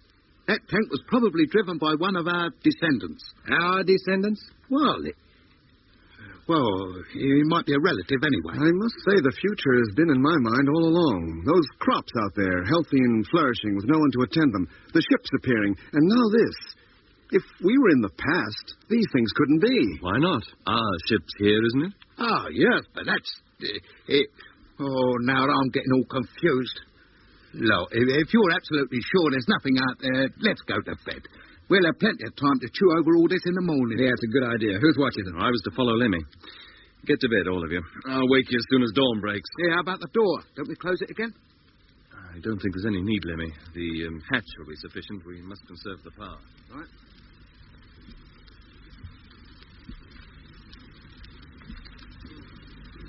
Wake up. What's that? What's the matter? Eh? Mitch and Doc are asleep. I don't want to wake them. Oh, why pick on me? I need to sleep too. Lemmy, I want you to help me. What at? I want to go outside. Out? What for? You got the wanderlust or something? No, just want to go out there, that's all. Take a closer look at those tracks and look all around the ship. Why can't you wait till morning? By then, that thing might be back again. Anything might have happened. And maybe we won't be able to get out. Ah, now I know why you didn't want me to shut the main door. Open it up again would wake up Mitch and Doc. You should be a detective. Well, what do you want me to do? Oh, nothing much. I want you to stay at the door when I go out. And then? That's all. Keep a sharp lookout while I'm looking round. If you see anything, you can warn me. Give me a chance to get back into the ship. If I can't make it, you can at least shut the door. Are you sure you know what you're doing? No, but I know what I want to do. And I know you've practiced. I'll get a flashlight. Open the hatch by hand and don't make any noise. Yes, Jim. All right, Danny. Take the flashlight, will you? Yeah, about time you got back, you had me worried. Oh, never mind that. Now, close the hatch quietly. And then go back to bed. There's no need for this soft-footed stuff. Oh. We're not asleep. Hello, Mitch. How long have you been awake? Long enough. Doc, too? Yes, Jeff. Look, what's going on? Where have you been, both of you? If you must know, Lemmy's been as far as the door, and I've been outside. Outside? But look, it was agreed that nobody would go out until morning. Oh, I couldn't help it, just sitting there during my watch, thinking and wondering about it. When all I had to do was go out there, I couldn't resist it. No harm's been done. Yeah, but it could have been. I don't see how. Well, suppose there'd been something out there. Supposing neither of you'd come back. There's Doc and me fast asleep with the main door and hatch wide open. It's not as bad as that, Mitch. Nothing has happened to either of us. And you weren't asleep anyway. And I was standing by to shut the door if necessary. Mitch is right, just the same, Jet. If we make a plan, we should stick to it. You should have stayed on watch. Well, anyway, now you have been. What more do you know? Well, that machine definitely came from the forest. The tracks circle the ship a couple of times and then lead back to the forest again. Is that all you discovered? Not quite. What else, then? This. What is it? Have a look at it. You tell me. A piece of stone. Is that all it means to you? Well, what else? Doesn't its shape tell you anything? Well, it is a peculiar shape, all right. Take hold of it. Feel the weight and balance of it in your hand. Well? If it wasn't that it's so unlikely, I'd say it was some kind of weapon. A weapon? Eh? Well, look at it. Isn't this a handle? And look at the edge, sharp like a razor. And the point at the end. It's some kind of dagger. Or knife. Let me see it, Mitch. Look at the polish on it. Somebody made that thing and dropped it near the ship sometime after we came in last night. How'd you know? Because that's where I found it, near the fire. Right in the very place where I was sitting. If it had been there then, I'd have noticed it, wouldn't I? Well, you could hardly have helped yourself, could you? It's some kind of knife, all right. Let me have another look, Doc. Sure. Well? Yeah. I've never seen one like this before. Except in history books. How do you mean, Doc? For thousands of years, men made just this kind of weapon. Certainly in Europe and the Mediterranean regions, even the ancient Egyptians used them, or knives like this, until they discovered the use of metal. You mean this is a relic from the Stone Age? Yeah, that's just what I mean. But it's in such darn good condition. Precisely, Mitch. But that would suggest that out there, outside the ship, there are men or some kind of animals who use stone knives, who belong to a Stone Age. Why not? We might have landed anywhere. In time. Maybe we're in two ages at once. Forward and back. But look, that presupposes two entirely different civilizations, if you can call it that, existing together. One extremely advanced with machines and spaceships, and the other as primitive as prehistory itself. Well, I don't know what to make of it. I only know that knife was outside. Well, we may get to the bottom of it someday. Meanwhile, it must be nearly dawn. If we're to keep alive, we've got lots of things to do. Yeah. Lemmy, you better get started. Right. Boil up some water. I'll see to cooking the fish. Okay, Jet. Maybe we can get round to making some stone weapons ourselves and kill us some meat for a change.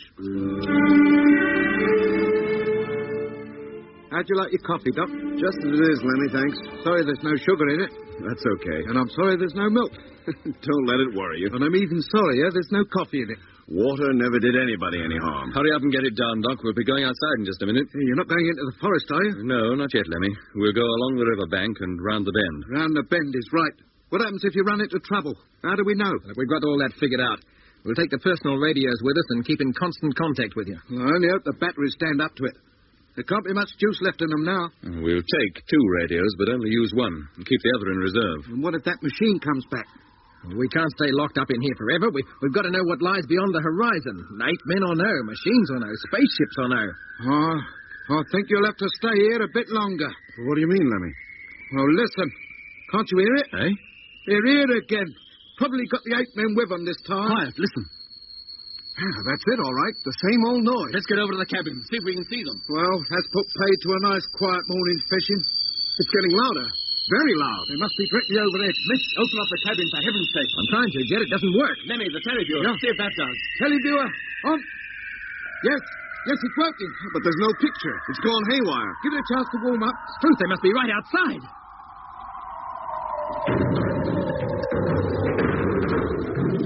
For heaven's sake, what's happening? I don't know. It's like we're going to take off. What are they doing to us?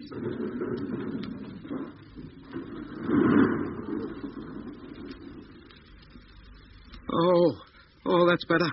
I thought for a minute the old ship was going to shake herself to pieces. Televiewer still seems to be working. But that noise has stopped. It's clearing.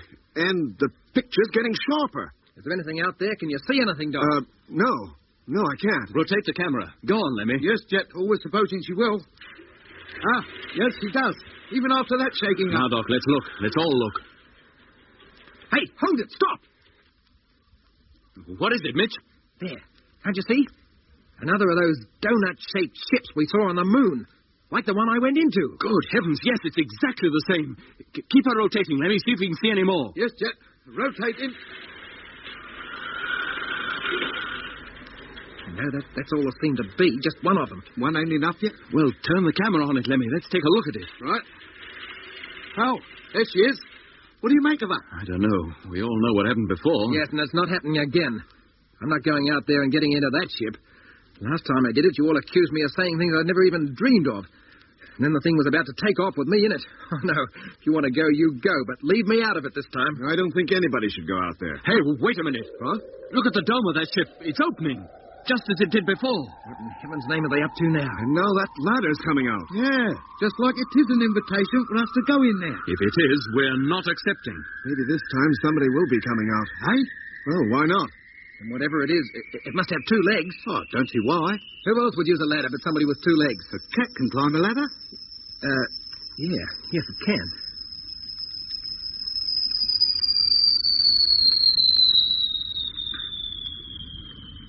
Well, what are we going to do?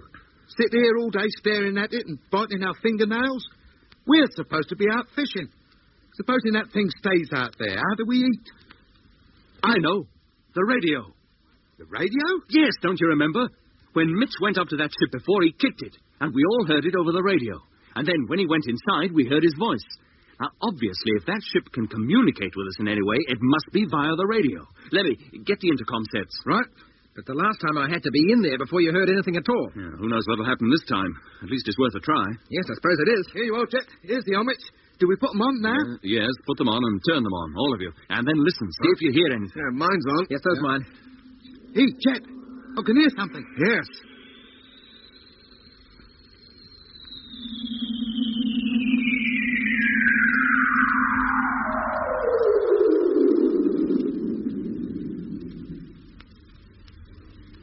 Well, is that all we get? That's nothing new. Hello, Luna. Blimey. That is... Quiet, Lemmy. But it was a voice. A human voice. And it came over the radio. It came from there. There's somebody or something in that ship. You've been listening to Episode 8 of Journey into Space with Andrew Foles as Jet Morgan, Alfie Bass as Lemmy, Guy Kingsley Pointer as Doc, and David Williams as Mitch. Also taking part was David Jacobs. The orchestra was conducted by Van Phillips, who also composed the music. Journey into Space was written and produced for the BBC by Charles Chilton.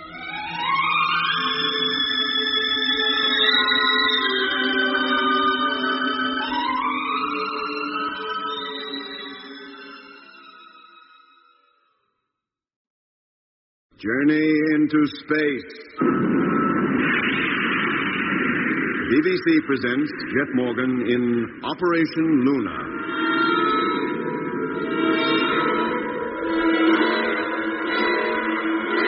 After taking off from the moon, Jet Morgan and the crew of rocket ship Luna landed back on the Earth some thousands of years before or after they left it. All efforts to determine at what period of time they'd landed were useless, for besides sighting other spaceships, which hovered overhead as though observing them, and seeing a strange machine which came out of the forest one night and returned before dawn, Jet had found a stone knife near their campfire. The evidence seemed to suggest that they had landed at a period of time when there existed on Earth not only a super civilization, but also a very primitive one. And then, early one morning, the strange music which had been heard so often before was heard again. Jet turned on the televiewer to find that outside the ship another spaceship had landed, identical with the one that Mitch had seen and entered on the moon. Jet decided to try and contact it by radio. Here, Jet. Here's the helmets. Do we put them on now? Yes, put them on and turn them on, all of you. And then listen, see if you hear anything. Yeah, mine's on. Yes, so's mine. Jet, I can hear something. Yes. And it's getting louder.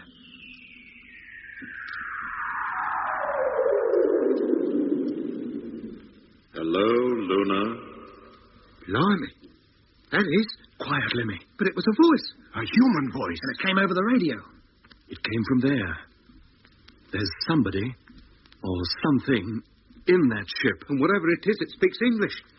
Wouldn't it be rather awkward if I didn't? Oh, yes, I suppose it would. Who are you? What do you want? We only want to help you. How? It is not safe for you to remain where you are. Well, it's a pity you didn't think of that before you planted us down here. Quiet, Lemmy.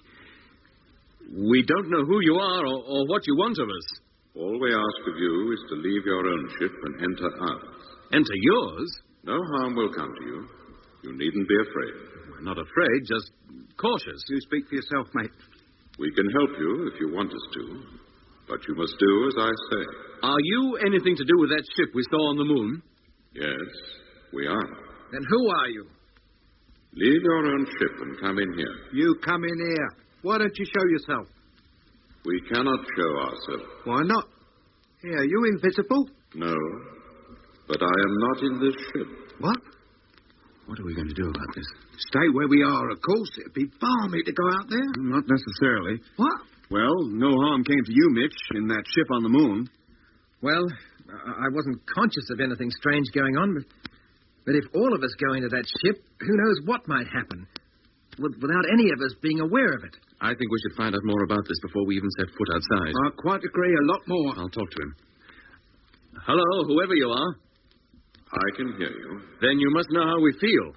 I know exactly how you feel. We know how we felt when we first saw you. But we have no intention of harming you. Can you prove that?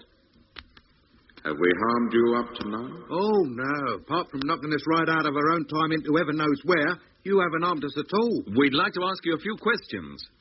Then go ahead. Well, in the first place, have you anything to do with our being here now? Possibly. That's a great help. And how about that perishing music we keep hearing? Is that anything to do with you? Music? Yes, music. What is music? You don't know what music is? No? Wow. Music, it's a kind of noise. It goes up and down. And when you hear it, well, it makes you feel good. Except your music, that makes you feel dreadful. A noise, you say? Yes, a peculiar kind of noise. Like this? Yes, that's it, exactly. That noise has been dogging us ever since we left Earth. And whenever we hear it, something always happens to us. What is it? What did you do? All I did was turn on the power. The power that drives your ship? The power that drives everything. But what kind of power is it? What other power is there? Look, how do you generate it? What do you mean? Where do you get this power from? It exists everywhere. It covers the whole universe. All you have to do is use it. Like the heat from the sun. It's there, already, for anybody to use. Good grief, if only I had that secret. If only man had that secret, what couldn't he do? Man? What is man? What? Aren't you a man? I don't think so. Aren't you like us? Don't you look like us? No. We are very unlike you. Well, what are you like? You'll find out. If you come into this ship. Oh, no, not yet. We need to know a few things more first. Go ahead. It was you on the moon, wasn't it? Well, one of our ships. Weren't you in it? No. Then where were you? Exactly where I am now. You mean those ships on the moon were some kind of reconnaissance craft? You might call them that. And did you send them specially to look for us? No, we didn't.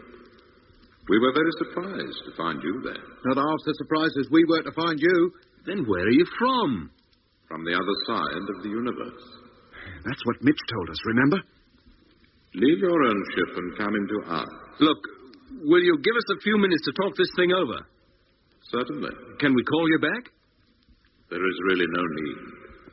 I can't go away. Then you don't mind if we switch off our radios? We have to conserve power. When you call, I will answer. Switch off your sets, all of you. Yeah, that's fine. Well, what do you make of that? We must go out there, do as he says. Now, wait a minute, Mitch. But why? He says we'll come to no harm, and none of us ever has, yet. Yeah, but it don't mean to say we won't, does it? Just think what we could learn from those, whatever they are. Why, even to have the secret of the motive power of their ships would be worth the risk. I think we should go, do everything he says. What do you think, Doc? Well, in many ways, I agree with Mitch. But if they can help us, as they say they can, why can't they do it here and now? Why do we have to go into their ship? And if we do, where will they take us? That's what worries me. Well, it's something we could ask about. Well, go on, then. See what he says. I will, in good time. Let's see if we've anything else to ask first. I don't care what you ask. I want to go. If you three haven't the heart for it, then you can remain behind. If anybody goes, we all go. This is one time I think we should all stick together. But who knows what might happen to this ship if we go off and leave it? If anything catastrophic is going to happen, do you think one or two people remaining here will prevent it? No, I don't suppose so. Blimey, get to hear you talk. You think you were as keen to go as Mitch? Well, perhaps I am. I want to get to the bottom of this. Find out who controls that ship, where he comes from, where he is now. And if he is anything to do with our being in this awful mess. And if he is? Then we have a good chance of persuading him to get us out of it again. Nah, you're talking sense. Well, we might at that, I suppose. Well, we'll put it to the vote. Do we go or not? Yeah, we go. Doc? If you and Mitch agree, then I'll string along. Oh, there's no need to ask me. You've got your majority, ain't you? Right then. Switch on that radio, Lemmy. Yes, Chet. Radio up. Hello? Hello? Yes? If we enter that thing, what will happen to us? It will take off, with you in it. Where to? Not very far. Well, why do we have to go there in your ship? It would take you a long time to walk. But why can't you come to us? Why do we have to come to you? It is safer. You are in great danger where you are. We want to protect you from it. What kind of danger? Look, why bother with all this? If we're going, let's go. Quiet, Mitch. We'll go when I'm good and ready. But this is just a waste of time. I said be quiet. Oh, all right. You have your natter, but do hurry up. Tell me one thing more.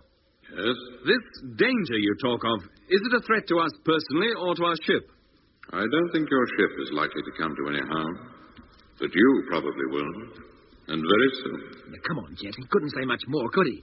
It's better all round that we should go. And if it isn't? If you don't like where we shall take you, you can always return. Here, you mean? Or anywhere else you care to go. All right. Give us a few minutes to get ready, and we'll come.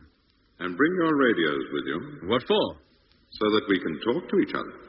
They are our only means of communication at the moment. Very well. We'll bring them. I'll call you again when we're outside. Well, there's no point in just standing here looking at it. Let's go in. Lemmy, what are you doing? Oh, just making sure this thing's solid. That the whole thing isn't just a dream. It's solid, all right. And there's the door open and the ladder extended. Oh, we'd better not all go in at once. I'll go first. Keep your radios on, and if it's okay, I'll tell you. All right? Right. Take your time, Jet. Have a good look round before you actually go in. Radio on. Now climbing ladder. You can hear every sound. It's like the whole ship. It's a great transmitter. Hello, can you hear me? Yes, Jet. What can you see? Nothing. Nothing? Well, no more than Mitch did. Seems to be the same kind of ship exactly. With the octagonal panels round the wall? Yes.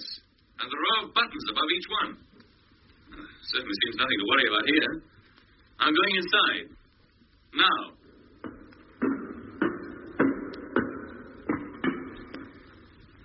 Well, I'm in. Inside the cabin or whatever it is. And you don't feel peculiar or anything? No, quite normal. I think you might as well come up, all of you. Okay, here we come. Well, what do you think? Nothing here that tells us anything. What can all those panels mean?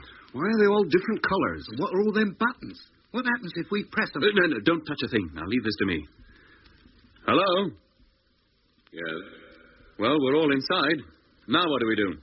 Just stay where you are. And don't be afraid. Right. We're waiting.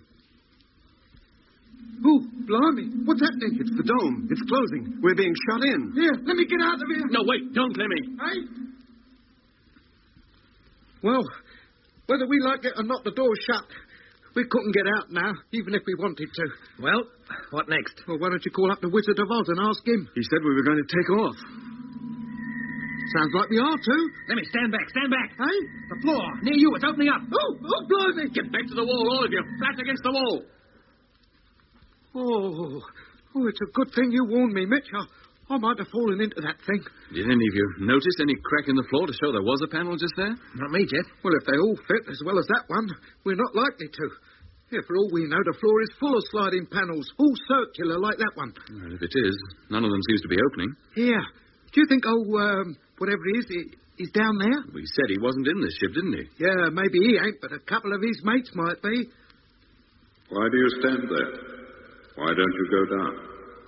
Into that hole? Unless you do, the ship won't take off. Well, why can't it take off with us up here? It can, if you wish. But you'll find it most uncomfortable. Oh. Do you prefer to stay where you are? I prefer to get out altogether. That can be arranged, if you really want to. Yes, I do. And the quicker the better. Does that go for all of you? No, wait a minute. Yes? Would you let us out again, if we asked you? Of course. We don't wish you to do anything against your will. You entered this ship quite voluntarily. You can leave it again whenever you like. Then we'll stay. Yeah, now, wait. I said we'll stay. Yes, Jim. What do you want us to do now? Go down into the lower cabin, and the hatch will close. And then? The ship will take off and bring you here. Where you are? Yes. All right, gentlemen. I'll lead the way. Yeah, but it's so dark down there. Hey, look. The light came on. And there's a ladder leading down. Well, go on, Jet. I don't think there's anything to be scared of. Not in here, anyway. You want to bet? All right. Here I go. After you, Mitch. It's okay, Doc. Hey, Lemmy, come on. Yeah, I'm coming. This ain't the thing I want to rush into. Go on, Lemmy. Nothing will harm you. Oh, let me now, is it? Well, I'm going, ain't I? Then why do you hesitate? Your friends are already down. Come on, Lemmy. What are you doing? I'm coming. Go on, then. Here. How do you know what I'm doing? Can you see me? Of course. But how? You say you're not even here. How do you look around your ship without going outside? Well, through the Oh, all right. You win. Jet, here I come. Well, come on, then. What's this, the bargain basement? Yeah. That panel's closing again. He said it would. Wow. This is really something, isn't it? Where does the light come from? Eh? Oh, where does it? There are no lamps of any kind that I can see. It's like the walls are glowing, a sort of super diffused lighting. It's those octagonal panels again. It seems to come from there. And what's this? Some kind of control table, I'd say. What else can it be? You think that all those buttons in the upper cabin would be controls too, then? Why not? I'd say they were more of a decoration. And look, the way this ship's designed, I doubt if there's a single thing in it that doesn't serve a practical purpose. This is a control panel of some kind, I'd swear it. But why have a control panel in a ship that's remote-controlled? Maybe it isn't all the time. Our own ship was remote-controlled for the takeoff from Earth, but we've handled it ourselves ever since. But if this ship is ever manually operated, wouldn't there be seats or something for the crew to sit on? Yeah, you would have thought so. Well, this cabin's virtually empty. No provision for the comfort of a crew anywhere. All seats and such like could be folded back into the walls and released only when needed. Maybe the buttons on this panel operate some of those very things. No, Mitch, don't touch them. You don't think I'm crazy, do you? Yeah, now, if this is a remote-controlled ship, Well? would them others be crew carriers? Which others? Well, the ones that came and gave us the once-over yesterday, the bell-shaped ones. Well, they might at that, Lemmy. They were certainly different from this, and much bigger, too. Hey, what's this? What? This thing. A sphere, about a foot in diameter. What's it made of? Some kind of glass or highly polished plastic or something. I wonder what's inside it. And what it's for? Funny place for it to be, too. Right in the center of the cabin. Why a sphere? Well, I don't think that's very surprising, really. Well, how do you mean? Well, the whole ship seems to be built to a spherical or circular pattern. The thing itself is round, like a donut. The roof is a dome. The hatch is circular. And but for the flat floor, this cabin is spherical. And even the control panel, if it is a control panel, is disc-shaped. Everything is curved. How about those octagonal panels in the walls, Jet? Yeah, they intrigue me more than anything. I bet the whole secret of how this ship works and the power it uses lies behind there. The whole ship is certainly of a most unusual design. So simple. I'll bet it works in the same way, if we only knew how. Well, why don't we try to find out? We've got the chance. Let's take a good look round, examine everything in sight, see if we can find the slightest clue as to how this thing might function. Yeah, right. Good idea. Well, let's get started. And don't miss a thing. Well, that didn't take long, did it? How could it? There's hardly anything to see. It's the same wherever you look. Well, it makes it difficult to keep any sense of direction, doesn't it? One walk round this cabin and you don't know whether you're coming or going. Yeah, like when you wake suddenly in the night and look for the window only to find it in the wrong wall. Yeah, except that here there aren't any windows. Well, there aren't any in our ship either. But at least we got an air conditioner. Well, there must be something of the sort here. And where is it? Well, there must be some kind of air supply, Lemmy, else how could we breathe? That's what's worrying me. I think we're just using the air that came in when the door opened. But as soon as that's gone, we've had it. Good and proper. No, that can't be. The air seems quite fresh. Certainly hasn't got any hotter. At least I haven't noticed it. Me neither. But there must be some kind of supply coming from somewhere. Well, if there is, it'd be a kind that the fellows who built this ship could breathe, wouldn't it? Of course, Lemmy. And how do we know that whatever it is, won't poison us? No, I don't think they can be all that different from us, Lemmy. Or how could they exist on the Earth at all? Look, we haven't seen anybody yet. All we've done is hear a voice. He may not even be on the Earth. Might be on Mars or Venus or somewhere. Well, I doubt if he's that far away. Yes, but Lemmy has a point there. They may be very different from us, exist in quite a different way. Well, he said he was unlike us, didn't he? Well, it is possible, of course. I think it's more than just possible. Look at this place. But for that oversized football and a control panel, this cabin is completely empty. No seats, no couches, no food, no water, no nothing. Here. Perhaps they don't exist physically at all. Then how come they need physical ships? Why build them in the first place? Well, just because they build them don't mean they've got to fly in them. Any more than a meteorologist flies in a weather balloon. But supposing they do fly in them, that they have some kind of physical shape, they may be much tougher than us. Perhaps high acceleration doesn't affect them at all. Maybe that's why they can fly so fast, maneuver so easily. If they start throwing this thing around the way they do their other ships, they'll probably kill us all. Yeah, but do they realize that? Do they know exactly how much the human body can stand? Look, Jed, I think we'd better try and contact them. Make sure they do realize just what kind of creatures we are. Yeah, tell them to take it easy. Tell them we're weak. Very weak. Yeah. Hello? Hello, can you hear me? Hello? Try him again, Jed. Hello? Hello, crew of Luna calling. Can you hear me? Hello? The radio seems to be dead. I can't hear a thing. Well, I can. Eh? Yes, I can. That music. Not quite the same as before, but I can hear it. Yes, so can I. And there's some kind of pressure building up. Can't you feel it? Yeah. Yeah. We must be taking off. We are taking off. This ship's on the move in a vertical climb. Hello? Hello? Blimey, we'll be squashed flat. I know it. Hello? Hello? Pressure's getting stronger. And look, we better lie down, all of us. What, on the floor? Yeah, where else? With no shock absorbers to protect us or anything? Lie down, Lemmy. All of you, lie flat. Oh,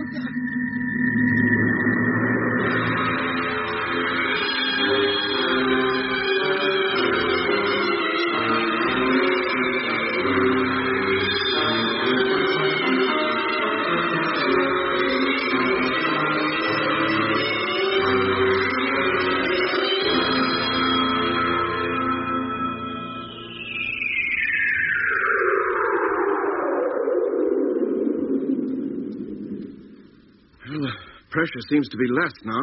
Yes, we must have stopped climbing. yeah, but we haven't stopped moving. We've just straightened out, that's all. And I feel fine. Oh, we panicked over nothing. Well, do we get up now or just lie here? Get up, all of you. If only we could see where we were going. Oh, it's uncanny.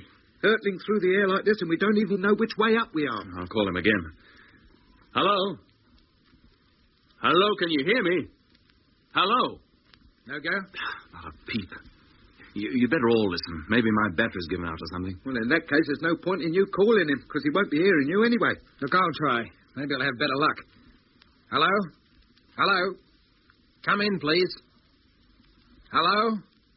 Hello? Not a sound. How about you, Lemmy? No, my set's as dead as a door now. Yes, so's mine. It can't just be the batteries then, can it? They wouldn't all run down at the same time. Oh, something's put them out of action. It must be because we're in this cabin. Why? Well, they were working all right before we came down here, weren't they? Yeah, but I don't think that can be the reason. Why not? Well, this has happened to us before. On the moon and out in space.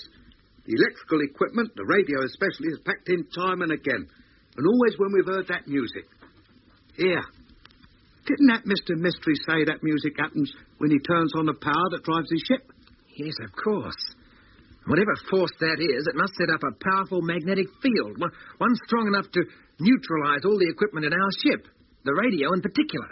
You mean that whenever the radio cut, it was because one of those ships was around, flying near us? Well, it's as likely an explanation as any. And the more ships there are, and the closer they come, the stronger the effect. Yes, that would account for the fact that nothing worked before taking off from the moon. Ships like this must have been all around us. What else could it have been? I'll bet the minute that music stops, the radios will work again. I don't know about that, but something's happening here. Eh? This darn fishbowl, it's beginning to glow. And what's the... Hey, there's something appearing on it. Yeah. It's a model. A model? What do you mean? It's like those things you see in glass cases in the Geological Museum. A relief map. Yeah, that's it. A relief map such as I've never seen before, with every tiny detail. But what's it a map of? Country not unlike that we just left. There's the river, yes, and the cultivated fields along its banks, and the forest, at least a part of it. Yeah. Do I look all right? Why shouldn't you? I don't look dizzy or anything. Not in the sense you mean. Why? Well, if it wasn't that I know it's impossible, I'll say that map, model or whatever it is moving. What? Eh? Yes, it is. At first I thought it must be my imagination. Look, you see that clump of trees? Uh-huh. Well, they weren't there a moment ago. Well, where did they come from? Well, where'd they go to? The trees on this side are disappearing. Yes. It's like they're going right through the glass, but nothing comes out. Good heavens, I know what that is. A three-dimensional televiewer. Eh? That's not a map at all. It's a reproduction of the country we're flying over. That's why it's moving. Well, it looks so solid, It Jeff. gives that illusion, certainly. But if we broke open the case, I doubt very much if there'd be anything to touch. Wow. What would the TV boys back home give for this? Yeah, but why have it in a glass bowl? Why not on a screen? Does it matter? This method is probably the best there is for a three-dimensional televiewer.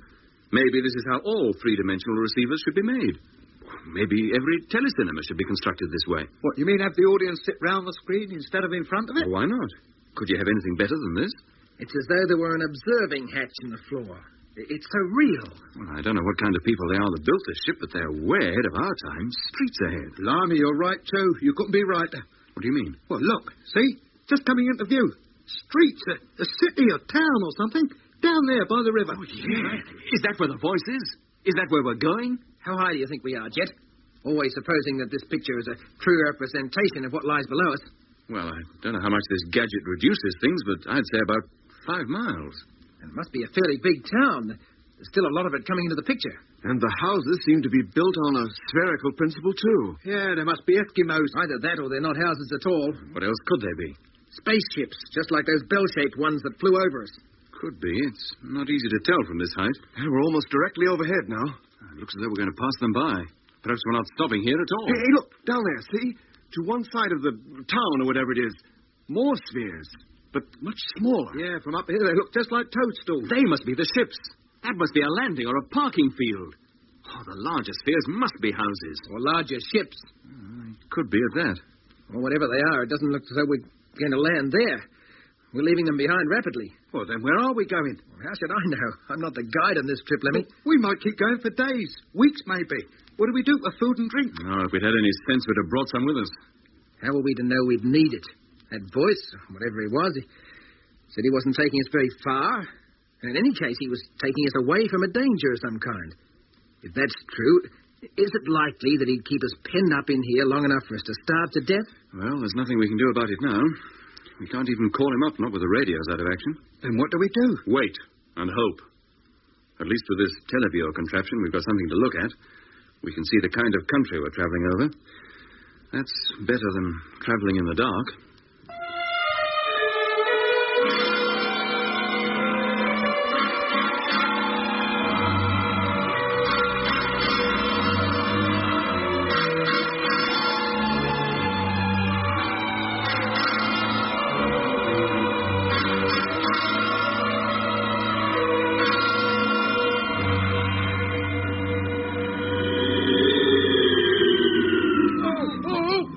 Turn it up. We're falling. We're going down. Oh, did it have to be in such a hurry about it? That sudden drop turned my stomach right over. If we continue to fall at this rate, we'll hit the ground with a heck of a crash. They've got no respect for their own property. Oh, hold on. What to? The walls are as smooth as glass. The base of the televiewer. Put your arms round it and bend your knees. Oh, don't have to. There can't be more than a few thousand feet to go. Oh, blimey. They slowed up kind of sudden, didn't they? Oh, I'll have no stomach left at all in a minute. We're going to make a gentle landing anyway.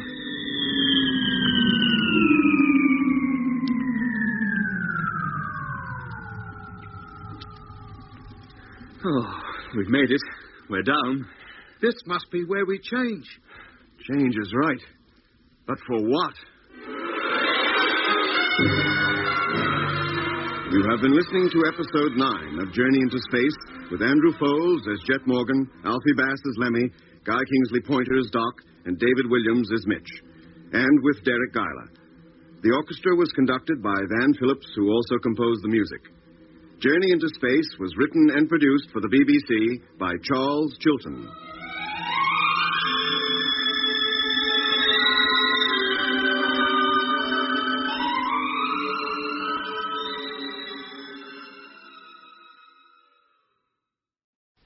Journey into Space. The BBC presents Jet Morgan in Operation Luna.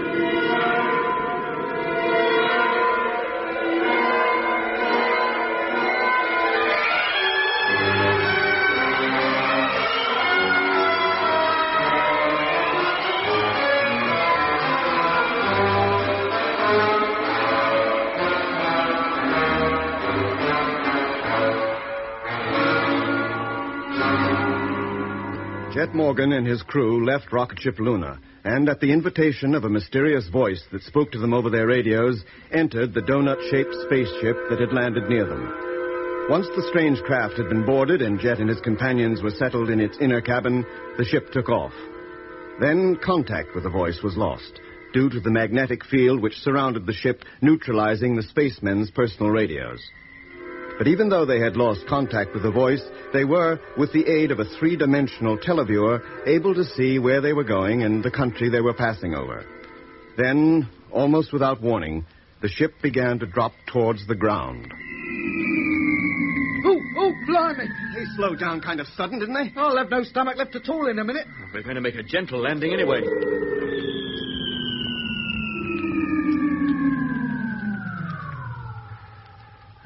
We've made it. We're down. This must be where we change. Change is right. But for what? We've got to get out first. Or should I say, get let out. I wonder where we are. Well, if we called up that Mr. Mystery, he might tell us. Now that music stopped, the radio should be working. Oh, why don't I keep my big mouth shut? It's the hatch. It's opening. Then come on, what are we waiting for? Let's get out of here. Wait a minute. Don't be in such a hurry. Eh? You can't get out until the outer cabin has been opened, too. Oh. We were trying to call you. I'm sorry. Your radios don't function while the power of our ship is in operation. We found that out for ourselves. Where are we? And what do you want us to do now? First, have a little patience. Now he's lecturing us, like we were kids. In a few moments, the main door of the ship will open, and you will be able to go outside. And then? Before you go, I'd like you to look at the televiewer. But it's not working anymore. It switched itself off when we landed. It's warming up.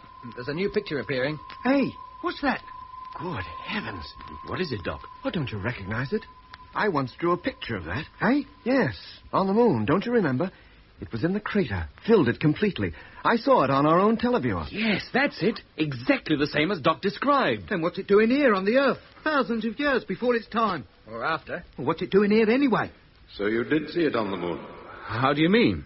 We thought you might have done. You mean you wanted Doc to see it? We didn't mind who saw it, so long as somebody did. Well, you weren't disappointed. And it frightened the living daylights out of us. Yes, because although Doc saw it on the televiewer, neither Jet nor I saw it outside. Of course not. It wasn't there. What? You merely saw a picture of it. Then it wasn't on the moon at all? No, not on the moon. Well, where was it? Where it is now. Not far from the very spot where you're standing. But what's the idea? Why show us pictures of those things anyhow? We were trying to contact you. Show you the things that are common to us. We were trying to make you understand what kind of beings we are. Trying to give you a glimpse of the objects that are common to our lives and existence. Oh, what's common about that thing? Couldn't you have contacted us in some other way? We tried many ways. First, we sent one of our reconnaissance craft to escort you and try to contact you by radio. Just as I am doing now. Well, there wasn't much point in that. Whenever your ships came anywhere near us, all our electrical equipment packed in. That we discovered, eventually. What other ways did you try? For a while, we concentrated only on you. Oh? Well, how? Once we got you away from your ship and your companions, we tried to transport you to where we were. But we failed. You eluded us. Transport me? In what way? In the way we always transport ourselves in space. Through time. You didn't exactly fail. I did move in time. I'll say he did. He disappeared for an hour or more. And during that period, time for me went backwards. I returned to my childhood. I know. At least we know you went somewhere. But not in the direction we intended to take you. You just disappeared. Blimey, you want to be more careful in future then, mate. How did you do it? Do what? Disappear like that. It was very clever. But I didn't do it. Not consciously. You didn't? No. Then you're not so clever as we thought. Anything that happened to me, well, to any of us up there on the moon, was your doing. It must have been. We were giving the credit to you. That's why we've been so interested in you. We thought you had secrets we might learn and use to our advantage. We've been thinking exactly the same thing about you. But you do have things we wish to know about. Your ships and the power that drives them. Your apparent ability to travel through time. Those things are mere theories where we come from in the 20th century. You cannot travel through time? No. Well, not wittingly. We haven't the least idea how we got where we are now. All we do know is that your ships and you had something to do with it. Then how do you travel from one part of the universe to another? Well, we don't. We never have. The furthest we ever got was from the Earth to the Moon, and we got back again, but with disastrous results. We don't belong here. This is not our world. It's not ours, either. Then what are you doing here? Thousands of years ago, we began to colonize the Earth. Colonize it? Yes, but we don't belong here. We don't belong anywhere. How do you mean? Our own planet is dead. Gone. Which planet? The one which gave us birth. Where we developed and progressed. But now we can never return to it. Why not? I told you. It is gone. Dead. Then what killed it? Its sun blew up. Eh? Once it was a star like your sun, with planets, life-giving planets, revolving round it. And then it began to expand, became a giant red star of such colossal size that it extended far beyond the orbits of the planets that revolved round it and consumed them. Our home was roasted out of existence. Well, how did you get away? Long before our world began to be threatened by our own sun, we had learned how to travel through space, but only to planets within our own system. When the danger of destruction grew nearer, we were compelled to find a means of escaping from our own planetary system altogether. It was then that we learned to travel through time. But why didn't you travel backwards, back to the time before your sun began to expand? We did. Didn't that solve your problem? How would you like to live yesterday all over again? Do exactly the same things in exactly the same way, and be denied the knowledge and experience that the future alone has to offer? Yes. Yes, it could get very dull. We soon learned that the only way was forward, not back. So forward we went, across the universe, looking for a new planet, a home, a place to live, a pleasant, hospitable place, with a young sun and all the elements necessary to life. And you found it? Yes. Here. The Earth. When we arrived here, life was in its early stages, but it had been firmly established. This was the most beautiful, the most hospitable planet we had ever discovered. Warm. Friendly. So you settled here? Yes. And how'd you like it? At first, very much. But now the time has come for us to leave. To wander through the universe hoping to find another planet like Earth. But one that doesn't contain the threat of total destruction, as this does. What, you mean our sun's expanding? It's going to blow up? No. The thing that exists on the Earth now, that is about to drive us away, wasn't here when we first came. What is it? It must be very powerful to drive you away. It is very powerful. Something we cannot understand.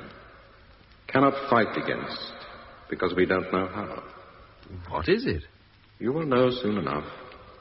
Right now it's time for you to come outside. And meet us. Or what is left of us. Aye.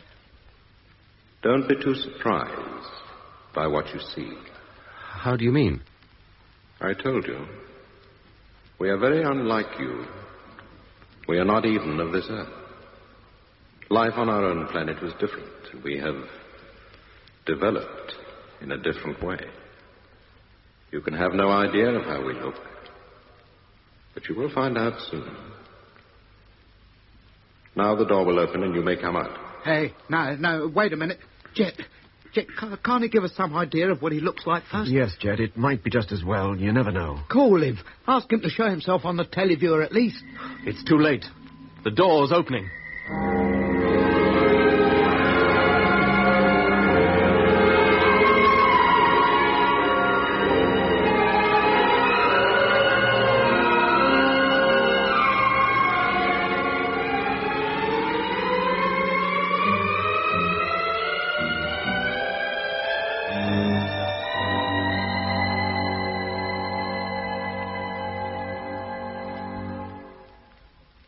Hello? Hello?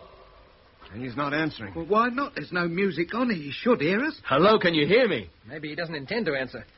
He's probably afraid the sight of him will horrify us so much we won't want to go out. We want to go back. Well, he said we could if we wanted to. We don't have to do anything we're not happy about. But he can't want us to go back, or why should he bring us here in the first place? Yeah, that's what's bothering me. For all we know, the minute we step outside, we'll be pounced on and locked up in a cage. Why in a cage? Well, because we're different from him. We interest him. Yeah. I expect his local zoo could make a lot of money with us shut up in it, like a lot of apes. Can't you see 'em gathering round us and poking us with sticks? Lemmy, we don't even know if they realize what a zoo is, least of all money. Well, all right. As scientific specimens, then. What would our scientists do if they found some kind of animal they'd never seen before? Hey, completely different. They wouldn't give it a banana and send it home, would they? They'd have it all nicely locked up in no time, and it wouldn't matter what the animal felt about it. Yeah, there's something in that, too. Well, we could at least go as far as the door, then see if we fancy going any further. And if we don't, how are we going to take off again and get back to where we came from? Yeah, Doc's right. Whatever we do, we're at the mercy of the voice and his kind. We can't sit here forever, so we might as well go out. All right. We'll go as far as the main door for a start. Right, up you go, Jet. Come on then, Lemmy. Don't hang behind. Oh, I'm coming. No need to get at me. Now, let's see what we can see from the main door. Land sakes, what's that? It must be a city of some kind. The city of domes. Every one of them exactly like the dome I saw on the moon. Exactly. How can they tell one from the other? They must be houses of some kind. Yes. And it's as if the main part of them is built underground, and only the roofs, the domes, are above. Maybe they live underground, like rabbits. Can you see any sign of life, any movement? No, the place seems deserted, completely deserted. Yeah, probably keeping out of sight, waiting to grab us when it's too late for us to get back in the ship. If they were going to be violent, they could come into the ship and do it. Oh, well, yes. Well, I suppose they could. Well, come on. Let's get down to ground level at least. Oh, if only we had a gun or something, I'd feel a lot better. Why didn't we bring one with us? Maybe you don't need guns to explore a lifeless world. This ain't no lifeless world. No, but the moon is, and it was the moon we set out for. Well, I feel much better with a gun in my hand, just the same. All down now? Yes, Jet. Now keep close together. We'll go over that town or whatever it is. See just what those domes are.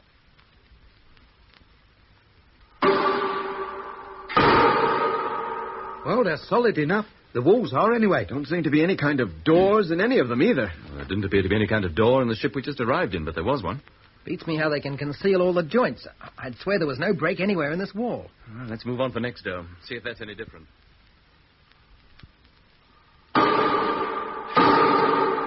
No, just the same.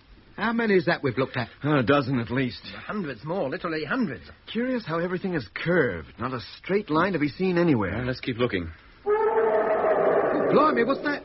Over there. See it? An animal. It must be Old Man Mystery. Stand still. Don't move. No, I don't think it can be him, Lemmy. It's a cat-like creature, but large, very large. Well, let's hope he's had his dinner. Stand still, Lemmy. Don't move. He seems very curious about us. He's not coming any closer. He's just staring at us. Yeah, probably wondering which one of us looks the fattest. Oh, blimey.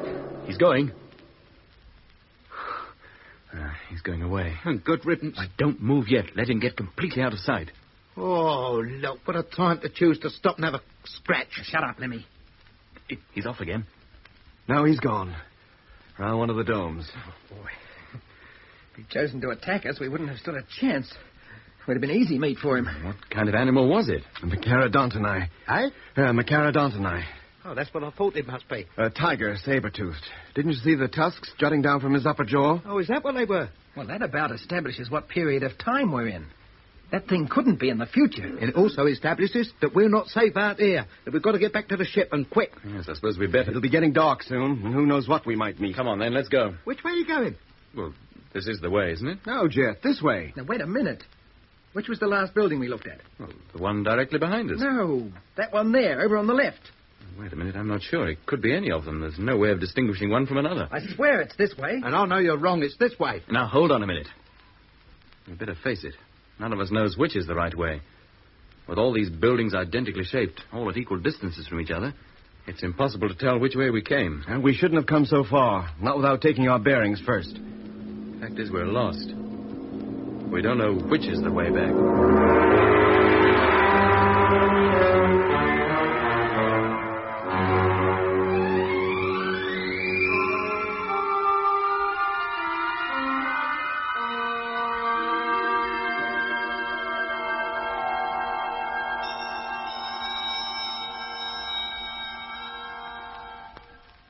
I don't think we're getting anywhere near the outskirts of this place.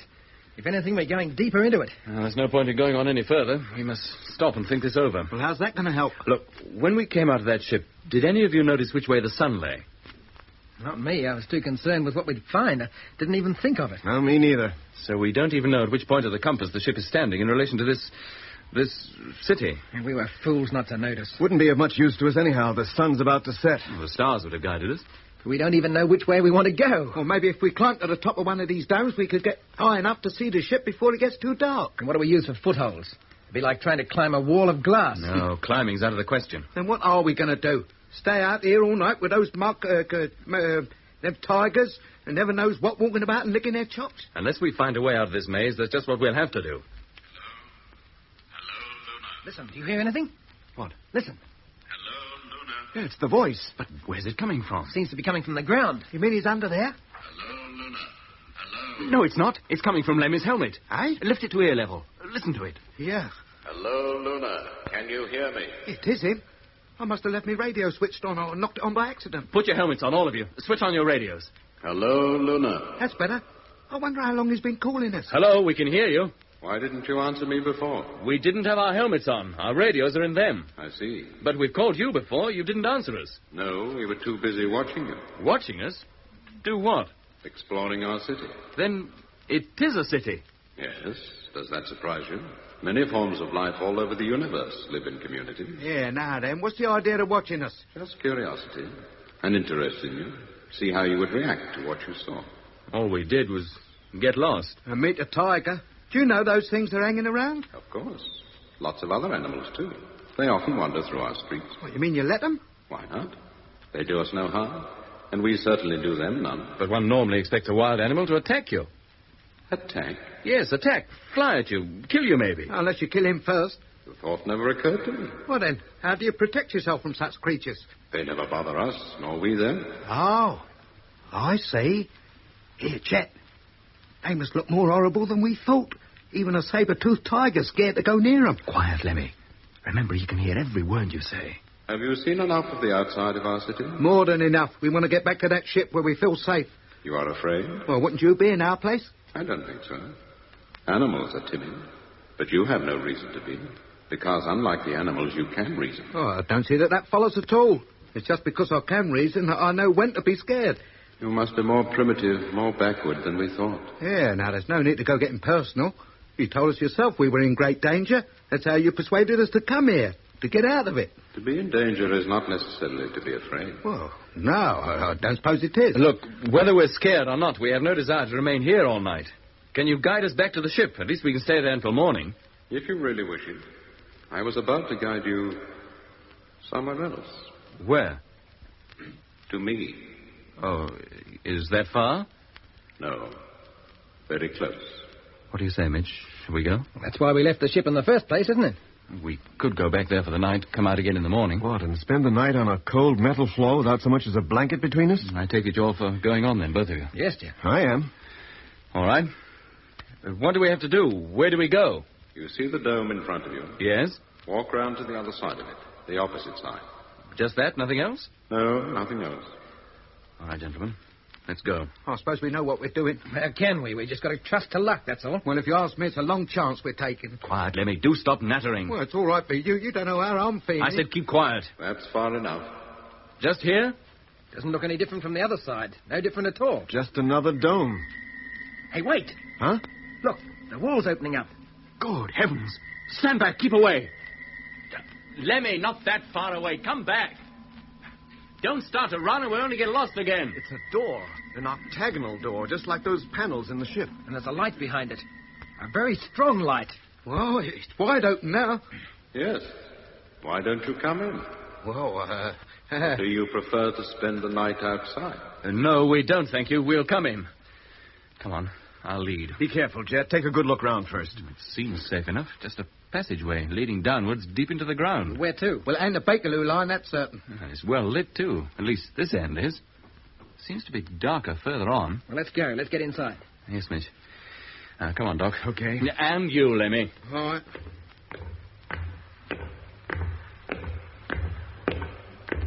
Well, nothing's happened to us so far. Hey, listen. Well, what is it, Lenny? Can't you hear? What? Nothing. Quiet, isn't it? Come on, let's get going.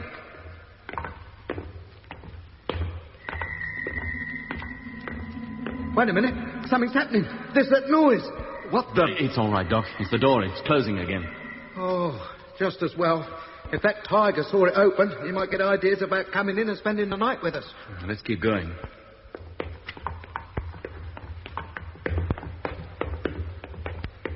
How long is this tunnel, I wonder? What's at the end of it? We'll find out soon enough. Don't be in too much of a hurry. Say, you notice anything? What? The dark part of this passage seems to keep the same distance from us. We don't get any closer to it. Now you mention it, Mitch, we don't. How can you account for that? Did you notice anything else? What's that, Lenny? The part we've left behind us is all dark, too. There's no sign of the wall we came through. What is going on? Shall we turn back? I don't know. Yeah, let's turn back. I don't like this. It's uncanny. No, look, you wait here. I'll turn back. What, into the darkness? Doc, you keep me in sight, and Mitch, you watch the other way. See if anything peculiar happens in that direction. Right. Okay. Here I go. Take your time, Jet. I will. You just keep your eye on me. Can you still see me? Yep. You don't sound too sure. Hey, I can see the door now. Can you see us? Yes, but there seems to be a patch of darkness between you and me. I thought there would be. Eh?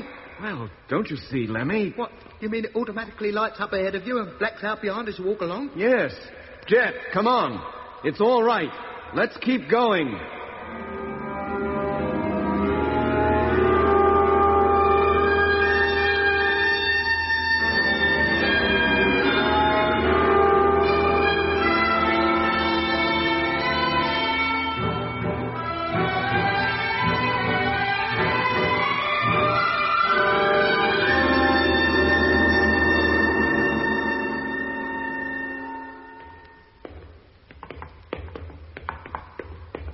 I don't think we're ever going to come to the end of this tunnel. Well, there must be an end to it somewhere. It doesn't follow.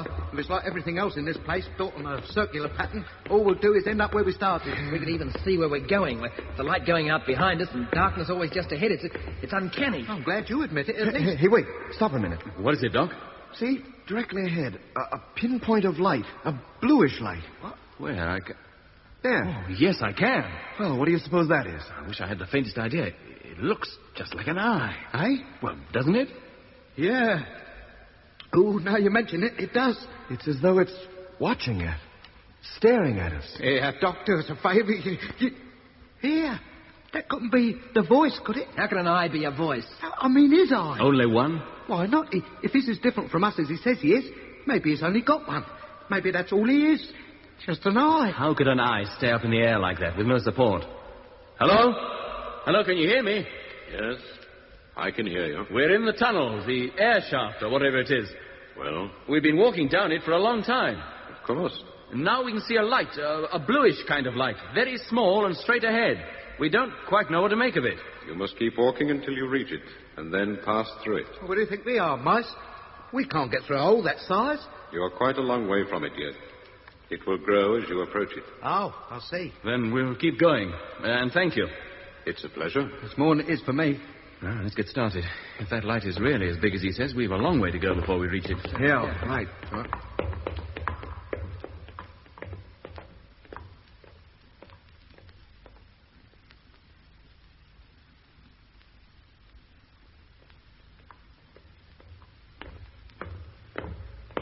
Door, an opening anyway. Circular, of course. But what is it that lies on the other side? And who's going to take first look? Well, that door's big enough for all of us to take first look together. Yes, Jack.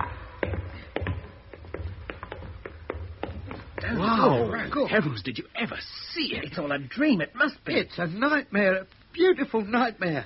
And it is daylight. How can it be daylight underground at night? And where's the sun? There's no sun, I grant you, but the sky's... Oh, it's not the sky. It's a roof. An enormous spherical roof. Oh, this whole thing is artificial. But it looks so real. Like a genuine fertile plain viewed from the top of a high cliff. Look at those trees and things down there.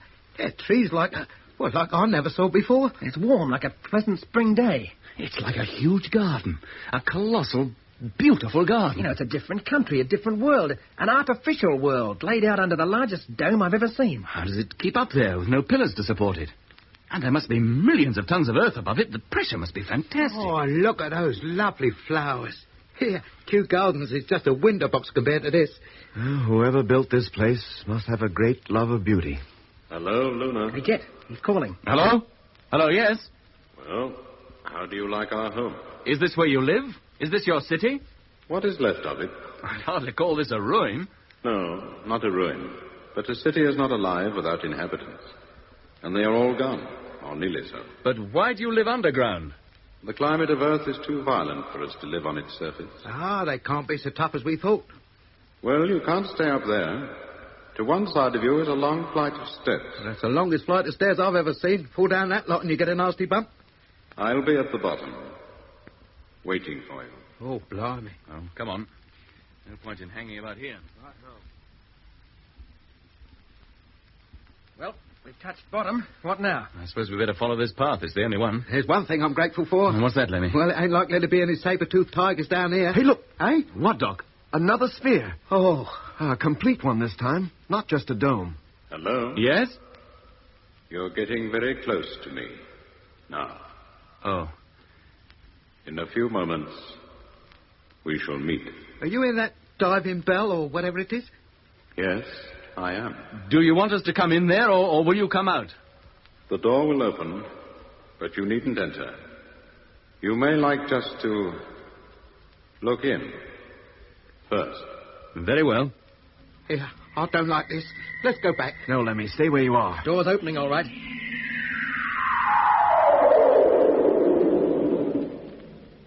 Can you see anybody? Anything in there? Harry, it's rather dark. Yes, I can. There, see? Oh, no! Oh, Lance! Oh, blimey! Oh, no! No, he can't be! Let me get out of here! Larry, come back! Come back!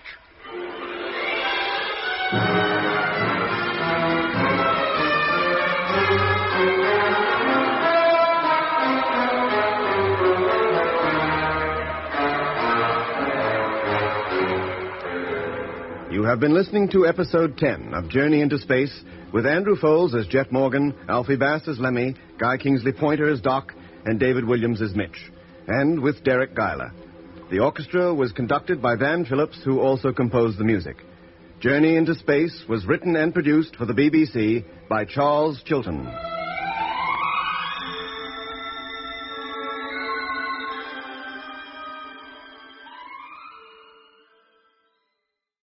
Journey into Space.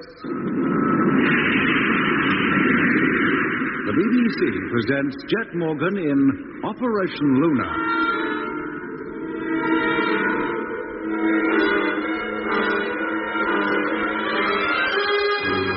Jet Morgan and the crew of rocket ship Luna, stranded on the Earth thousands of years before the time they left it, were persuaded by a voice that spoke to them over their personal radios to enter one of the circular spacecraft that they'd seen many times since they'd set out for the moon. They were taken to a city of domes, and then again at the invitation of the strange voice, they entered a door in one of the domes, a door which opened up into a tunnel leading deep into the Earth. Finally, they came upon a great open space full of strange plants and lit by artificial daylight. Once again, the voice was heard, and Jet and his crew were invited to descend the long flight of steps from which they'd viewed the immense underground world and meet the voice in person. Well, we've touched bottom. What now? I suppose we better follow this path. It's the only one. Well, there's one thing I'm grateful for. What's that, Lemmy? It ain't likely there'd be any saber-toothed tigers down here. Hey, look, directly ahead. Oh, no! Another sphere. Oh. A complete one this time, not just a dome. Hello? Yes? You're getting very close to me now. Oh. In a few moments, we shall meet. Are you in that diving bell or whatever it is? Yes, I am. Do you want us to come in there, or will you come out? The door will open, but you needn't enter. You may just like to look in first. Very well. Yeah, I don't like this. Let's go back. No, Lemmy, stay where you are. Well, it's open. Can you see anything in there? Yeah, it's rather dark. Yes, I can. There, see? What? Oh, no! Oh, man, Blimey! Oh, no!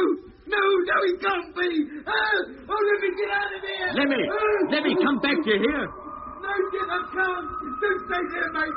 Come on before something terrible happens to all of us. Doc, Mitch, wait here. Where are you going? To bring Lemmy back. Right. The door's shut again. You must have seen how the sight of him affected us. Yeah, it was kind of a shock. Quite unlike anything I expected. Me too, Doc. Even though I caught no more than a glimpse of him. It was like a... Well, An armadillo? Yes, I suppose you could describe it as that. An armadillo that stood up on its hind legs. And it had a blue and red face like those monkeys. What are they called, Doc? Oh, mandrills, you mean? Yeah. It was the bright colours that gave me the biggest shock. I expected somebody rather like ourselves.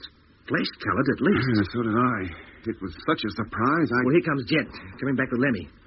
Lemmy seems to have had quite a fright. What happened? Did the door shut again? Yeah, almost immediately. It was as though he didn't want to shock us, like he wished to hide himself from us as quickly as possible. Oh, Jet, let's get away from here. No, Lemmy. We mustn't let him see we're afraid. Well, I'm not afraid, not anymore.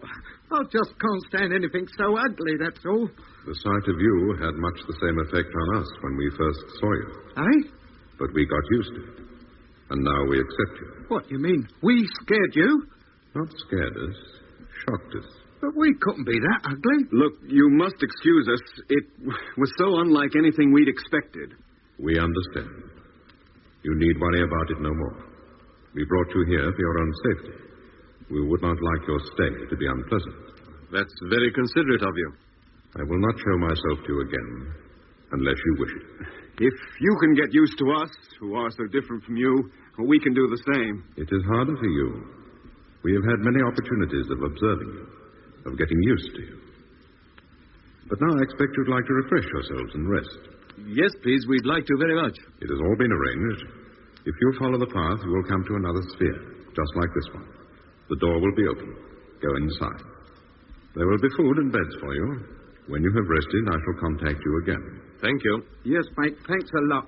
And I'm sorry I've kicked up all that fuss.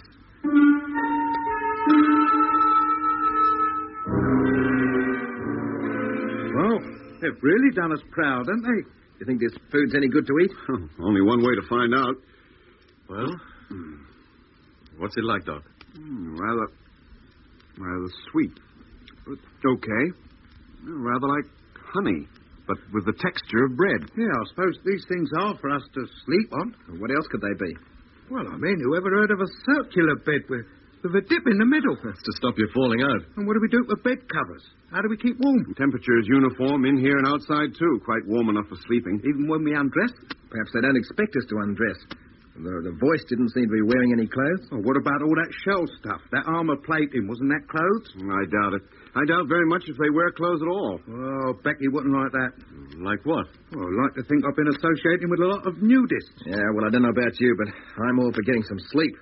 Bedclothes or no. How's it feel, Mitch? Hey, Mitch. Good night. He's asleep already. Eh? Well, isn't he? Yeah. I suppose it is just sleep. I suppose that couch couldn't be some kind of trap. How could it be? Well, why not? You lie on it and whoops, you're off. Lost to the world. And then when all four of us are laid out, in come them gremlins or whatever they are, and we've had it. Hey, Mitch. Mitch. Huh? What's the matter? Oh, you're all right. Yeah, why shouldn't I be? Well, we thought that... Yeah, he's asleep again. It's like them beds make you sleep whether you want to or not. But he woke very easily. He woke as soon as I touched him. No, I don't think there's anything to worry about, Jet. If anything bad was going to happen to us, it could have happened by now. No, it seems the whole makeup of these people is based on gentleness and kindness. How can we come to any harm? But how can anybody so ugly be so kind and considerate? Well, for the same reason that anything so beautiful as a cat can be so cruel. Yeah, that makes a kind of sense, Doc. Sleeping makes sense. I'm going to be sensible like Mitch. Any objection to my taking this bed? No. Take whichever one you like, Jet. Oh, I shall sleep peacefully, I know that. For the first time since we landed here. Maybe you'd better turn in as well, both of you. What, you mean nobody sits up and keeps watch? Oh, I'm sure there's no need, Lemmy. I feel as safe here as I would in my own bed. Oh. And you feel the same, Jet? Jet? Obviously he does. Well, good night, Lemmy. What do you mean, good night? It's broad daylight out there. I expect it always is. But it won't stop me from... I'll stop you from what, Doc? Doc, I'm talking to you. Oh, well, there's no point in me sitting up and talking to myself. Feels good and all. Nice and warm. And, it's just like...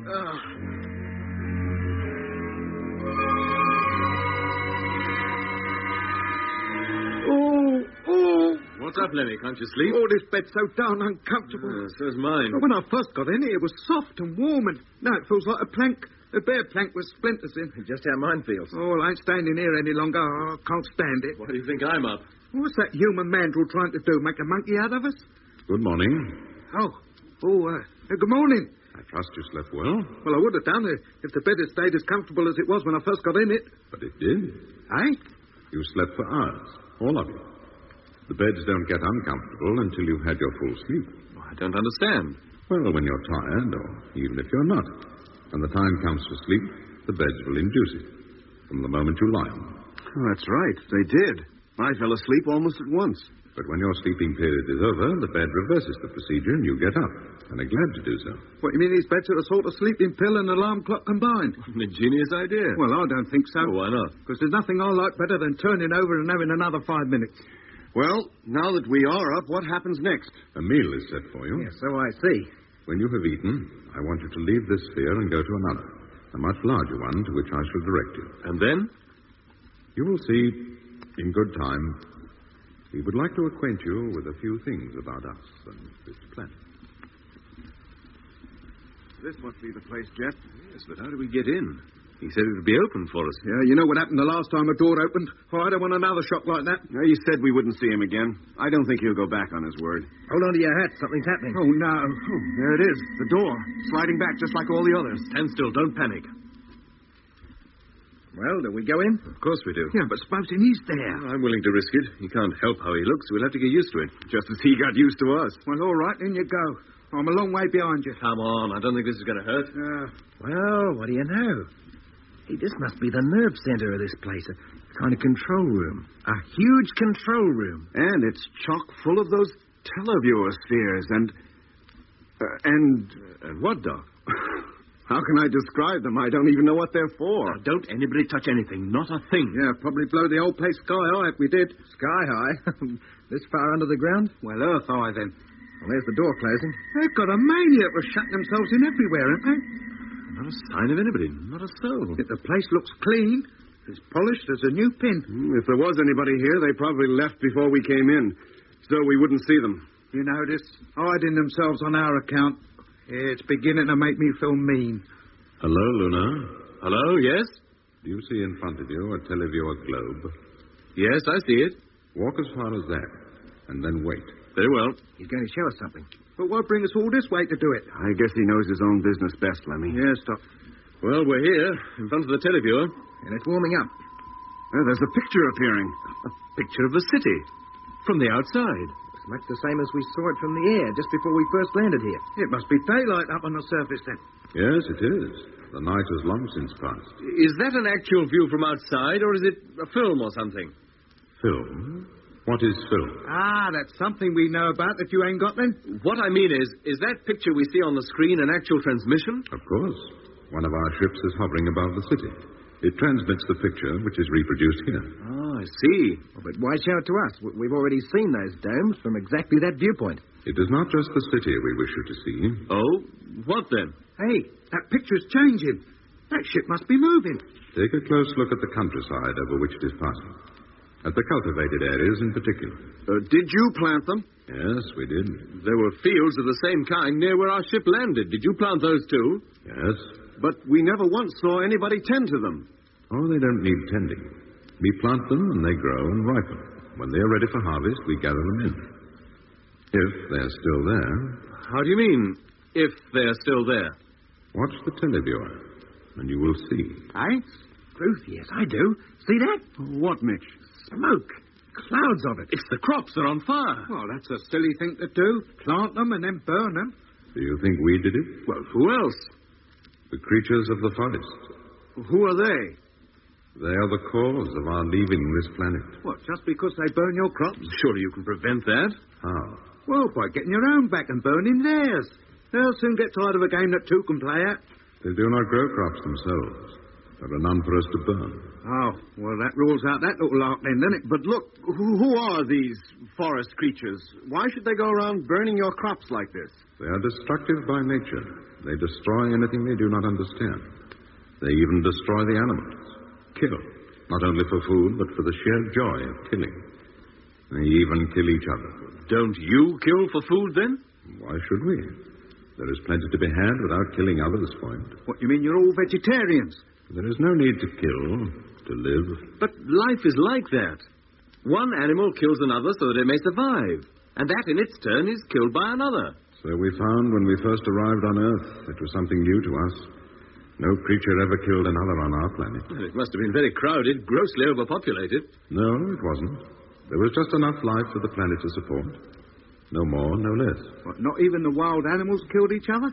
There were no wild animals. Blimey, you must have found a big change when you landed here, then. These forest creatures who are burning your crops, how long have they been carrying on like this? For many hundreds of years. When we first arrived here, thousands of years ago, there were only a few of them. But they have steadily multiplied, and now have emerged as creatures with intelligence. They live in communities and have learned to make fire. They seem to live only to destroy us and all that belongs to or is associated with us. And in between times, they destroy each other. Well, they sound a very friendly lot, I must say. Well, if they are out to destroy you, why don't you do the same to them? Kill them, do you mean? Yes. With the means you have, it shouldn't be difficult. We can do many things, but we cannot harm any living creature. What, nobody? Nobody. Well, that's nice to know. So rather than fight back, you're willing to leave this city and all that it contains? The way of life on Earth is not our way. We have no choice but to find a new place to live. And where are you off to? To another planet within this solar system. Not so hospitable as Earth, but it will do. Which planet? It occupies a position between the Earth and the Sun. It is the Earth's neighbor. You must mean Venus.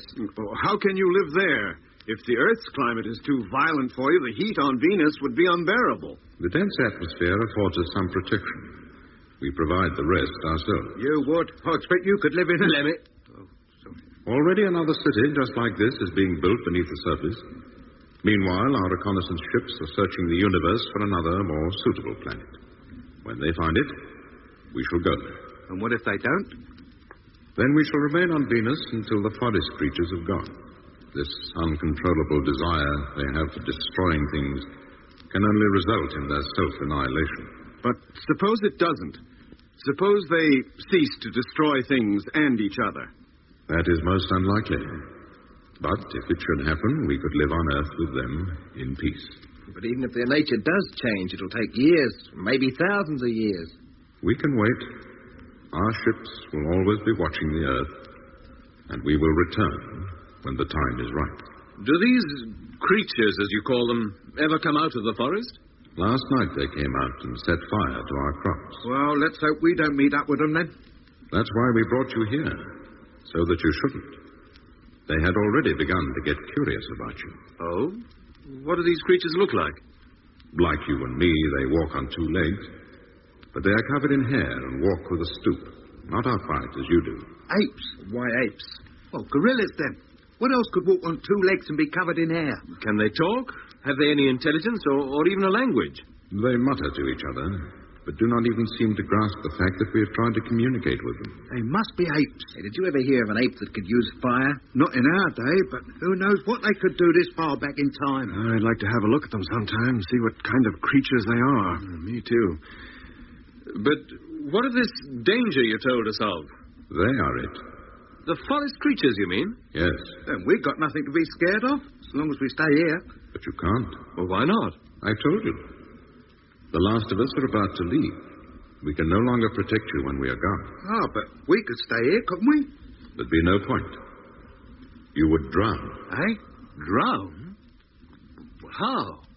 When we first arrived on Earth, the great ice cap reached to about where this city is situated. Well, what's that got to do with our being drowned? Quietly, me. Give him a chance to explain. But slowly the ice has been receding. As it does so, it melts, and great quantities of water are released to fill up the seas and low-lying land.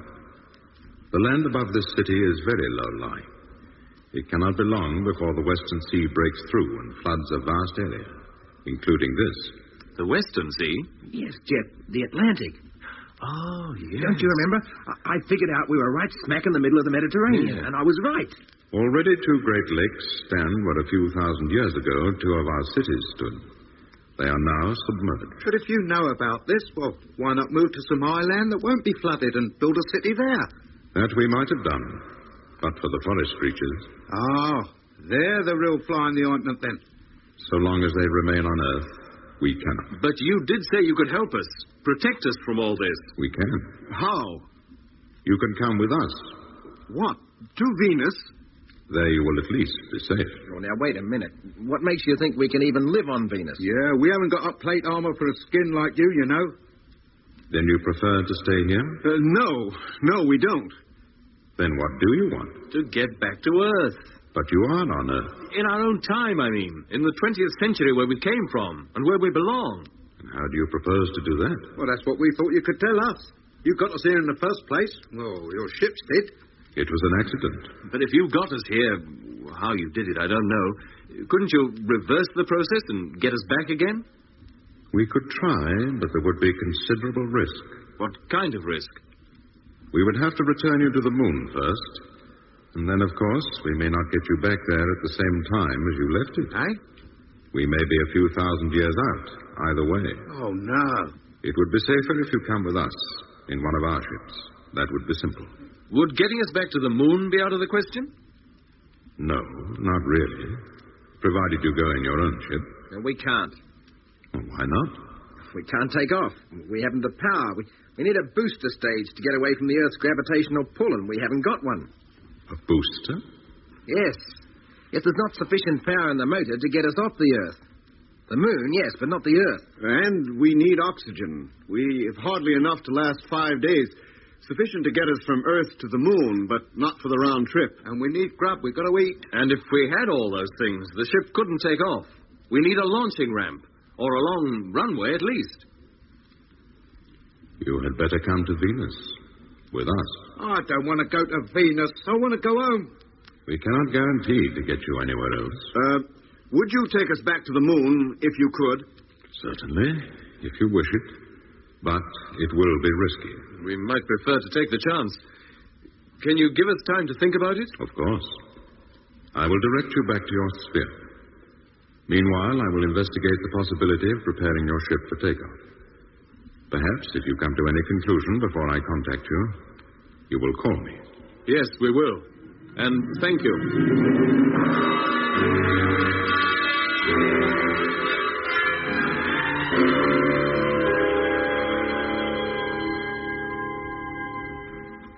It's all agreed, then. We take the chance. Yeah, Roger. Sure, but look, suppose we do get to the moon and we land in a new period of time, different from this and the one we left. Well? Well, the time travelers will still be around, won't they? So we could go to Venus then, I suppose, if we wanted to. I think we'd have to. We couldn't live on the moon, that's for sure. Well, let's hope it doesn't come to that. I suppose we'll have enough fuel to get off again and back to Earth? Well, that remains to be seen. Depends on how much we use up taking off from here. Well, I suppose we'd better call up his nibs and tell him what we've decided. Yes, Jed, I think we had. Hello? Hello, can you hear me? Yes, I can. We've made up our minds about what we want to do. Very well. If you care to go up to the surface again, one of our ships will be waiting to take you back. But we haven't told you what our decision is yet. There is no need. It was a foregone conclusion. Oh. Well, how do we get up to the surface? Leave your radios on. I will direct you. How about the ship that is to take us back? Where will we find that? I will lead you there also.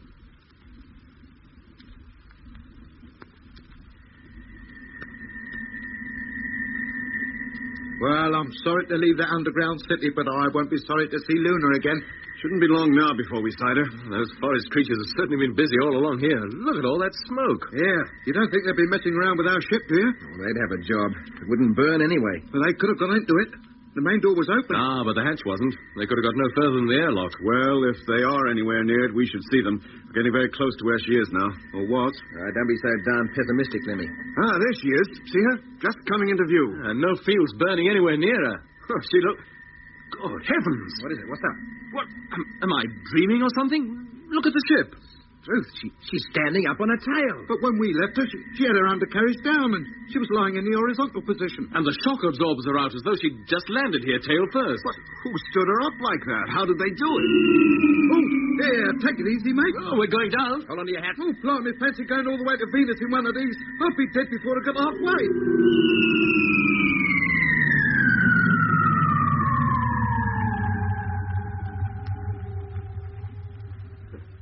They certainly don't waste any time, do they? At least they might give us some kind of warning first. You'll never mind about that. Let's get out here and see who's been messing about with Luna. Well, how can we? The doors are still shut. Oh, no, they're not. Up you go, Mitch. And you, Doc. You bet.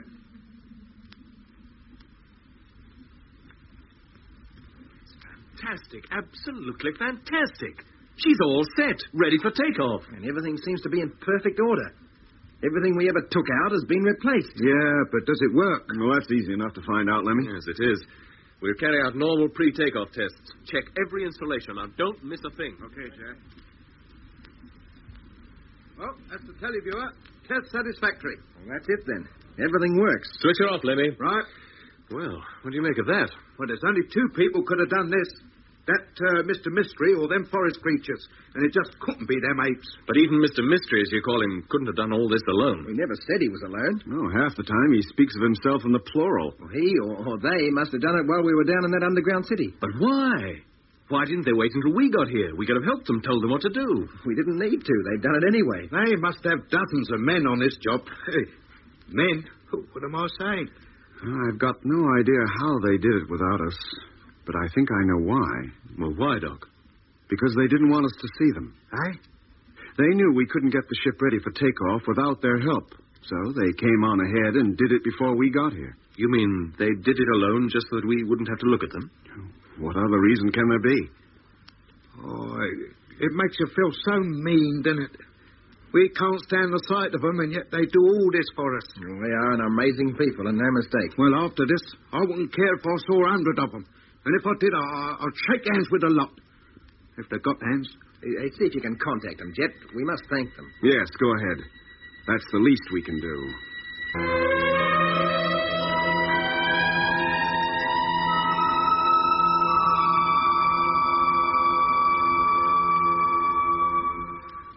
All right, gentlemen. Takeoff time is less than 30 minutes away. There they go again. They must be blowing that city of theirs to pieces. But if the sea is going to submerge it anyway, why should they bother? Search me. I suppose they will come for us. Why shouldn't they? I don't know. Now, you all know the procedure. We take off at noon. By then, the time traveler ships will be hovering above us. Now, once we've left the ground and have broken through the atmosphere, we leave everything to them. Right. All right. Close the hatch and exhaust the airlock. Hatch closing. Airlock, exhaust. Lemmy, switch on the televiewer. Televiewer, on. Rotator, Lemmy. Let's have one last look round. And then start scanning the sky for those ships. All right, rotating. This is one place I won't be sorry to see the back of. Thank goodness we don't have to fish in that river anymore. Hey, look. What is it, Lemmy? Smoke. There wasn't any that close when we were outside just now, was there? Is it the crops or the smoke from the city being blown up? No, it's too near for that. Then them apes or whatever they are, they must be pretty close. Closer than they've ever been before. Keep her turning, Lemmy. See if we can see any more. Right, Jet. Hey, wait, let me hold it. Blimey. Who are they? It ain't his nips, is it? With all his chinas. No, these are quite different. And who the blazes are they? There's dozens of them. Hundreds of them. And all heading towards the ship. It must be the forest creatures. The apes. Yeah. What do we do now? Apes? They're not apes. They look like apes to me. No, Lemmy. They're men. Eh? Primitive men. Prehistoric men. Our ancestors. Our own kind.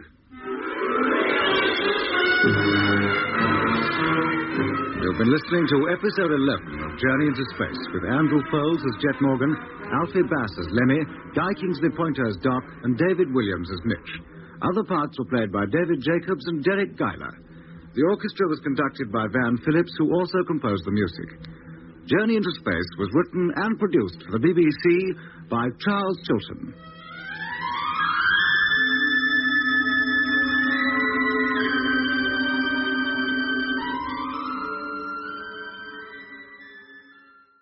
Journey into Space. The BBC presents Jet Morgan in Operation Luna. Jet Morgan and the crew of rocket ship Luna stranded on the Earth some 20,000 years before they left it. They made contact with the time travelers, creatures from another part of the universe who many thousands of years ago began to colonize the Earth. But the time travelers are being driven away from the planet by the forest dwellers who, over the centuries, have gradually developed into creatures with intelligence and an apparently insatiable desire to destroy. The time travelers promise to help Jet and his crew get back to the moon and, it's hoped, the 20th century. So, final preparations for the takeoff were made. Rotate the camera, Lemmy. Let's have one last look round, and then start scanning the sky for those ships. Ships? Right. Rotating. This is the one place I won't be sorry to see the back of. Ah, thank goodness we don't have to fish in that river anymore. Hey, look. What is it, Lemmy? Smoke. There wasn't any that close when we were outside just now, was there? Is it the crops or the smoke from the city being blown up? No, it's too near for that. Then them apes, or whatever they are, must be pretty close. Closer than they've ever been before. Keep her turning, Lemmy. See if we can see any more. Yes, Jack. Hey, wait, Lemmy, hold it. Blimey. Who are they? It ain't his nips, is it, with all his chinas? No, these are quite different. Then who the blazes are they? There's dozens of them, hundreds of them. And all heading towards the ship. They must be the forest creatures. The apes? Well, what do we do now? Apes. They're not apes. They look like apes to me. No, Lemmy. They're men. Eh? Prehistoric men. Primitive men. Our ancestors. Our own kind. Oh, blimey. Doc's right. They are men. And women. They've even got kids with them. And they're all carrying weapons. Even the women are. Did you ever see anything like it? A spear in one hand and a nipper tucked under the other arm. It don't look as if this lot's got any problems about the inequality of women.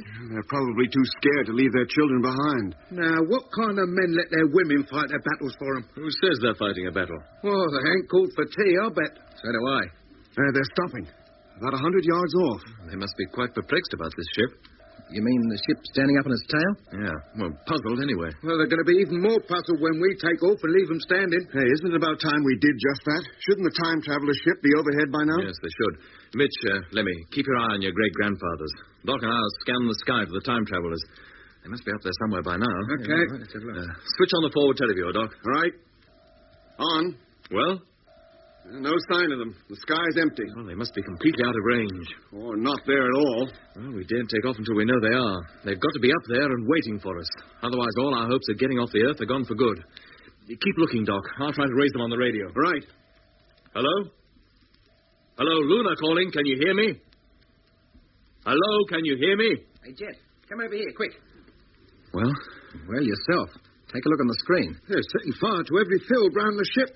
It looks as though they intend to smoke us out. Fire from those fields couldn't reach us. Well, unless it sets fire to the wild grass. It could work its way over to the ship then. The wind's in the right direction. And what if it does, Mitch? Can it hurt us? Well, I don't know. It can't hurt the ship itself, but it can't do us any good either. Any danger of the fuel exploding? Well, if the ship gets hot enough, yes. Well, can there be all that heat in a grass fire? Wouldn't reach up here, but the motor's exhaust nozzle is right close to the ground. Well, no fire is likely to reach us for some time, anyway. Yeah, and by then we'll be away. Gone. I'm not so sure about that. Eh?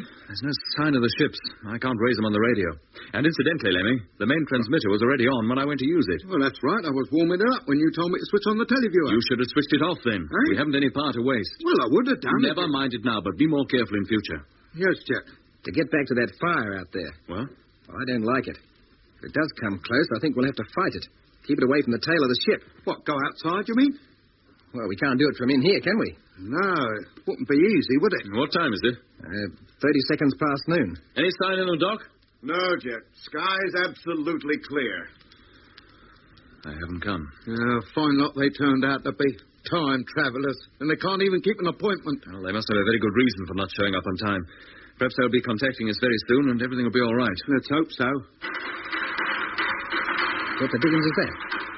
Sounds like a shout of stones. It's the ape men. What? While we've been talking, they've crept up on us. They're attacking us. Yes, look at the televiewer. They're all around us, throwing their spears at us. Retract the camera, Lemmy, before it gets damaged. Right. Now we can't even see what they're doing. Well, we can hear them. They must be dim if they think they can damage our ship with those toothpicks. Yeah, maybe they think we're the time travelers. Possibly. They certainly can't have any idea that we are who we are. No, they couldn't, could they? But if they saw us, they'd know we weren't the time travelers, and perhaps they wouldn't be so unfriendly. Why don't you step outside and see? No, thanks. Nobody's going outside while they're out there. And what if they're out there for days, and the time travelers don't turn up to take us off? Then we'll have to stay in here until they've gone. What about air? We can't afford to use up our oxygen supply. We need it for later. We'll open up the airlock and keep the main door open. What, and let them gorillas in? It's too high for them to reach without a ladder. Well, they can get one, can't they? Oh, I doubt if they got around to making such things yet. Oh. We'll give the time travelers a few minutes more. Everything depends on them. That's putting it mildly. And if they still don't turn up? I hate to think.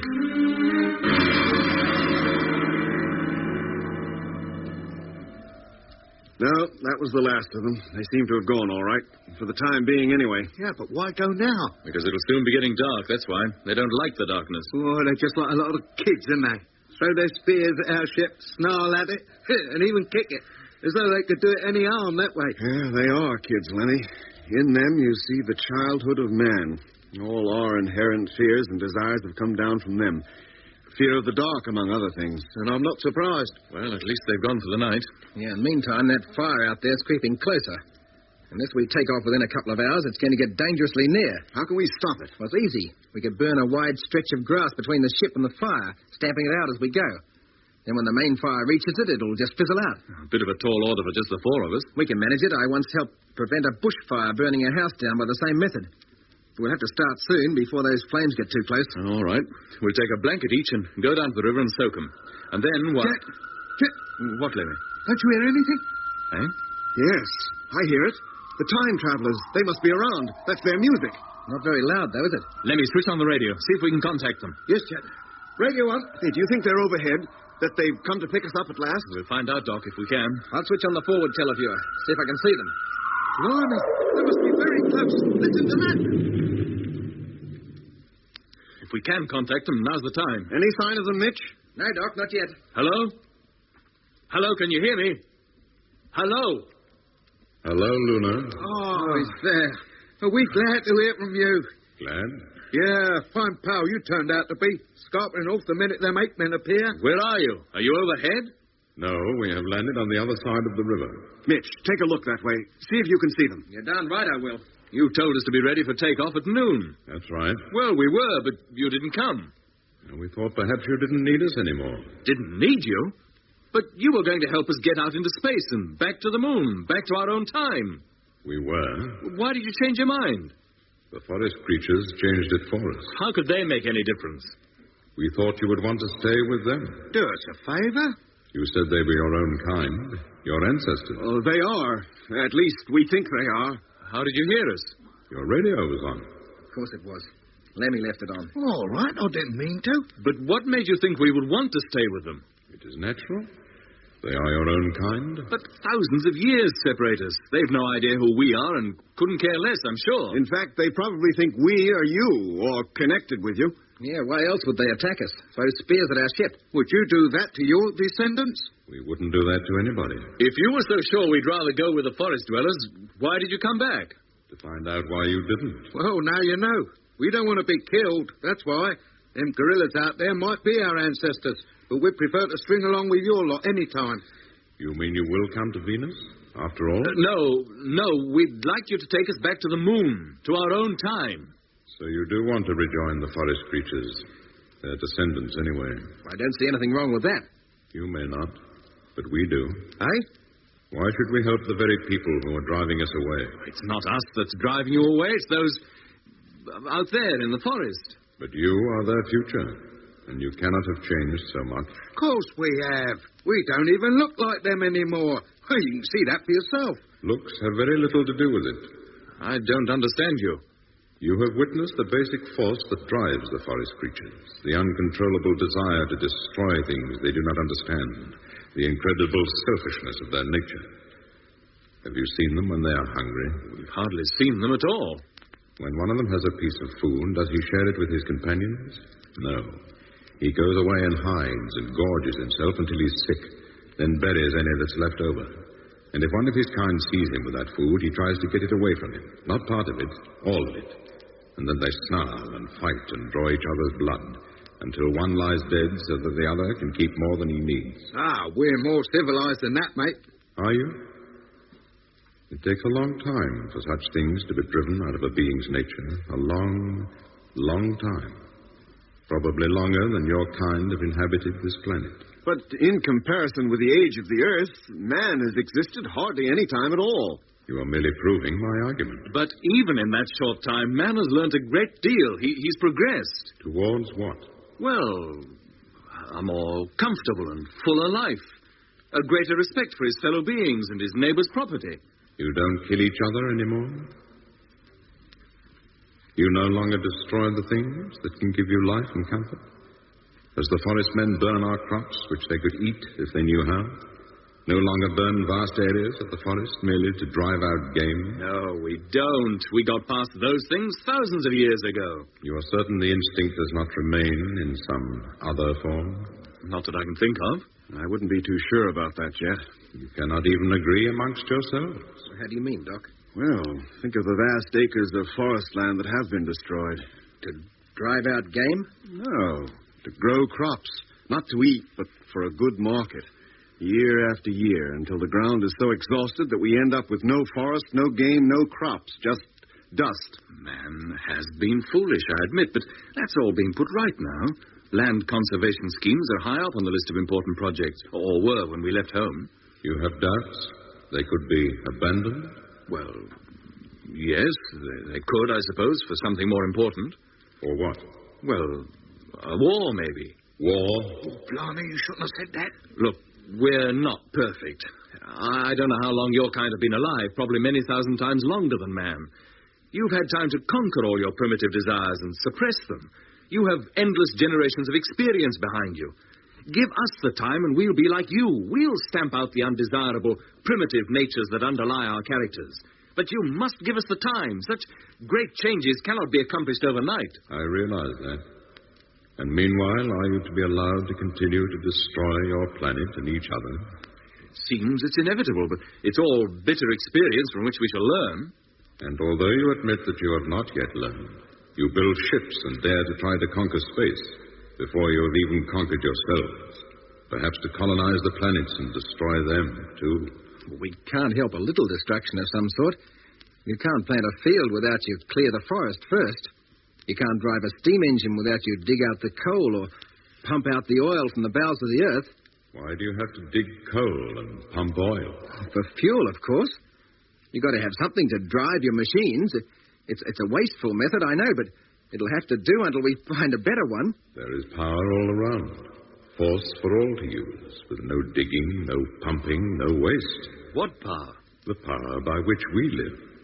Enough energy reaches the earth from the sun in one day to drive all our ships and power plants for 100 years. Well, we haven't learned to harness that power yet. We hardly know what it is.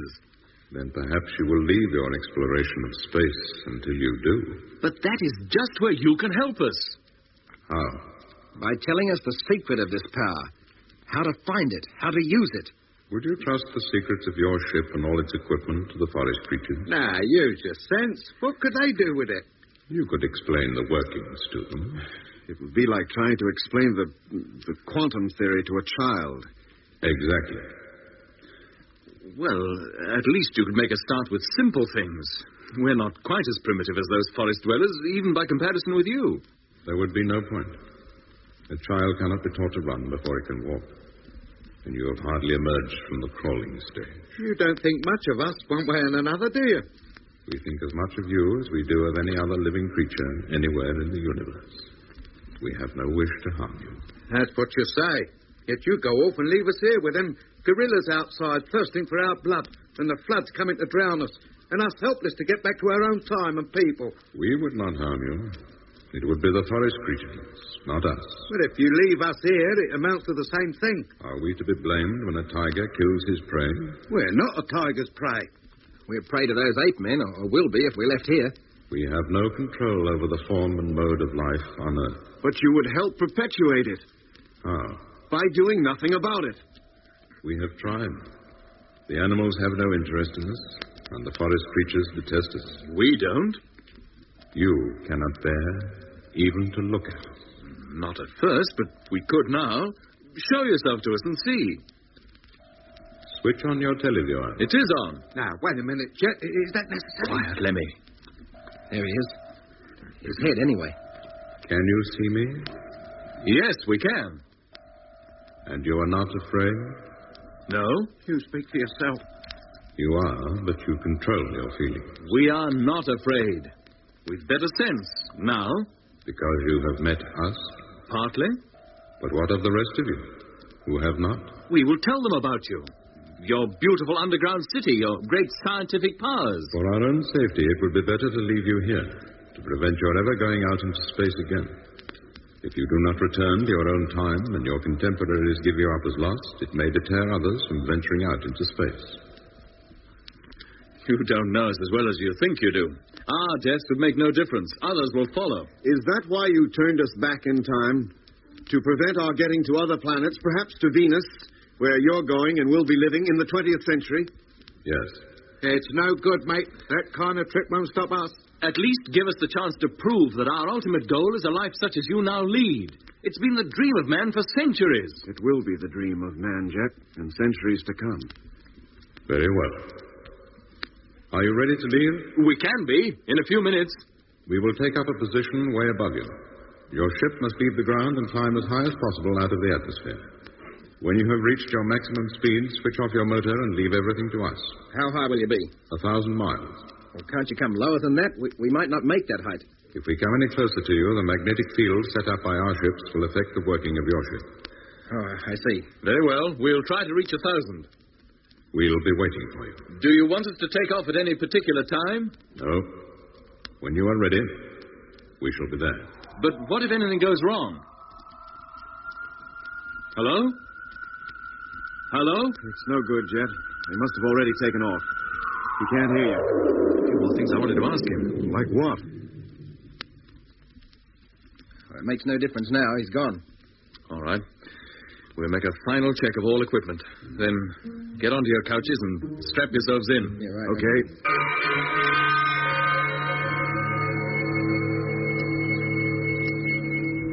Radar okay. Ready for takeoff. Automatic oxygen supply okay. Ready for takeoff. Radio, televiewer, and radar. Test satisfactory. Ready for takeoff. Well, that's it. Good. Let me know when your straps are set. All ready, Jet. Ready? Meet Joe. Position control panels. Control panels. Contact.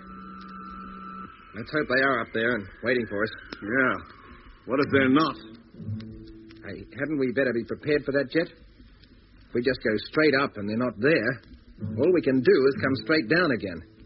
And if we do, we'll make a hole big enough for the time travelers to get one of their cities in. I've already thought of that. As soon as we've left the ground, we'll tilt our nose to an angle of 45 degrees. That'll set us on an elliptical course. And if we do have to return, at least we'll enter the atmosphere something like nose first and have a reasonable chance of landing it again. When do we cut the motor? As soon as our velocity is high enough to carry us 1,000 miles. Mitch, have we enough fuel for that? Just about. There might even be a little to spare. Switch on the radar. Radar on. Lemmy, televiewer, stern view. Televiewer on. Doc, gyro. Gyro. Okay, Mitch? Okay, Jeff. Then stand by for takeoff. 15 seconds. 10 seconds. 5, 4, 3, 2, 1. Fire!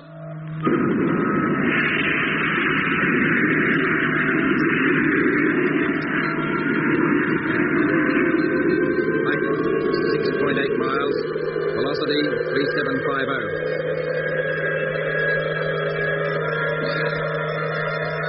Height 12.1 miles. Velocity 4350.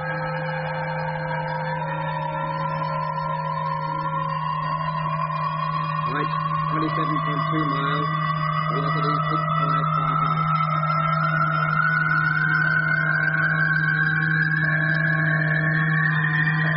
Velocity 11,000 miles.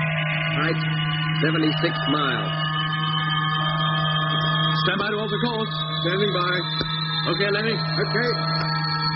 Flywheel 1, contact. Contact. 1 degree. 2. 3.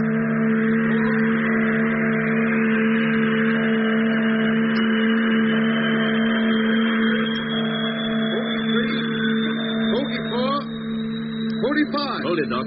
Steady as he goes. Cut the flywheel. Flywheel, cut. Stand by to cut motor. Standing by. Cut. She should coast the rest. Any fuel left, Mitch? Very little. Enough for one biggish burst, and that's it. Enough to make a moon landing if we have to? No, not by a long sight. Oh, blimey. Let me switch on the forward televiewer. The time travelers must be ahead of us somewhere. Forward televiewer, on. Rotator, Lemmy. Rotated. Any sign? Not yet. Switch on your personal screens. That's all, look. Yeah. Well? I don't see them. Me neither. Well, they'd better get a move on if they're coming. We're losing speed all the time. Yeah, we soon won't be going up anymore. We'll be going down. But there's no sign of them. They should be there. We shouldn't have altered course. They expected us to rise straight up. They can't be waiting in the right place. But with the equipment they have, Mitch, they must be able to plot our course easily. Yeah, just as well we did change direction, if you ask me. Looks like we'll have to attempt a landing again anyway. He never knows where we'll end up this time. Lemmy, try the stern view. Hey? Yes. But don't argue. Switch it on. Stern view, on. It's us that's just taken off, not them. I don't. Hey, there they are, right behind us. Of course. That's where we always saw them before they lined up for what we thought was an attack. And they're flying in that circular formation again. Yeah. All right. Now we can relax and don't move. They're coming in closer. I can hear them now. Yeah, me too. Lie flat. Thank goodness we're strapped to our beds and not caught out on the floor like last time. Oh, this is where I wish I'd brought one of them time travelers' beds with me. What wouldn't I give to sleep through this part of the proceeding? They're coming closer. Getting very close now. Here comes the pressure. Can you feel it? Yeah, I can. It's going to work. I know it is. I hope you're right. Oh, we must be accelerating like mad. Oh. All right, Lemmy. Save your breath. Oh.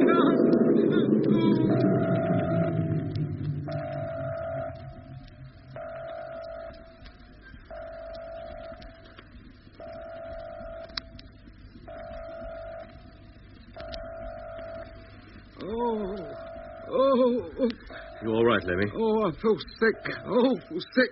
Take a deep breath and try not to be. Mitch.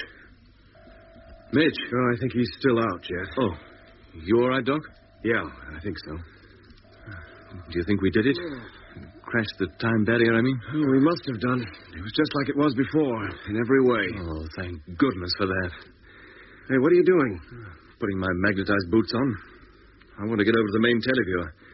If we have crashed the time barrier, we should now be out somewhere way out in space, way out, and traveling at a tremendous speed, back towards where we came from, down through the centuries, towards the moon and home.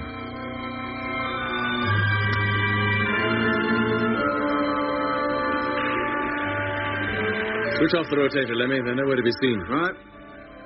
Well, that's how it was before, wasn't it? We saw nothing but the stars. No sign of the Earth, the moon, or even the sun. Let alone those spaceships. Do I keep the televiewer on? Forward view only. Let's at least see where we're heading for. Right. Hey, Jet, Mitch is waking up. How are you feeling, Mitch? Dreadful.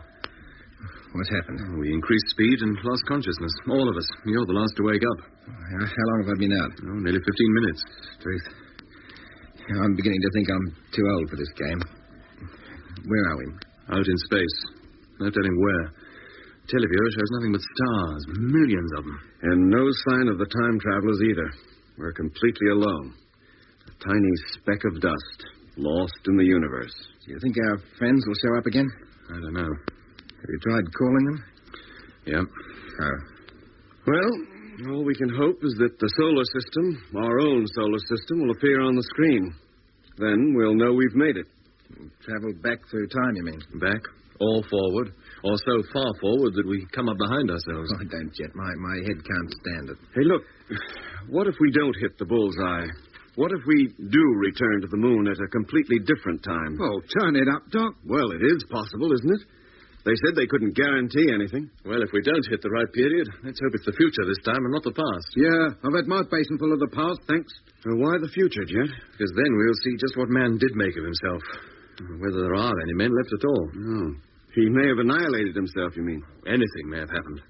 The time travelers might be colonizing the Earth all over again. And what if we go back even further into the past? Who knows? We may even land during the reptilian age and meet brontosauri as big as houses. What, no men? The reptilian age, Lemmy, was a pre-man age. Pre-man, post-man, what difference does it make? We're in the soup whichever way we go. Unless the time travelers have pulled it off and we do arrive back on the moon at exactly the time we left it. And supposing we do, how do we land? We haven't got enough fuel. Yeah, but if we get back to that time, before we took off from the moon, things should be exactly as they were then. And there should be sufficient fuel in the tanks, because we wouldn't have used up any, because we wouldn't have landed on the Earth yet. Yeah. Is that what will happen, I wonder? Can we regain the things we've lost during this journey back through time? And what has happened to us physically? Have we grown older? You mean, does it take time to travel through time? Yes. Or do we return to the exact age we were before we made the journey? Well, this beard I got hasn't wasted any time growing, and I'll certainly feel a lot older. But if things do revert back to what they were, we shall have lost all memory of this, of everything. It'll be like it never happened at all. Doc, get your diary. What for? Get it, quick. Yeah, sure. What's the idea, Jeff? You'll see. Well, here it is. Now, look back to the time when we first began to hear that strange music. Yeah, well? Is it all there? Yes, it's there. And the time we spent on Earth by the river. The appearance of the time travelers. Is that all there? Yes, every word. Then start writing again. Record everything you can think of since you last made an entry. Everything. But why? Because if we do get back to the exact time before we journeyed through time, and we do forget all this because by going back we can have no recollection of what is to come, that diary will be our only proof that anything happened at all. But look, what if material things change too? Back to what they were? We can only wait and see until we sight the moon again. Only then will we know the truth. You've been listening to episode 12 of Journey into Space with Andrew Foles as Jet Morgan, Alfie Bass as Lemmy, Guy Kingsley Pointer as Doc, and David Williams as Mitch. Other parts were played by David Jacobs and Derek Guyler. The orchestra was conducted by Van Phillips, who also composed the music. Journey into Space was written and produced for the BBC by Charles Chilton.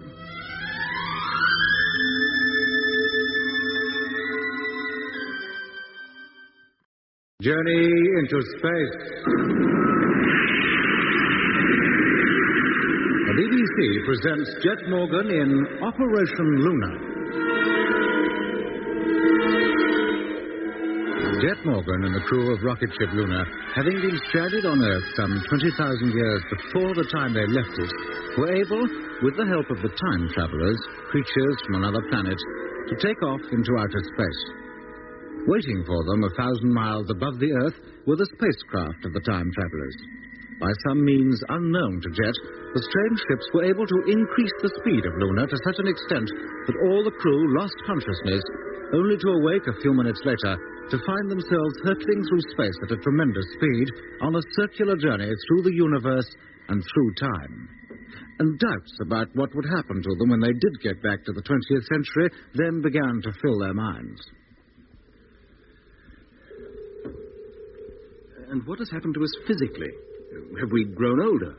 You mean, does it take time to travel through time? Yes.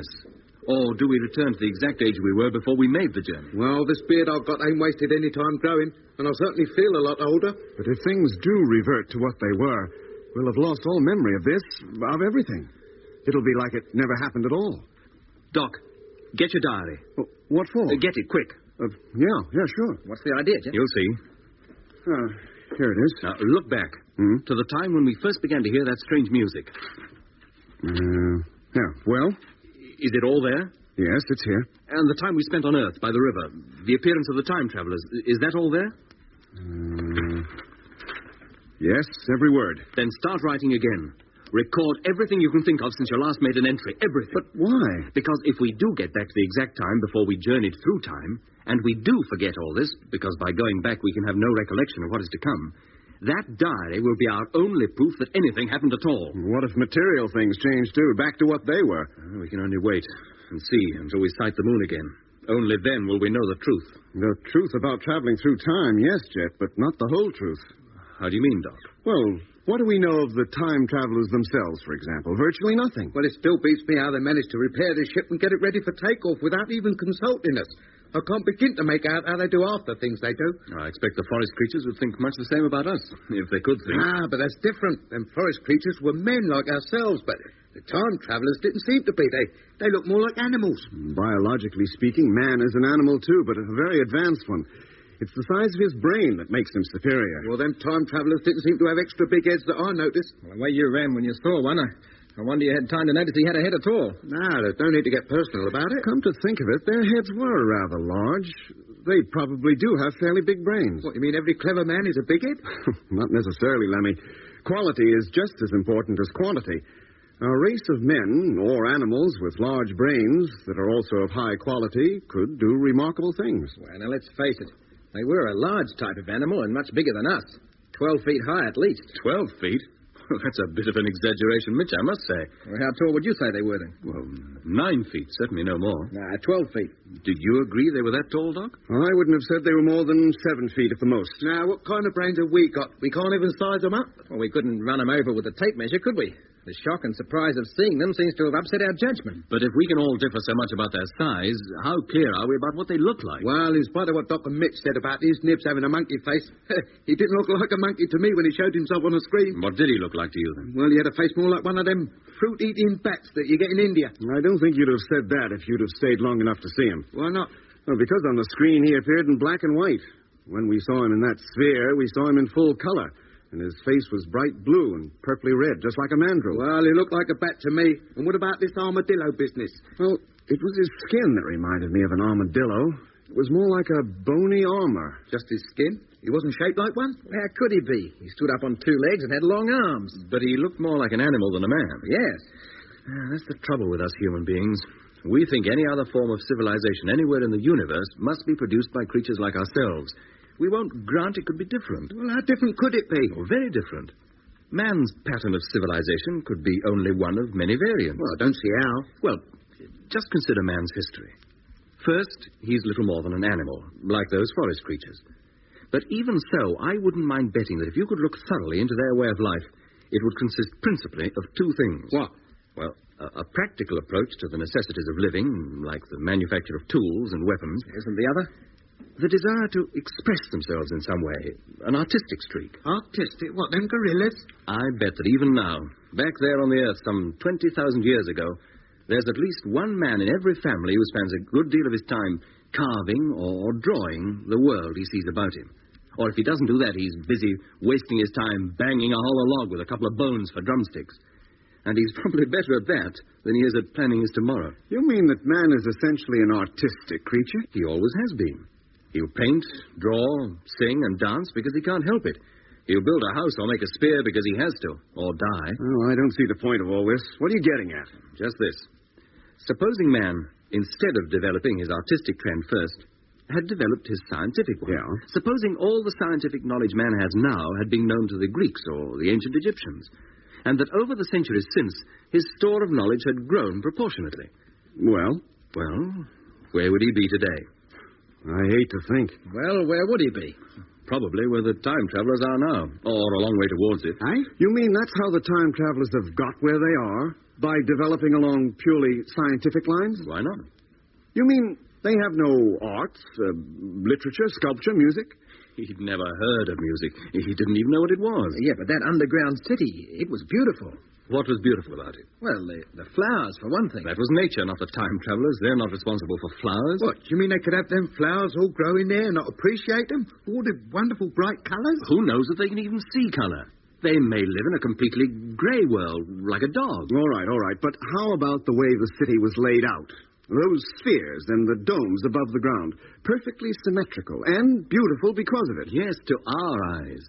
But they could mean no more to the time travelers than, well, a technical efficiency. There is beauty of a kind in a triangle, in a circle, in an ellipse, but none of these things expresses anything. They don't arise from an emotion any more than a mathematical equation does. A plus B equals C. It's an expression of a truth, that's all. Well, then, what about their kindness, their generosity, their willingness to help us? A tree bears its fruit. You eat it and are grateful. If you were a savage, you might thank the tree and give it something in return. But it doesn't mean the tree is kind or generous. It does it because it can't help it. What do they do for fun, for relaxation? If they have any form of amusement, I saw no sign of it. Maybe we're their idea of fun. Maybe they get their relaxation by knocking people like us from one century to another and back again. I shouldn't think that would amuse them. I doubt if they've any sense of humor at all. Well, if what you say is true, Jet, we must appear very backward, primitive people to the time travelers. Oh, I'm sure we do. And yet they were willing to take us with them to Venus. Yeah. I think it was more in self-defense than from any kindness towards us. By venturing out into space, by conquering the moon, man may threaten the voice and his kind again. But he's not on the moon. He said he was going to Venus. If man can get to the moon, he'll get to Venus. Still, I wonder what it would have been like if we had gone with them. Dull. Very dull, I should think. Their world would be orderly, clean, efficient, with no worries, no empty stomachs, no heartache, no emotions. Only a pure scientific efficiency until the end of your days. No. Not the life for an inquisitive do-or-die being like man. Well, I wonder if we shall see the time travelers again. When do you mean, now or in the future? Oh, I mean now, before we reach the moon. Well, I hope so. Otherwise, how shall we know what to do when we get there? One thing's certain. We can't land. We haven't the fuel. Well, what do we do then? Fly straight past and say hello and so long to the man in the moon as we go by? If we pass close enough and at the right speed, it would be impossible to go past it. The moon's gravitation will pull us into an orbit round it. And what happens then? Unless we do something about it, we keep going round it. Forever. Hey? But don't you think the voice will even call us up to see if we're all right? I doubt it. Yeah, I could kick myself when I think of all the things I could have asked him and didn't. Well, the most important thing of all we did ask... Yeah, what was that? To get back to our own time. Yes, but asking for it doesn't mean we've got it. We're still out in space. There's no sign of the sun or the Earth, let alone the moon. And we can still remember where we've been and what's happened to us. I'm not so sure it did happen. The old thing's already beginning to seem like a dream to me, and a bad dream at that. Yes, Lemmy, we'll probably all wake up soon and find out it was. Yes, that's what I'm scared of. Huh? That's why you must get to work on that diary, Doc. Write down everything you can remember before you lose it. Yeah, sure. Meanwhile, Mitch and I'll keep televiewer watch. If the time travelers have done right by us, it shouldn't be long before we sight the solar system on the screen. And we'll have worries enough to keep us occupied then, believe me.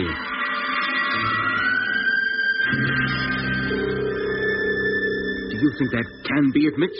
The sun? Our own sun? What else could it be? It's been getting bigger all the time. Yeah, but not big enough for us to see its planets yet, if it has any. Well, the rate we're traveling, it won't be long before we do see them. Supposing we don't slow up. Supposing we do go shooting right past. Well, supposing we haven't arrived back at the right time. What are you two trying to do? Cheer me up or something? If that is our sun, the Earth will be revolving around it. And it'll have cities on it. Towns, ships, houses, men. Not prehistoric men, but men of our own time. Men and women who look like us and think like us. Yeah, and down in Australia, there's a radio operator waiting for me to call him up and tell him that Luna has left the moon and is on her way back to Earth. We've already done that. The last message we sent was to tell them we were going to circle the moon. You don't think they could hear us from here, do you? I doubt it, Lemmy. Even if they could, it would take some minutes before you got a reply. Well, I can wait. But supposing I do get them, what do I tell them? That we're outside the solar system altogether? Now, that would be something. Hey, give them a bit of a shock, wouldn't it? Give me a bit of a shock if we got a reply. Well, shall I try it yet? Yes, if you like, but I don't think there's the slightest chance of their hearing us from this distance. It'd prove a thing or two if they did. What in particular? Hello? Well, that we must have already travelled through time, and the memory of what we've been through is going to stay with us. Hello. Come in, please. I'll give them 15 minutes to reply. And if they haven't by then, well... Oh, no, listen. They're here again. It is Mitch. Either him or his ships. Watch the televiewer, Mitch. See if we can locate them. Yeah, right.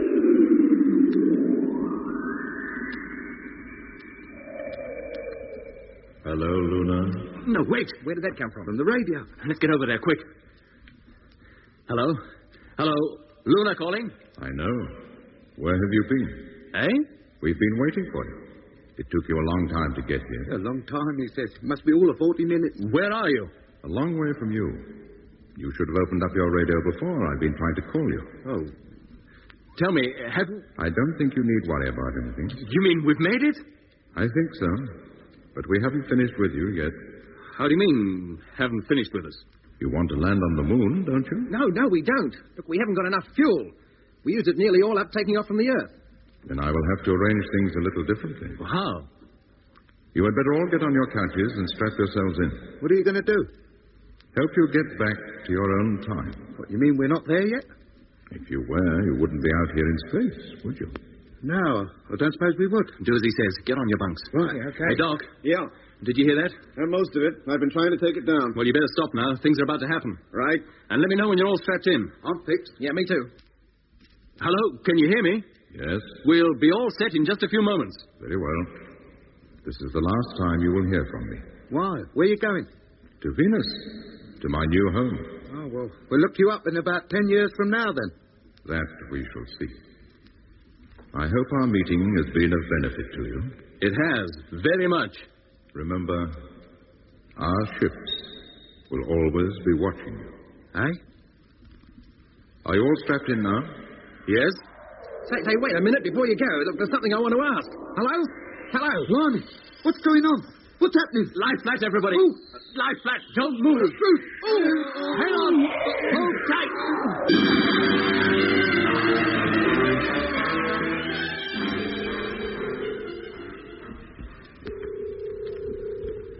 Well, don't look any different from the other side, does it? Craters, mountains, plains, just the same. Didn't expect it to be all that different. Hey, Jet, come over here. Look at this. What? Look, directly below us now. It's the biggest crater I've ever seen.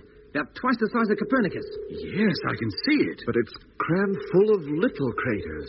Tiny ones in regular lines. Yes. There's a tendency for craters on the Earth side to form lines of a sort. Here, Jet, you know something? No, Lemmy, what? I've got that weird feeling that I've done all this before. Strange you should say that, Lemmy. So have I. A very strong feeling. Yeah, well, I haven't. No man on Earth, alive or dead, has ever seen the other side of the moon. You couldn't possibly have done it before. Keep working that camera, Doc. Get as many pictures as you can. You bet. They're going to get the surprise of their lives back home when we tell them about this.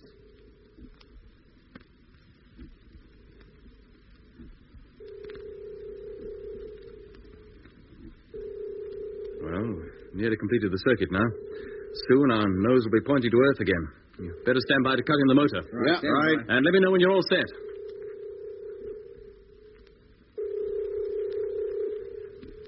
Okay, Jet. Okay. Cut the stern teleview, Lemmy. Switch on forward view. Teleview up, forward view, on. There she is. The Earth. Directly ahead. You said that, Mitch, as though you hadn't seen it in years. I feel like I haven't. But you saw it not 50 minutes ago, just before we took off from the moon. Position, Lemmy? Coming into center, 5 degrees. Doc, stabilizer. Stabilizer. 4 degrees. Mitch, load up. Oh, wait a minute. Hey, what's the matter? The fuel. There's hardly any left. What? But you said there was plenty. Oodles of it, you said. Well, there's not now. Look, something's wrong. We've lost it somewhere. 3 degrees. We must have used up much more than you thought. We couldn't have done. Not on a moon takeoff, but we shouldn't have used half of it. 2 degrees. Have we got enough to set us on course for Earth? Yeah, just about. No more. Well, stand by to switch in motor. Standing by. 1 degree. Contact.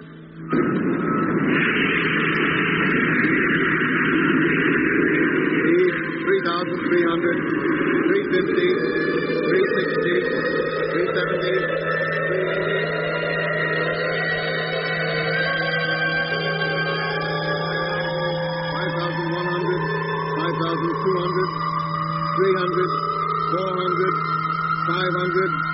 600.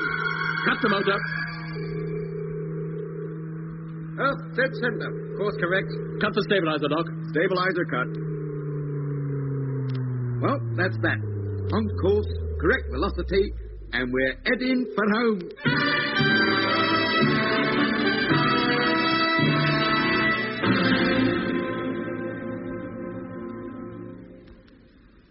All right, Lemmy. Call up base and let me know when you get them. Right. You better check the fuel gauges, Mitch. Make sure the fault isn't with them. You're too right, I will. Not an hour ago, when we took off from the moon, they registered half full. Now they're all but empty. Well, you better check them carefully. We may need a burst or two from the motor when we land on Earth. Yeah, right. Hello. Luna calling. Calling Wongawalla, Australia. Come in, please. Hello, Luna. Wongawalla, Australia calling. Oh, got him, Jack. Oh, thanks, Lemmy. Hello, Earth. Jet Morgan calling.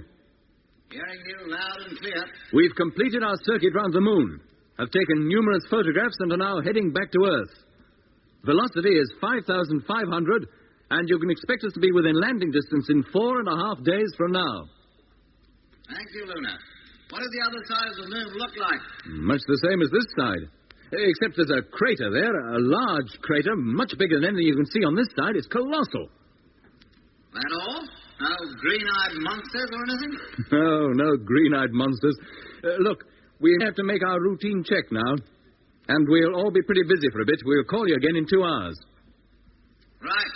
And while you're coasting back to Earth, you'd better get all the sleep you can. What for? You're certainly going to get a big reception when you get here. I think every Prime Minister of the Commonwealth is flying out to Wonga Walla to meet you when you land. Oh, blimey. All right, Control. We'll call you again later. Okay, Luna. I'll be listening up. I can't understand it, Jet. What's that, Mitch? Those gauges are right. The fuel tanks are empty. Well, as empty as makes no difference. But they can't be. We carried enough reserve for an emergency, and we haven't had need to use any of it. Well, they're empty just the same. It's a wonder we got off the moon at all. You know, if I'd known we got so little, we wouldn't have gone round the other side, I can tell you that. There's something I can't understand, Jet. What's your trouble, Doc? Oh, the oxygen. What about it? Oh, when we took off just now, the gauges registered enough for 5 days. Now they register hardly enough for 4.5. What is going on? We couldn't have used up half a day's supply in less than an hour. Well, we have, somehow, somewhere. That 14-day wait on the moon must have had a more serious effect than we thought. But that's ridiculous. How could it? Search me. We'll search the whole ship. If fuel and oxygen can disappear just like that, other things can too. Now, get started. Check everything. Food, batteries, the lot. Okay. But where does this food, if it is food, come from? This isn't anything like the stuff we brought with us. It seems to have undergone a complete chemical change. And the fruit juice and cold tea has changed to water. I don't like this. Now you're talking sense. How could it possibly happen? Well, you said that out in space we'd make new and startling discoveries. Well, we've made them. Fuel and oxygen evaporate and food turns into something else. Do you think this is any good to eat? Only one way to find out. Well, Doc? Not bad. Rather sweet, like honey, but with the texture of bread. I don't think this can do us any harm. Better not. It's all we've got to live on for the next 4 days. Is there anything that's happened since we left Earth that could account for all this? No, heaven knows. Well, the least we can do is think back and see. I'll bet it's that strange music we've been hearing. How could that account for it? Well, it said that thunder can curdle milk. Maybe that music can curdle our grub or change it some other way. Get out your diary, Doc. Let's check up on a few things. Okay, just a minute. I don't see how Doc's diary is going to help. It might. It's worth trying anyway. Here you are. Good. Look up the first time Lemmy heard that music. That was not long after we took off, when the radio packed in, wasn't it? That's right, Doc. And we heard it again just before we were about to land on the moon. At least Lemmy did, over his intercom. Then we managed to contact base. We told them we'd been stranded on the moon throughout the lunar night, but that everything was now working again. We were about to take off, but would circle the other side of the moon before returning to Earth. Which we are now doing. It's all very strange, isn't it? How are we ever going to account for that music, the appearance of that saucer-shaped ship, or anything else? They'll never believe a word of it back home. Not even when they see what happened to our grub? Hey, wait a minute. What's up, Doc? Well, there's stacks more of this diary. Pages of it. What? Yeah. Look, it should end here, but it doesn't. It goes on. Yeah, but how could it? You haven't had time to write any more. Well, then what's this? They're not blank pages, are they? And is that my handwriting, or isn't it? It certainly looks like it. But, Jed, I don't remember right... Hey, wait a minute. What is it? I don't know yet. Listen to this. November the 20th, 1965. Earth time. November 20th? That's today. It is now more than 2 hours since we left the moon and found ourselves in these new and frightening circumstances. How we got here, what really caused it, we shall never know. The fact is, we are somewhere within the galaxy of which our sun is a member. We are adrift in space, maybe destined to wander around the universe forever, helplessly, hopelessly.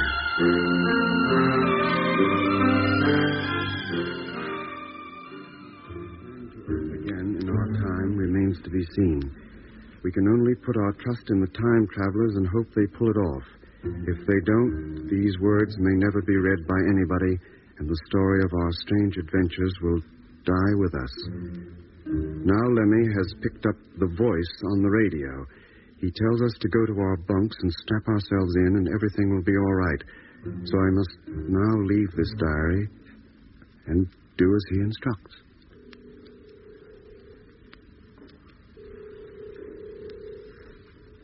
Do any of you remember anything about what Doc has just read? Well, not me, Jet. Nor me, but I did have a feeling we'd been round the other side of the moon before. I had the same feeling, Lemmy, but as for what's in this diary, it's all new to me. Yes, but it seems that's why I told you to write it all down in case we did forget it. Yeah. That could account for the fuel and oxygen shortage. And the food being all different. But are they going to believe all this back on Earth? I can hardly believe it myself. I either think we're plumb crazy or we cooked the whole thing up as a practical joke. Blimey, wait a minute. What is it, Lemmy? Where are you going? You'll see. He's turning out the locker, the one with the specimens of the moon rock and soil in it. Lemmy, what are you doing? Leave all that stuff alone. Got it. Got what? This. It was still there, where Doc's diary said we put it, in the locker. What is it? It's the knife. The prehistoric stone knife that Jet found outside the ship. Good heavens, then it must be true. Every word of it. We could never have picked up a thing like this on the moon. Yeah, but we could have brought it with us from Earth to substantiate our story. Well, Doc could anyway. Hey, wait a minute. Are you accusing me of fixing the whole thing up, Mitch? You brought the diary, didn't you? You could have brought the knife, too. Newspapers would pay a lot of money for this story back home. Now, look, wait a minute, you two. Let's not start arguing. The whole thing is absolutely fantastic, but I don't think anybody's trying to pull anything. Well, and how can you explain it? I don't know. Strange things have happened to all of us in the 3 weeks since we left Earth. Yeah, you tried telling Earth about them. See what they have to say about it. I'm going to call up control. To be laughed at? No. To tell them we're short of fuel and may have difficulty landing. Oh. We'll look deeper into that diary and all that's connected with it before we breathe a word of it to anybody at home. Well, now you're talking sense, Jet. If we're not careful, all the reception we'll get will be from a bunch of psychiatrists. Get base, Lemmy, will you? Yes, mate. I can't understand it at all, Jet. I don't recall writing one word of any of this. Hello. Rocket ship Luna calling Wonga Walla. Come in, please. Hello, Luna. Standing by. Hello, this is Morgan speaking. Hello, Jet. Everything okay? You're dead on course. We're plodding you all the way. We're out of fuel. What? Yes, and landing may be a bit tricky. You can land all right. You can glide in, and we've got bags of room for you. The whole outback is at your disposal. Oh, I haven't any fear of not landing her safely. It's just that I can't guarantee to put her down on the launching ground. You may have to go out into the desert and look for us. Don't worry, Jet. We'll be ready. We'll find you. Good. I thought I'd better warn you now while there was plenty of time. No other news? No, nothing else. What news have you got? What's been happening back home? You're the biggest news we've had for years. Oh, except for one thing. Oh, what's that? Well, there's been another flying saucer scare, the biggest we've had since the 1950s. What? And sighted over Australia by a dozen independent eyewitnesses. What did these saucers look like? Like saucers, of course. Circular aircraft, anyway. About 20 of them, flying at tremendous speed and at a circular formation. Well, half an hour ago, they were sighted over America. You better keep a lookout for them, Jet. Maybe they're trying to steal your thunder. Yes, we will. What a nonsense. What makes you think so? Something cooked up by the newspapers, inspired by your trip. What else could it be? It could be a lot of things. Tell me you believe in them, Jet. Oh, I'm not saying I do or I don't. I don't believe or disbelieve anything until it's proved or otherwise. Same here. When will you be calling again? In 2 hours. Right. I'll be listening. Good luck on your return home and happy landing. Thanks. Thanks, Wonga Walla. Thanks a lot.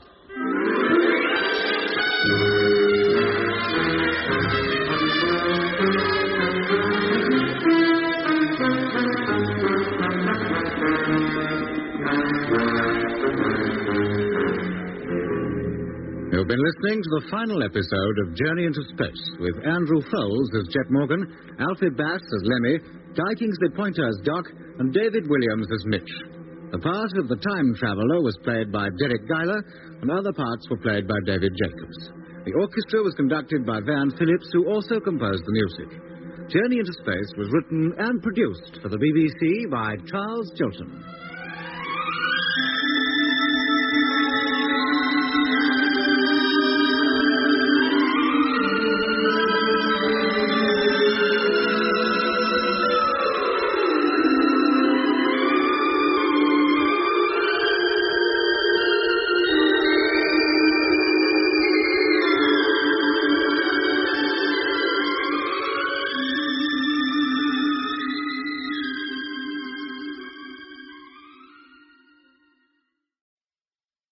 Journey into space.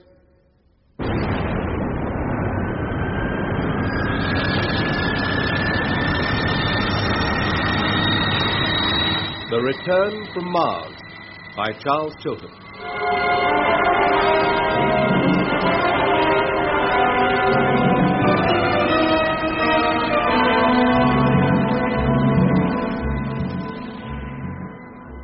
Flight 127, Sydney to London, ready for landing, procedure, over. Hello, Flight 127. Your landing point is runway 17. Please switch to automatic navigation and landing. Switching now. Hello, Earth. Eh? Hello, Control. Discovery calling. What was that? I didn't say anything. I think we have some interference. Hello, Control. Receiving you strength 3. Whoever you are, you're interfering with London landing control. Please check your transmitter frequency and clear this channel. Did you say landing control? Yes. Oh, good. This is Discovery. Who? The Discovery. Flagship of the Martian fleet. On its way home. Hey, Harry. I've got a fellow on here thinks he's the flagship of a Martian fleet. Somebody's having you Well, on. listen. Hello, Earth. Discovery calling. Come in, please. Get the supervisor. Hello, Flight 127. We're definitely receiving interference. Will you please switch to Channel 7 and request landing procedure from there? Message understood. Thank you. Hello, Discovery. Supervisor, London Centre Air Control calling. Hello, Control. Receiving you strength 4. You've come up on the wrong frequency and are causing serious interference. Will you please retune your transmitter and clear this channel? I'll be delighted if you can tell me which frequency to tune to. Your allocated control frequency. I've done that. Tried to raise them for 2 days. No reply. 2 days? Which control centre were you calling? Horseshoe Range, Northern Territory, Australia. Australia? Are you sure? That's the one I always use. Hang on, I'll check the station lists. Horseshoe Range, did you say? Yes, Northern Territory. Here it is. Wait a minute. Well? There was such a place. Was? It was closed down 30 years ago. What?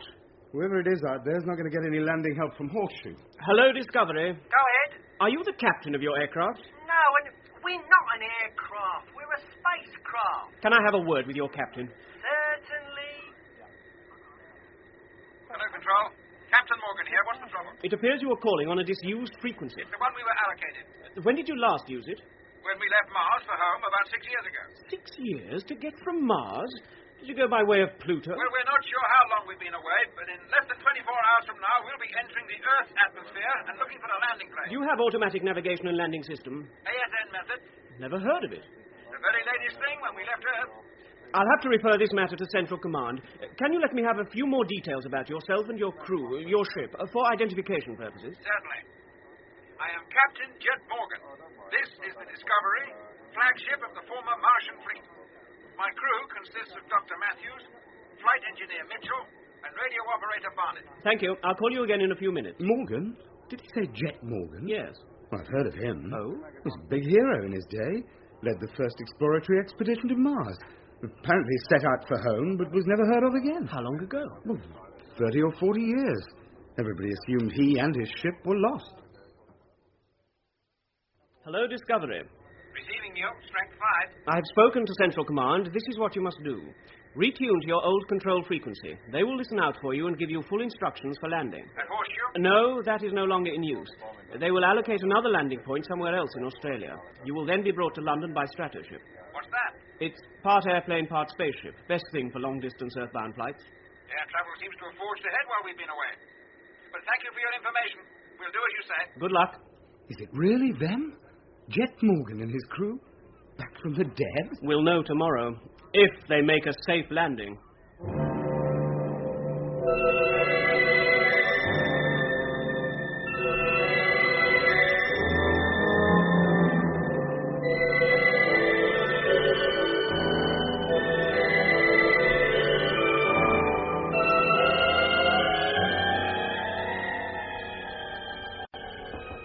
Come in.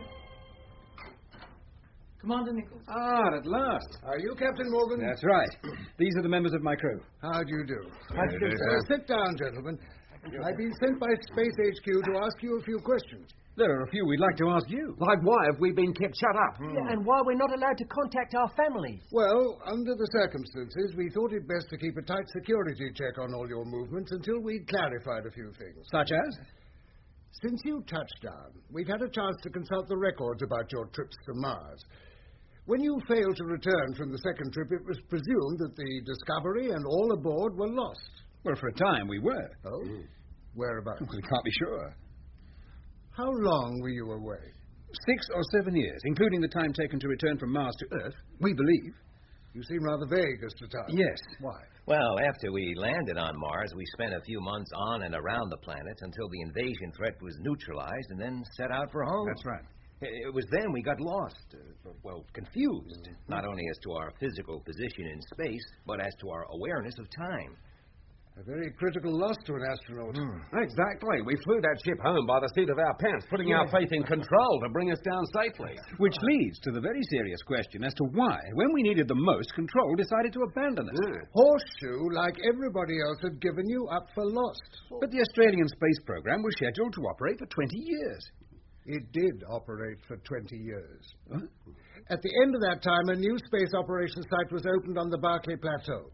I'm sorry, Commander, I don't follow you. Captain Morgan, can you tell me what year this is? Oh, not to the precise day or week. Or even which century? I don't really understand the question, but the 20th century, of course. No. This is the year 2026. 2026? It's the time warp. We didn't travel far enough. We've arrived back in the 21st century instead of the 20th. All I know is you suddenly appear on the main control frequency claiming to be Jet Morgan and crew of the Discovery decades after you were officially presumed lost. But I am Jet Morgan. This is my crew. Yes, I must say you look like the men you claim to be and hardly a day older, judging from the photographs in the records office. But the fact is, gentlemen, you have been out of touch with Earth for nearly half a lifetime. Blimey. Suppose you tell me all that happened since you left Mars in whenever it was. Well, all that took place up to the time we frustrated the Martians' attempted invasion must be on record at HQ. We transmitted the whole story. That's right, but what happened after that? I'll get my diary. It's all in there.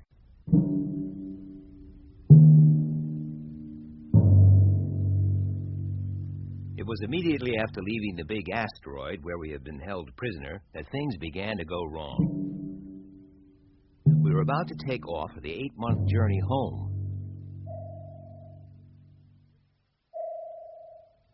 Everybody ready? Mitch? All set. Number 1 gyro. Number 1. Number 2. Number 2. Stand by for takeoff. Don't overdo it, Jet. The gravity pull of this asteroid's virtually nil. Just a short burst in 5 seconds from now. 4, 3, 2, 1.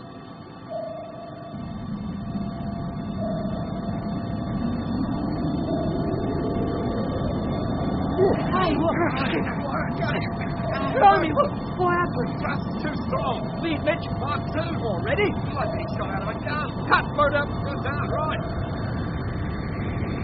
Mitch, cut the motor. I am coming. We're still accelerating. Oh, no. Emergency cut out. I'm doing it. Acceleration is still increasing. I think I'm going to make it soon.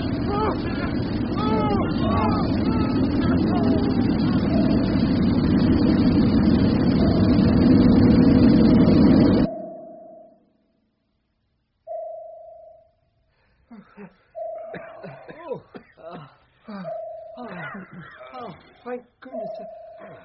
1 minute, I felt like I'd made a barn, and the next time it's light as a feather. Are you all right, Lemmy? I think I'm going to be sick. Doc, Mitch?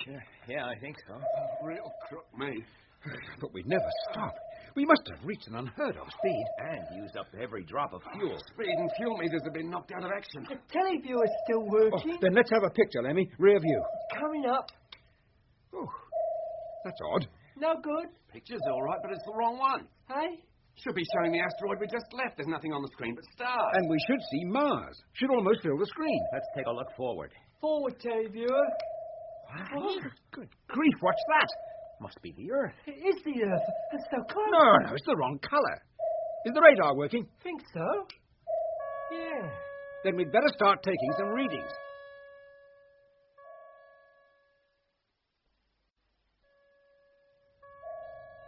Well, I can't figure out what the heck's happened to us. The gravity pull of that asteroid was very slight. we were bound to take off pretty smartly. Not like a shell from a cannon, and at such a rate of acceleration that we all lost our senses. How long were we blacked out? No more than a few minutes, I'd say, until the emergency fuel cap came into operation. But in that short time, we appear to have traveled millions of miles. And are heading straight for a planet none of us recognizes. It's less than 90,000 miles away. We can land on it, can't we? Like we intended to land on Earth. It certainly has an atmosphere. If it's dense enough, we could accomplish a landing. And how do we maneuver the ship? You think we used up all the fuel? More than likely. Only way to tell is to go down and inspect the tanks. I'll come with you. While you're in the hold, I'll take a look outside, see if we've suffered any damage. Careful, Jet. Make sure you're securely hitched. Okay, Doc. We're ready to come in. You can close the lock.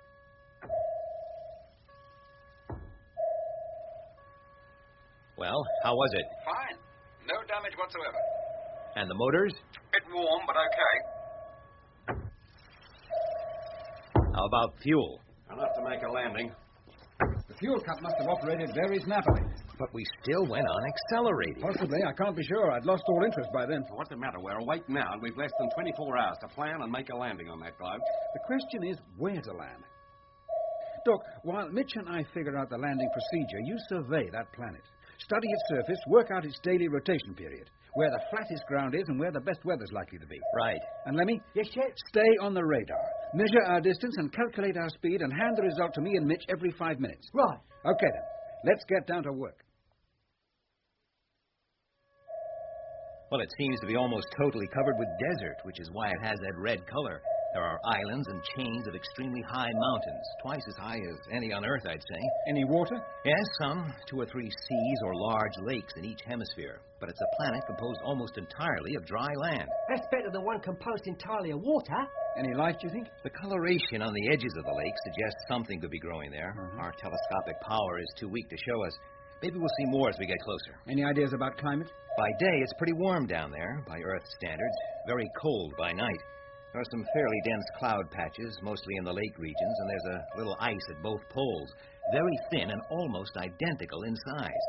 Either we've arrived between seasons, or this planet's axial tilt is 0. And the axial rotation? I can't say at this stage, but considerably slower than the Earth's. No sign of any intelligent life? Not from this distance. Oh, thanks, Doc. You think we'll make it? We should enter the atmosphere in about 10 hours. That will be the moment of truth. And if it isn't dense enough to slow us down? Then we're in trouble. Right. There's not enough fuel to make a rocket-assisted landing.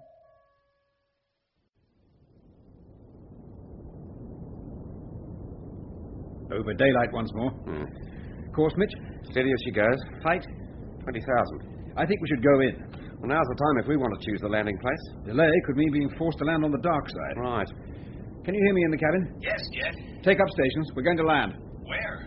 About 50 degrees north of the equator, near the lake, just south of the big mountains. Good luck. Then here we go. Put her nose down for a nice, gentle descent. Speed 205, 210, 220.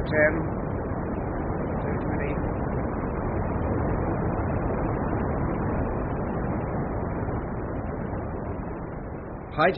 2,500. We're too low. We'll land too near the equator. We could turn on the motor, give her a boost. That'd carry us a few hundred miles more. No, we don't risk using up the fuel. We may need it for landing. I'll keep her nose up as long as I can. Don't let her stall. She'll never recover. Keep a lookout for a decent landing spot.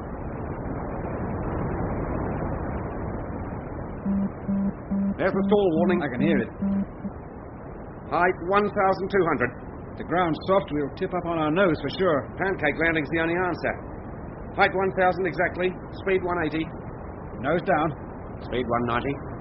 Height 800, 700, 600, 500, 400. Leveling out. 300. Now. Blimey, that turned my stomach right over. 200. Landing imminent. 100, 90, 80, 70, 60. Touching down. Retrograde now. 30, 20. Cut.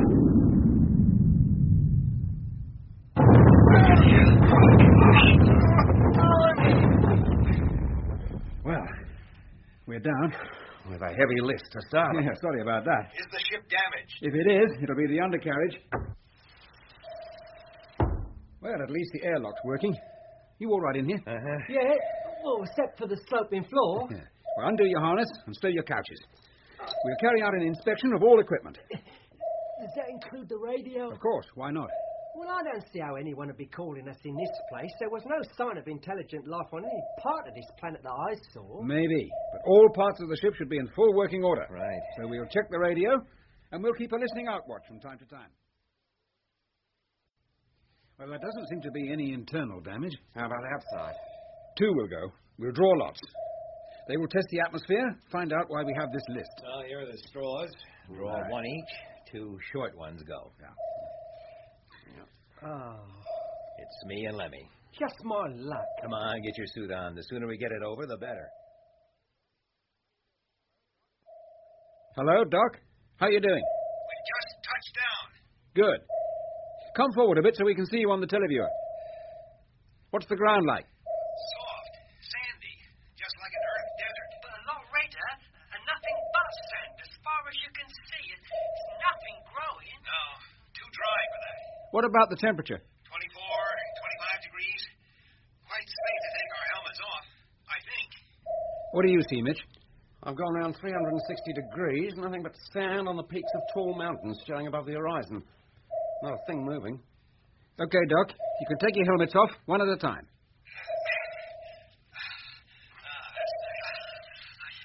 Lovely fresh air. Ain't that sun hot? It must be real warm here during the day. And we thought this would be the cool of the evening. Can you make it to the starboard side? Oh, sure. Round you go, then.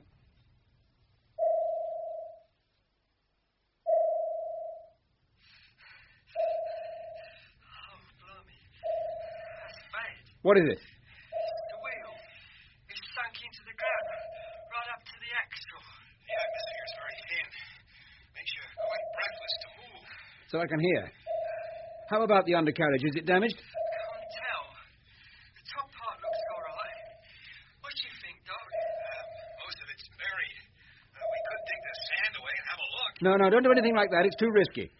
So long as the undercarriage isn't about to collapse, I don't think so. then that's enough for the first day's outing. You better come in. It'll probably be dark in an hour or so. Okay. Still all clear out there.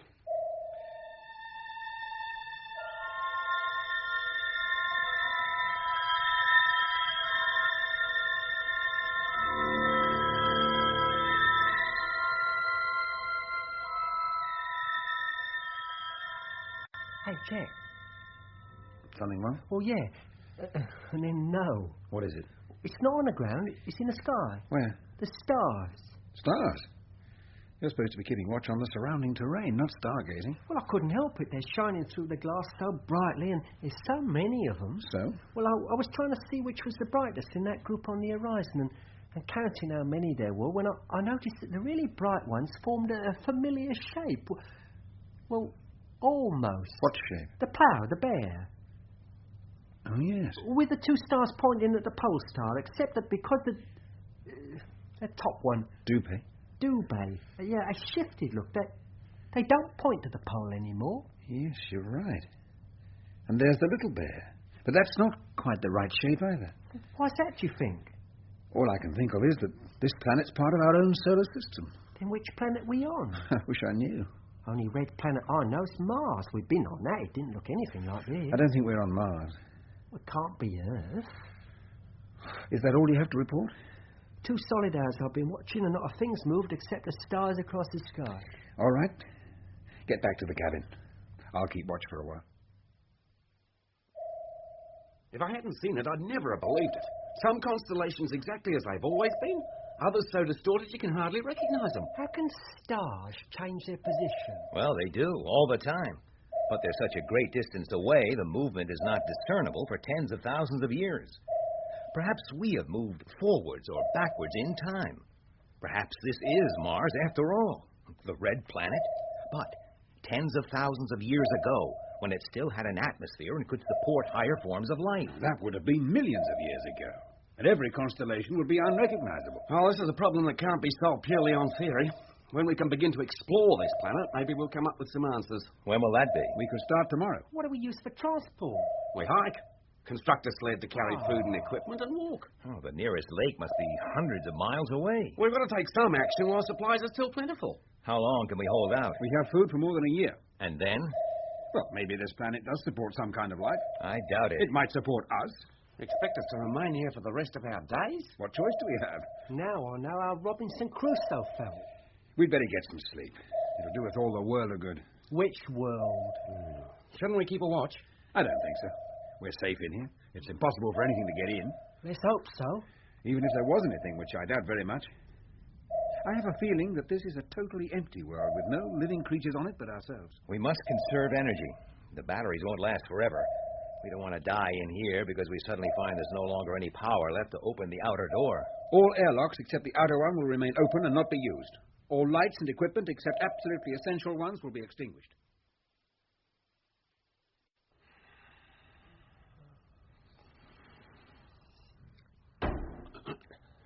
What was that? Something hit the ship. The televiewer, quick. Right. Doc, Mitch, go to the flight deck. Tell us what you can see. Right. Check. Televiewer on. Can you see anything? No, the screen's too dark. Put the light out. How's that? No, I can see very little. Stars, the horizon, that's all. It's too dark out there. Well, maybe whoever it is too near the ship for the camera to pick up. Yeah, maybe. Doc, Mitch, what do you see? Hardly anything. Our eyes aren't used to the dark yet. Wait a minute. Something moving out there. Where? On the port side. Group of figures. Oh, yeah. I can just see them. What do they look like? Bears. Bears? Yes. They just stood up on their hind legs and launched a shower of rocks at us. Doc, I'm coming out. Come in, will you? Take over the televiewer. Right. Right, Mitch, where are they? Well, they were on the port. They've vanished now. Did they really look like bears? I did when crouching on all fours, but they stood up to fire the missiles. Fire? Well, they've got some kind of gadget to fire them with, but no explosions. Then they must be creatures of some intelligence. Yeah, obviously. What's that? Huh? Where? Straight ahead. That's them, isn't it? Yeah. If we switch on the landing lights, they'll be directly in the beams. They'll use up a lot of battery. We'll only turn them on for a couple of seconds. Like they're shooting at us. How do they know we're in here? They must have eyes like cats. I'm going to switch on the light. Now. Hey, look, running for their lives. Well, they aren't bears. They're two-legged creatures wrapped up against the night cold. It must be well below zero out there. Why, go on. Switch off. They didn't like the light, did they? Ran like a devil. Yeah, will they be back? In daylight, I hope. I'd like to have a good look at them. At least they're no real threat. How do you know? All they did was shoot stones at us. Couldn't do any real harm. Unless we met them outside during one of your proposed expeditions. Yeah. Let's get back to the main cabin. We'll organize a night watch. One man here in the pilot's cabin for 2 hours while the others sleep. There's so much for the empty, uninhabited world.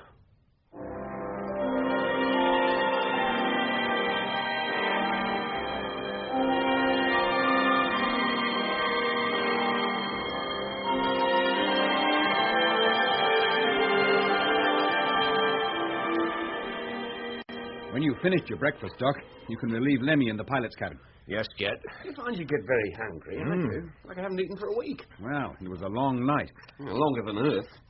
What time do your watches say? Mine's gone completely haywire. Well, they're still keeping Earth time and racing ahead. I doubt whether we can slow them down enough to keep the correct time here. Maybe we can get the ship's clock to go slowly enough. We can check the time from the sun each day at noon. Jet, something approaching. Coming, Lemmy. Where are they? Not them. It. Coming over the mountain. It's a flying saucer. What? Where? See the tallest peak? Yes. Below that. Between it and us. Oh, yes. You must have good eyes. It couldn't have been more than a speck when you called. No, it was bigger. It was hovering over the mountains and then headed this way like it'd been looking for us and then sighted us. Dog, turn on the televiewer.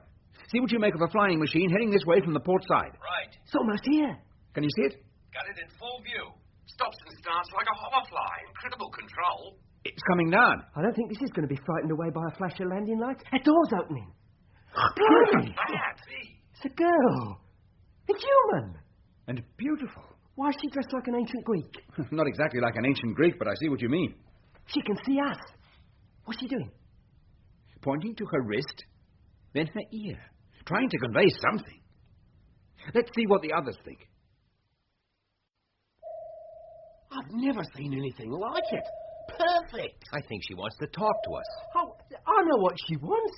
The radio turned on. Wahoo! Freeway Arome! Freeway Aronoro! Yeah, what did I tell you? Hello, young lady. What you want then? Wahoo! We're not going to cross dome, eh? What'd she say? Freeway Otasbo! That's more double in Dutch. Casas Pros! She wants us to go outside. Eh? What else do those gestures mean? Is it safe to go out? Well, she certainly isn't throwing stones at us. Here, I'll go. No, you went before. Give someone else a turn. Eh? I mean, well, we must all share the risks equally, and you did your bit yesterday. I haven't been out either. Well, why don't you both go? Well, maybe she's concealing some secret weapon. With a figure like that? Where does she keep it? Oh, now she's gone back to her ship. Come on, Mitch. We've got to make contact sometime. Okay, we're on the ground. This sand is hot. I told you. You should have put your spacesuit on. Quiet, Lemmy. The girls come out again. More smiles are welcome. Wahoo! Hello. I'm Jet Morgan, captain of the Discovery. This is flight mechanic Mitchell. We call him Mitch. How do you do? Free not pazen trombo tetas, osas pitazvo. Hort, pata esa roto vertico. You want us to put those things round our necks? There. Can you understand me now? Good heavens, yes. Every word. How's it done? It's a translator. Well, more a thought reader. The translation is done in your own head. It's miraculous. I think they can understand what she's saying. If the rest of your crew would like to join in the conversation, I'll give them translators, too. It's terribly hot out here. You should not stand in the sun's rays without protective clothing. What about you? I am wearing protective clothing. What, that gym slip? Feel it. Good Lord, it's stone cold. To you, perhaps. But it's just the right temperature for me. Well, let's go inside. It's cooler. Better still, come into my ship. You'll not come to any harm. You can leave any time you wish. I think the lady means it.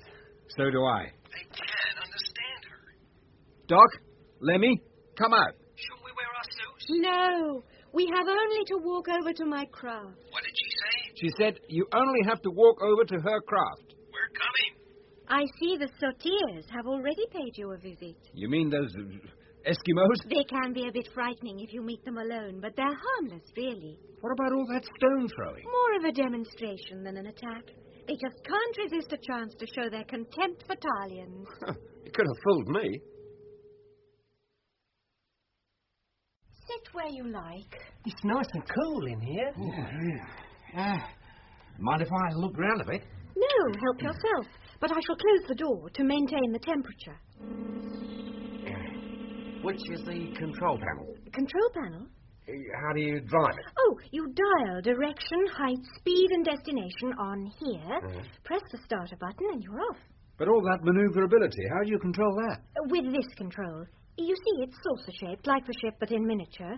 You place your hand on it, push forward to advance, backwards to reverse, sideways, any direction you like. The real craft will take up the same position. Climb or descend in any direction and at any angle. That's darn clever. But how do you see out? We have a viewing panel here. It gives a 90-degree view of outside. The camera is set in the roof and can rotate full circle as fast or as slow as you need. Wow. And what's this screen? Oh, that's for view directly below. That's a remarkable piece of engineering. It's so simple. In operation, that is. Is there anything else you'd like to inspect? No, thank you. You've been very patient. Well, then, now that we're all safely inside, I must tell you that I am Cassia, and I have been sent to bring you to Talia. Where's that? Some 400 miles north of here. It's the city in which I live. And what about the Sotiers? They live quite apart and separate from us. Talia offers you a comfortable place to live, sufficient food and clothing, total protection from the climate. Are all the girls in Talia as beautiful as you? Yes. Then we shall come to Talia. Yeah. How long will it take us to get there? About 15 minutes. Sit well back in your seats. Blimey. Here, wait a minute. What's wrong? 1,600 miles an hour and no one driving.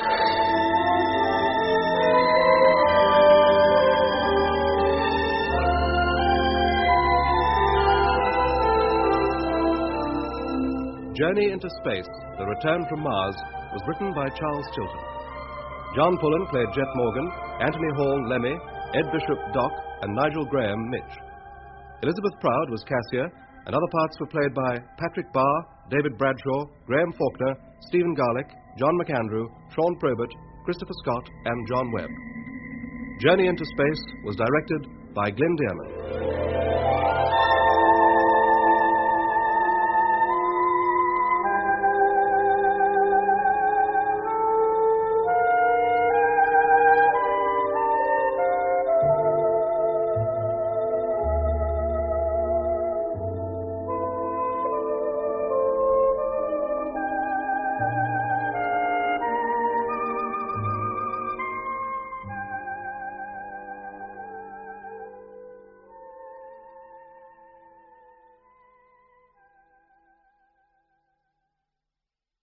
Journey into Space.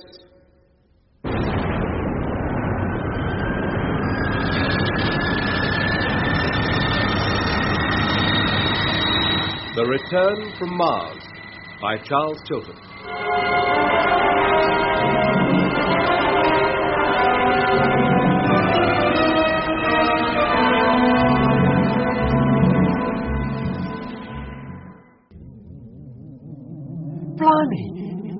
Here, wait a minute. What's wrong? 1,600 miles an hour and no one driving. We're on automatic drive. Yeah, but suppose we meet ill or another ship or something. We will avoid it. There is no danger.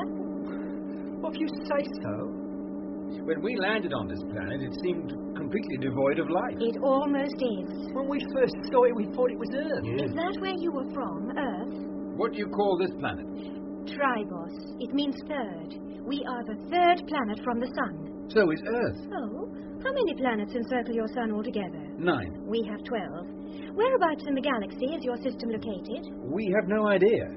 But 2 days ago, or what seemed like 2 days ago, we were in it, going back home from Mars. That's the 4th planet from the Sun. How we came to land in this place is a mystery. It was our fault. We apologize. Your fault? What had you to do with it? It was the Space Travel Research Center, trying to recover one of their ships. It was a great surprise to them when you turned up. Oh, we didn't take it lightly. Somehow, from somewhere, you entered the recovery field just as they recalled our ship from Neptha. Where's Neptha? It's a small planet situated on the extreme edge of our solar system, 6,000 million miles from the Sun. It'd take a lifetime to travel that far. Really? Our ships do it in 10 hours. 10 hours? The time-consuming periods are the acceleration after takeoff and the deceleration before landing, after passing through the time barrier. You travel through time? Only in order to travel through space.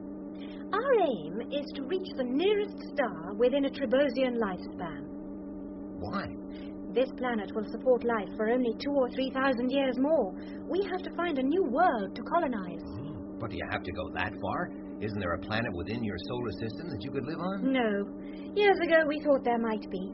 But every globe in this system, except Tribos, is a dead, barren world of solid rock or a globe of freezing, poisonous gas. Breaking the time barrier is our only hope of survival. But why send a ship to Neptha if it lies within your own solar system? It is the farthest point we can send an experimental ship, have it land, and then recover it. Except instead of recovering it, we recovered you.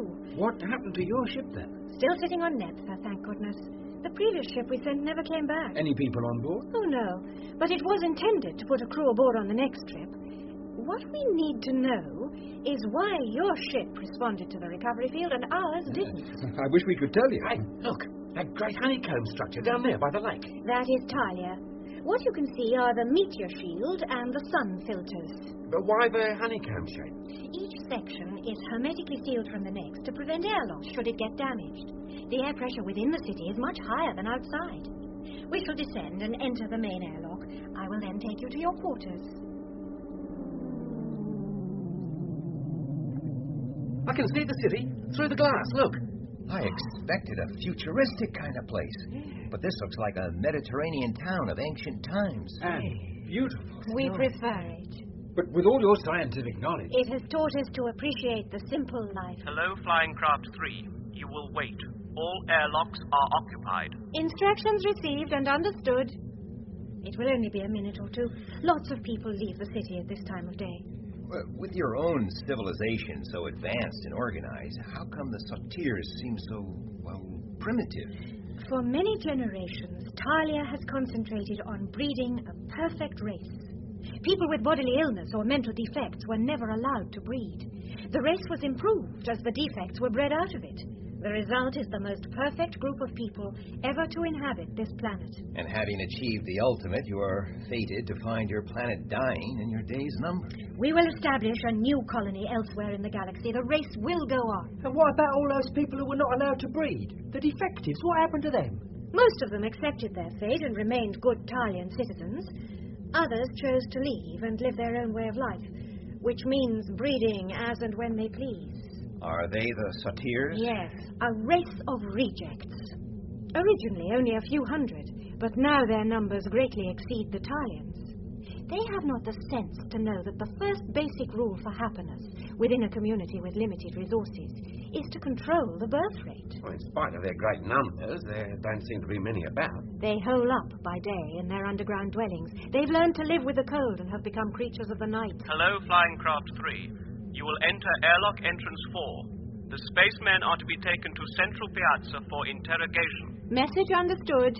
Entering airlock now. We entered the city and immediately descended into a vast underground park for flying saucers. Having alighted from the aircraft, we were whisked away by a moving platform, forward and upward to ground level, and then along roads flanked by walls about 10 feet high. The streets were laid out on a grid pattern. The movable platforms carrying pedestrians to all parts of the city took up most of the main roadways. Narrow streets without moving platforms divided one block of buildings from another. Airtight doors were built into the walls of these narrow ways and opened into residences built very much in the style of an ancient Roman townhouse. That is, with a large entrance and a peristyle or patio, which also served as a garden. Where the streets opened onto a grand piazza, we alighted from the traveling platform and entered a large building. There, in a kind of conference room or council chamber, we faced a man as handsome and as young-looking as Cassia.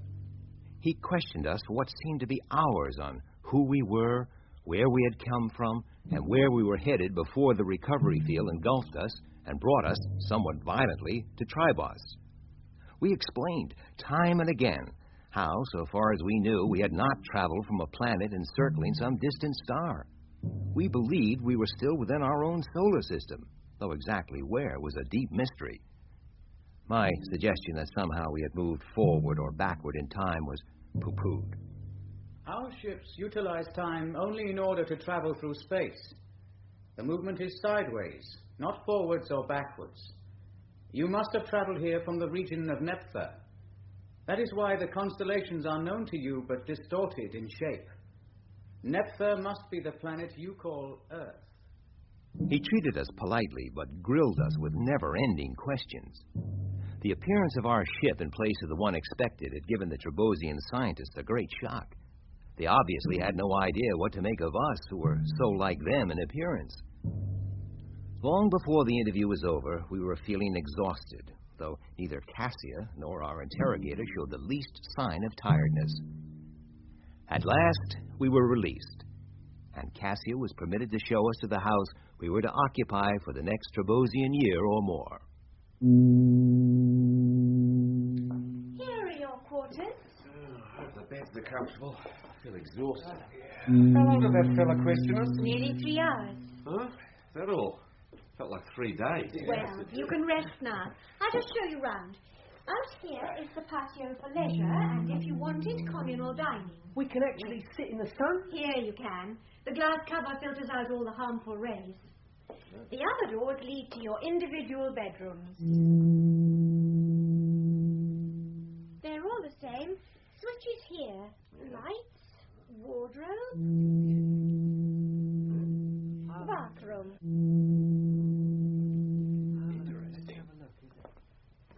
Is that the shower? Yes. There. I'm having a shower. That's just a thin jet of water. Oh, it's not water. Water for washing is against the law. It is cleansing oil. Are you that short of water? Not for immediate use, but we have to think 100 years ahead. Our water supply is rapidly vaporizing away. This all smells good. I'll leave you to refresh yourselves. Oh, wait a minute. Yes? Let me come with you. I'll be back soon. Just to see you to the door. Well, if you must. Well, I'll get to my room, have a little sleep. I don't know why I feel so tired. Yeah, me too, Doc. See you in a couple of hours. Hey, Lenny, wake up. What time is it? The time you were up. Cassia's back and waiting to escort us to the Space Council. What's all this fancy dress? This is a clothing issue. You'll find yours in the wardrobe. They're very comfortable. I'll be up just as soon as I shower. Then hurry up. Cassia's waiting. Which one was the bathroom button? Second from right. Oh. Videophone service. Blimey. Who are you? Videophone. You rang? Yeah, I thought I was opening the bathroom door. Button number 2. Oh, thanks. Where's he gone? Videophone service. Was there something else? Which button is for wardrobe? 4. 2, 3. Oh. Do I have to wear all these? Do you intend to go outside the city? No, I don't think so. Wear tunic, belt purse and sandals. Do not forget wrist radio. Is that what it is? I thought it was a watch. Anything else? No, thank you. Enjoy your day. Thanks. Are you coming, Lenny? You're right with you, Mitch, just as soon as I shower. Well, hurry up. We're all waiting. Sit down and face the platform. The spokesman for the council will be here directly. What is this place? A lecture hall? Sometimes. Also a council chamber, a theatre, whatever it's called for. Good day, gentlemen, and welcome to Talia. Blimey, where did he spring from? Quiet, Lemmy. Where's your respect? But he wasn't there a second ago. We are sorry for the inconvenience we have caused you. We were expecting our own ship to arrive, not yours. It is still standing on Nephthah. Did you see it? We've never been to Nephthah. How else could you have been caught up in our recovering field? I wish I knew. After takeoff, we just kept accelerating. That's right. So fast until we lost all consciousness. Next thing we knew, we were within striking distance of this planet. The high acceleration was caused by our recovery process. By some extraordinarily remote chance, you took off at the identical moment we energized the field. You reached almost the speed of light, broke through the time-space barrier, left your own planet, and appeared on ours. The ship we expected is still stranded on Nephthah. Yet your ship responded to our efforts perfectly. We intend to find out why. We'd like to know, too. Precisely. We want you to restore the Discovery to the identical condition it was in when you left, Mars and headed for the Earth. Restore it? Us? That wouldn't be easy. You'll receive all the technical assistance you need. Well, the ship's not even standing the right way up. And labour.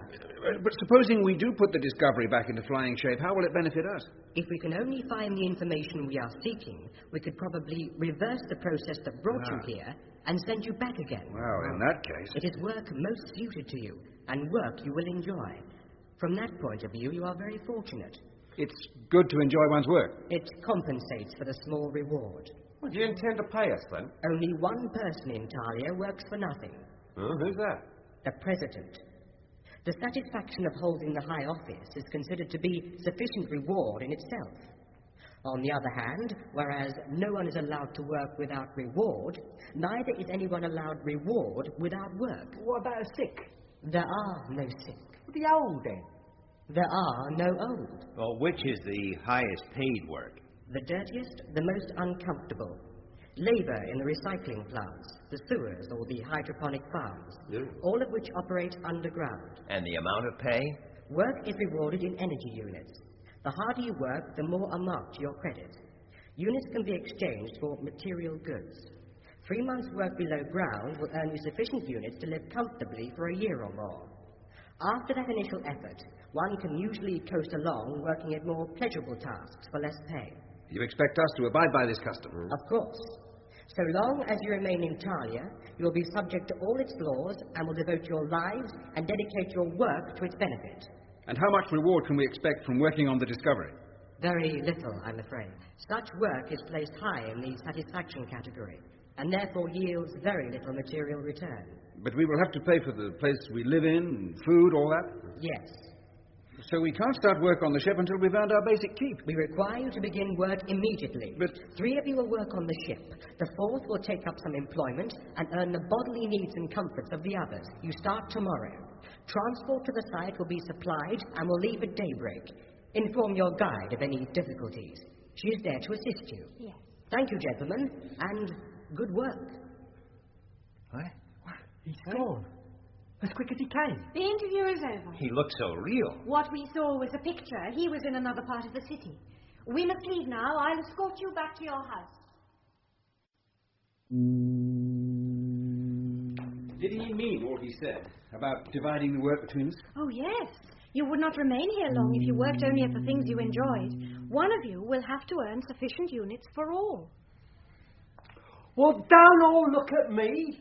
The radio needs refitting too. Yes, Lemmy, but it's the least important. And it can be left till last. So while you lot are enjoying yourselves, I've got to work in the stock market. As soon as we've made sufficient progress for you to start on the radio, one of us will take your place. I suppose we got to do what that geezer says. Of course. Well, I mean, we could refuse, couldn't we? Yes, but you would have to leave Talia and be banned from entering it or any Trebosian city again. Well, there's somewhere else for us to go. Oh, yes, the planet is large. There's plenty of room. But very inhospitable. Very. And no Cassia to look after us. No. We shall stay here. Does that answer all your questions, Lemmy? Yeah. Good. Now you get a little rest. We'll prepare a nice dinner for you. Oh, thanks. Chin up, Lemmy. Yeah, it's easy to say chin up. Chin up already. Now. Video phone service. Yeah, you've got an employment office. What kind of employment are you seeking? The kind of place the biggest wages. I've got 3 dependents to keep. You will have to work hard and long to support 3. I know. For employment department, you take the red track to the Piazza of Sciences. Change for the blue track to the Piazza of Occupations. There you will be allocated work. Thanks. And given your protective clothing. Hey? Do not forget your wrist radio. Yeah, I wouldn't mind having your job. That seems nice and cushy. Nobody can have my job. I do not exist. What? I am only a computer, programmed to answer countless questions. You're not a real man? An image on a screen. I can assume any shape you wish. All right, be a monkey. What is a monkey? I am not programmed for monkeys. Oh. Well, let's stop here then. Oh, yeah. That's very good. Was there something else? No, that'll be all, thank you. Have a good day. And you.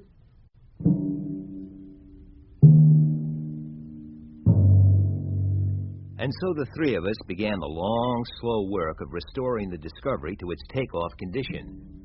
The scientific accomplishments of the Trebosians was almost beyond belief.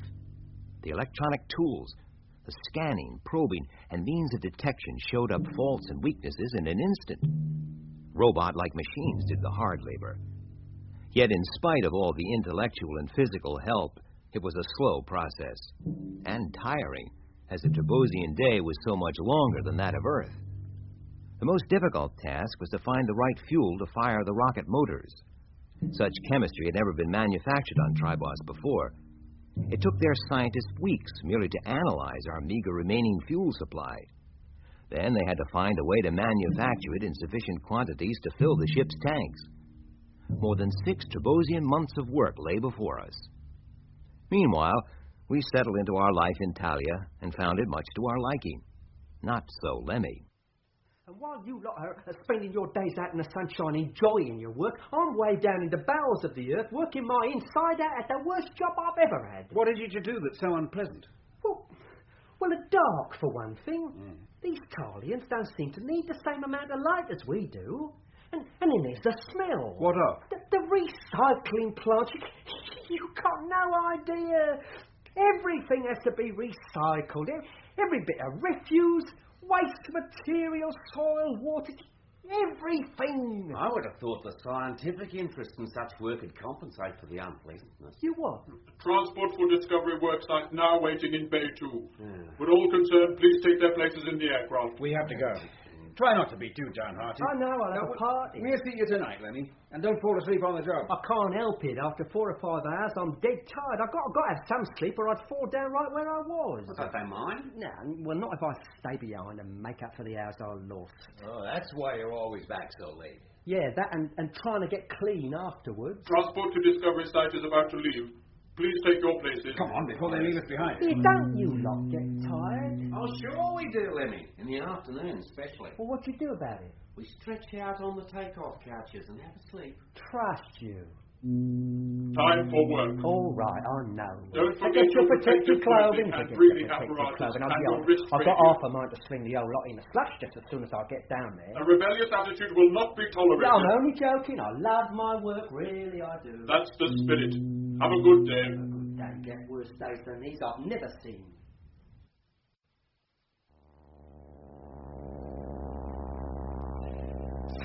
Oh, God, blimey, I can smell it already, and it must be at least half a mile away. Calling recycling operator number 14.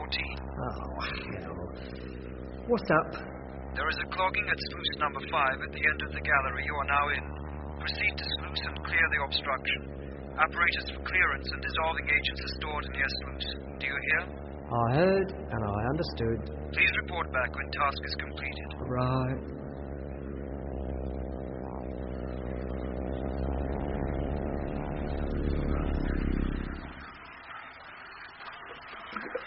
Number 5, he said. Oh, look at that. It'll take me a week to clear that lot. I hope these boots are really waterproof.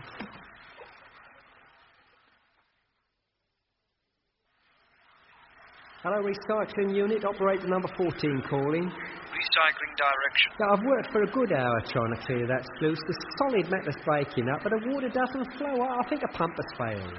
Number 5 pump is situated at end of gallery, almost directly opposite sluice. Yeah, I see it. Am I going to get the transport truck up there? As far as the pump, at least. Please report on condition of pump. Right. It looks pretty dark. Use your light. Of course, I was talking to myself, really.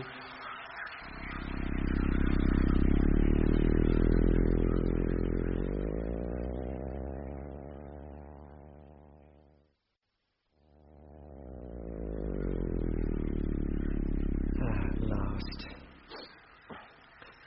I'm at the pump. Is a red light glowing? Yeah. Press the green button next to it. What did you say? I can hardly hear you. Radio does not function so well in the deeper galleries. I repeat, press the green button next to the red light. Oh. Right. Is it working? Yeah, pump seems okay, but I can hardly hear you. Oh, it's stopped again. Definitely clogged. It will have to be cleared. An engineer will be down to repair it. Wait until he gets there. He may need assistance. Well, how long will he be? About an hour. Opportunity for a little sleep. We're not quite so near the perfumed pool.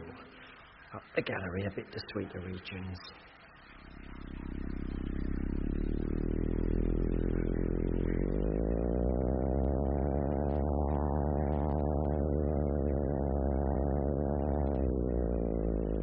This is far enough. Get lost if I'm not careful.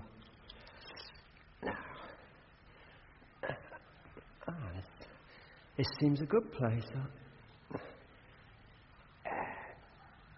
That's better.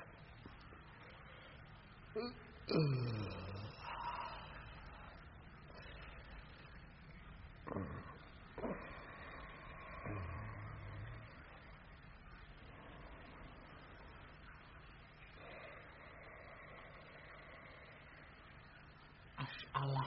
What? Who's that? The light! Don't take my light! It's dark! No, what are you doing? Help! Operator 14 calling radio direction! Help! Oh, blimey! There's a whole crowd of them! I should be killed! Hello? You speak English? No, I have a translator. One of the few Sardias at hand. Who are you? No need to be afraid. We only want to talk to you. Find out who you are, where you came from, and what you're doing here. I was trying to unlock a sluice pump in the recycling plant. Oh, we know that. We ruined the pump. You? We knew you'd be along to inspect it. You were waiting for me? For some time. Been watching you from the shadows. We see much better in the dark than you. And you deliberately fouled up the pump? A way of getting you to enter a low, narrow gallery where radio reception is bad. They won't expect to hear from you because you were patiently waiting for an engineer to arrive. Oh. The night you arrived, we paid you a visit. Oh, were you those bears who threw stones at us? It was our young people showing their contempt for Talians. They sometimes get so angry it's difficult to control them. But they would not have attacked you had they known who you were. How did you find out we weren't Talians? Our first sight of you, down in the recycling galleries, as soon as we saw how ugly you were. Ugly? Well, Talians are too handsome to be true. It's all that inbreeding, all that drug-taking and filtered sunshine. Keeps them young and beautiful. We could see at once you were more like ourselves. A bit rugged, but friendly and loving and... Human? What? Soterian. Exactly. You'd do better staying with us than up at Talia. No, I couldn't do that. Jet and Mitch and Doc are depending on me to earn their keep. Otherwise, they'd all be thrown out and left to starve. Do you think so? I know. All these people you see here, well, they have all been rejected from Talia or are descended from people who have. Some for the smallest misdemeanors. Such as? Refusing to conform, like me. What did you do? I allowed the woman I loved to bear me a child. And they threw you out for that? No one is allowed to bear children without permission. Where's your wife and child now? I never heard what happened to my wife. My child was reared as a Talian and is a true one for all I know. I've never seen her since the day she was born. But tell us about you, where you come from, what your world is like, how you got here. And so I work here in the sewage plant while Jet and the others are getting a discovery ready. We hope that the Talians will be able to reverse the recovery process and send us back home. Be careful. Once you have ceased to be useful, you may find yourselves in quite another situation. Oh, but they promised. Promises count for very little with Talians. The needs of science and the state count above all else. But perhaps they can't do it. Oh, yes. They are sure that provided they can get their time warp travel apparatus to work, the discovery will crash through the barrier back to where it came from. And anybody on board will go back with her. To Mars. Well, they think you came from Neptune. Ah, no, Mars. Well, more exactly from a position between Mars and Earth. We was travelling from one to the other at the time. Well, if the experiment works and your ship did go back to Mars, it would be lost so far as Tribos is concerned. Yeah. So my advice is, be on it when it leaves. You will get only one chance. Hey, how do you know all this? Not all Talians are purebred. Some of them still carry feelings of compassion for their fellow beings. Sometimes they visit us, bring us news, information on the latest Trebosian scientific developments. Or sometimes they smuggle out bits of apparatus that will make life more comfortable down here under the earth, or will keep us warm on the surface at night. Well, I mean, that's a risky business, isn't it? I mean, smuggling things out, I mean. We have nothing to do with their major projects, though we do receive copies of all the reports on them, and of the archaeological excavations taking place north of Talia. What do you want those for? Well, history digs are our speciality. It's not surprising, seeing that we live among the very artifacts and remains that the Talians are busily digging down into. Well, that's a new approach. Did you learn much from them? Among other things, we have learned the reason why this world is losing its atmosphere and is rapidly turning into a planetary desert. Ah? It was the fault of our common ancestors. Ours, the Talians, and yours. Mine? Well, your descendants, strictly speaking. But from where we stand at present, they are our ancestors. I don't quite understand. The Holocaust. What Holocaust? The one which almost destroyed this planet in one afternoon and sparked off the process by which it is now rapidly approaching its end. I don't know what you're on about. Hello, recycling operator. They're calling me. You and your Discovery friends could change the course of time. What? Hello, operator 14. When you get home... Well? Stop the Holocaust. How? And how do you know we'll get home? When the Discovery takes off, be sure to be aboard. When? We will see you are informed. Hello, operator 14. We wish you well. The day you leave, we will be there to wish you luck. Remember, one bold action by you could save the world.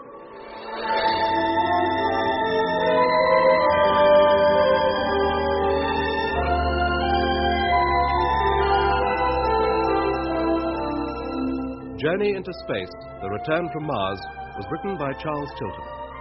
John Pullen played Jet Morgan, Anthony Hall Lemmy, Ed Bishop Doc, and Nigel Graham Mitch. Elizabeth Proud was Cassia, and other parts were played by Patrick Barr, David Bradshaw, Graham Faulkner, Stephen Garlick, John McAndrew, Sean Probert, Christopher Scott, and John Webb. Journey into Space was directed by Glyn Dearman.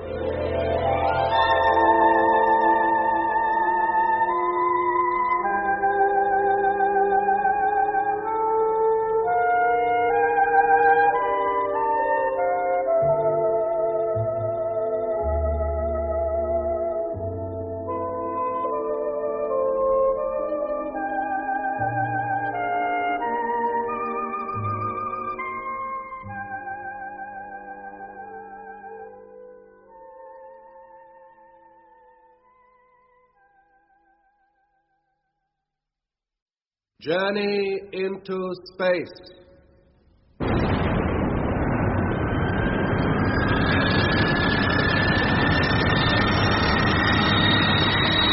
The Return from Mars by Charles Chilton.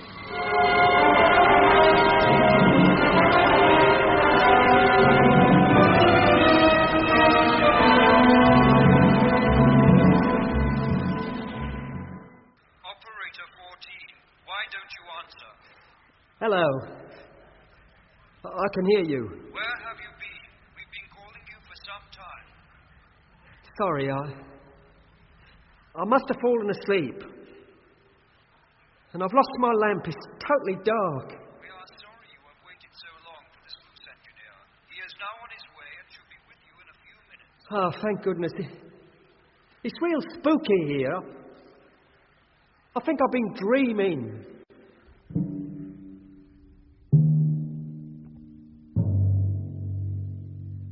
Italians were a handsome, well-mannered, gentle, young-looking people. But there was a strange coolness in their relationship with us. They never quite accepted our presence among them, were never warm or friendly. However, this coolness was not shown by everybody, as we discovered one evening when, in the shady patio of our ancient Roman-style house, Jet greeted us with a remarkable announcement. I am leaving this house and moving into another. Was it something I said? I'm moving in with Cassia. Yes. You mean you're getting married? We have decided to live together. Is it legal? It is not illegal, although intimate relationships with aliens are not encouraged. Do you intend raising a family then? Well... It would not be allowed. Why not? You would never pass the fatherhood medical test. Me? You would not even pass the medical test to become Italian. None of you would. They would consider you old before your time, misshapen, unwelcome additions to a master race. That's charming. Yeah. But you are in love with Jet. Yes. I can guarantee his good health. But children are out of the question. The law would not allow it. How could they stop it? My license to reproduce would be endorsed, maybe taken from me forever. Punishment for producing unauthorized children is severe. Don't Italian women ever produce children purely as a result of love? Occasionally. But more often they are encouraged to nurture the seeds of Italian men. And produce children with unknown fathers? The state is the parent. The child is taken in care as soon as it is born. But why all these strict laws? Don't Italians like children? It's for population control. The planet can support only a limited number of people. But in spite of all those rules and regulations, you intend to set up home with Jet. I love him. Would you call being in love a typical Italian characteristic? No. More characteristic of the sortiers. Only a sortier would be fool enough to allow her heart to dictate to her head. Well, good luck, Cassia. And you, Jet. I hope you find happiness together. Yes, so me do I. too. Thank you. Jet, Mm-hmm. I want you to take this. Huh? Wear it for my sake. What, a translator? No, just something to wear around your neck. Oh, a charm. An ornament.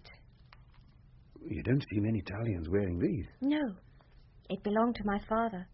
It was specially fashioned for him by his friends in the archaeological unit. It looks Greek or Roman. Very ancient. Is it genuine? It's a copy of an artifact found by my father in the northern mountains, thought to have been made by civilized people living on Tribos more than 1 million years ago.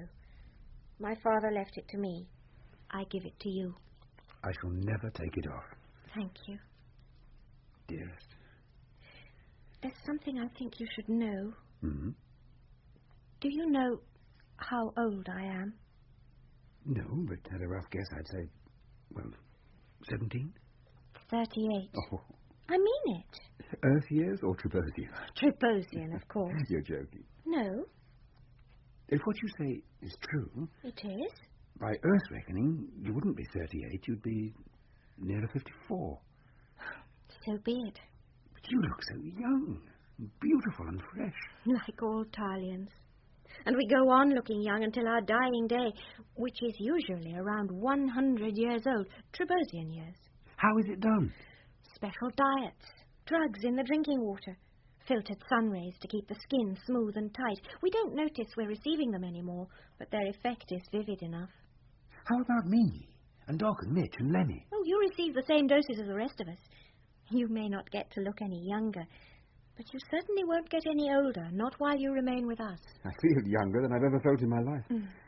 I know that for as long as I know you, I will not age one single day, not 1 minute. Then let nothing come between us. Is it likely to? I was a love child, born illegally, of parents who reproduced in defiance of the law. What happened to them? I was taken from them on the day of my birth, and they were banished. Where are they now? Dead, for all I know. Or living with the Sotirs. All the evidence I have for their existence is the neck ornament I just gave you. And I will always wear it. Darling, nothing will separate us. Believe me. I hope not.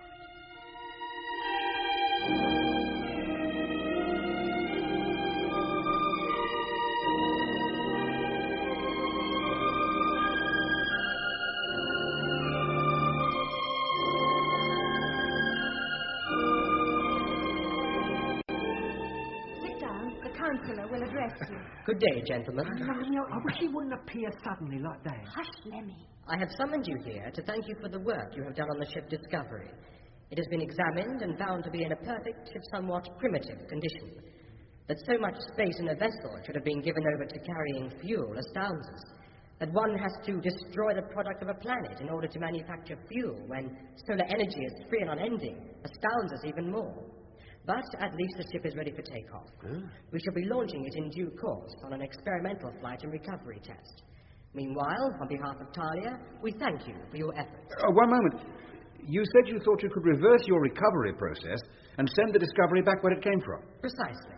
Well, will you at least allow us aboard while you make the experiment? It has been decided that, due to the crude design of your ship and the uncertainty of the correct functioning of many of its working parts, this first experimental flight shall be unmanned.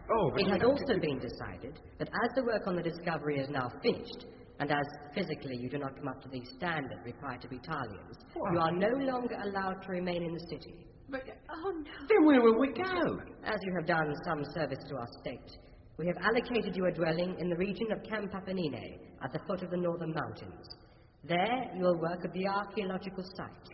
So long as your work is maintained, so shall your sustenance and other needs. You will be carried to Camp Papanine tomorrow. The work will be explained by your guide, who, being a full Italian citizen, is permitted to come and go as she pleases. The decision of the council is final and irrevocable. Good day. John. Banished? And no appeal after all the work we did. Where is Camp Papanine? In the north, rugged country. You've been there before? I worked there as an archaeologist for 2 years before I joined space research. My memories of the place are of short, hot days and long, bitterly cold nights. What will you do, Cassia? Stay here? Oh, of course not. I shall resign from the space department and become an archaeologist again. As the councillor said, I am still a Italian citizen. I can come or go as I please.